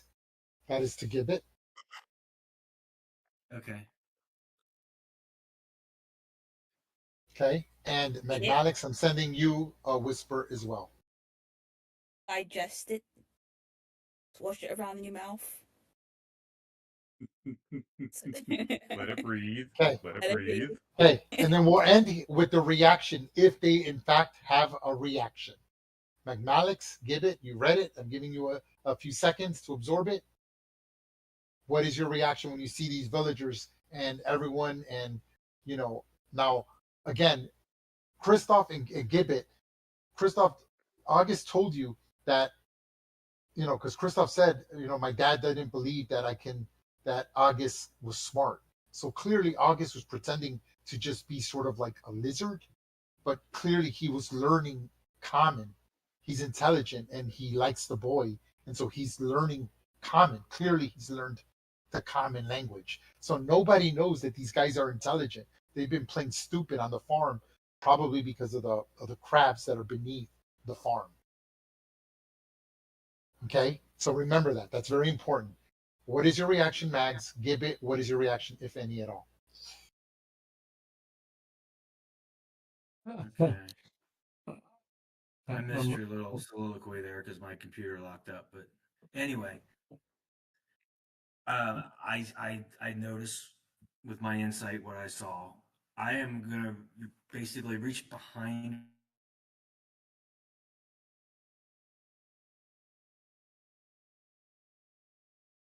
Reach behind. Reach behind. Did his computer give out again? Yeah. Okay, Gibbet. Okay, Magmalix, anything from you while he's figuring that out? Yeah, I'm a little, I'm kind of weirded out by all this, but from what you whispered to me, Uh-huh. I'm I'm going to step to Christoph. Uh-huh. I'm going to trace a circle in the dirt around him, Oh, okay. and I'm going to draw my swords, Uh-huh. and I'm going to say, "You all need to leave. This is this is resolved, and uh, we don't need to make any more of this than what it is." Okay. Gibbet, have you fixed your computer? Do you have a reaction? I heard you were going to reach for something. We cannot hear you if you can hear us. Yeah, can you hear me now? Okay. Yes. What do you do with it? Well, basically, I was kind of shocked at what I noticed, and my first thought was, Mags has to see this because he knows. I know what it is. He knows what it is. Uh-huh. And at this point here, I'm just trying to just kind of keep Christoph and August away, stay basically shield between them and the villagers. Okay. Because that's So my concern is the villagers I will might push in there, and I will push in not there. like that. Yeah. Okay. All right. And with that, we will end the session right here. Ooh. Yay! It's going to be cool. I'm curious to see what you guys do. Okay, it was a good session, guys. I hope you guys liked it. It was fun. That was kind of cool, right? Like I thought it was cool. Right? That was super fun. Yeah. Yeah. It was great. So thanks. I'm sorry we started late again. Sorry, my life, and I'm glad that I apologize for keeping you an hour and a half past. Good night, folks. Good Great Thanks session. for jumping in, guys. Yep. Of course, anytime. Yep. All right. Good I night. found family. Good night. Good night. Good night, all. Good night.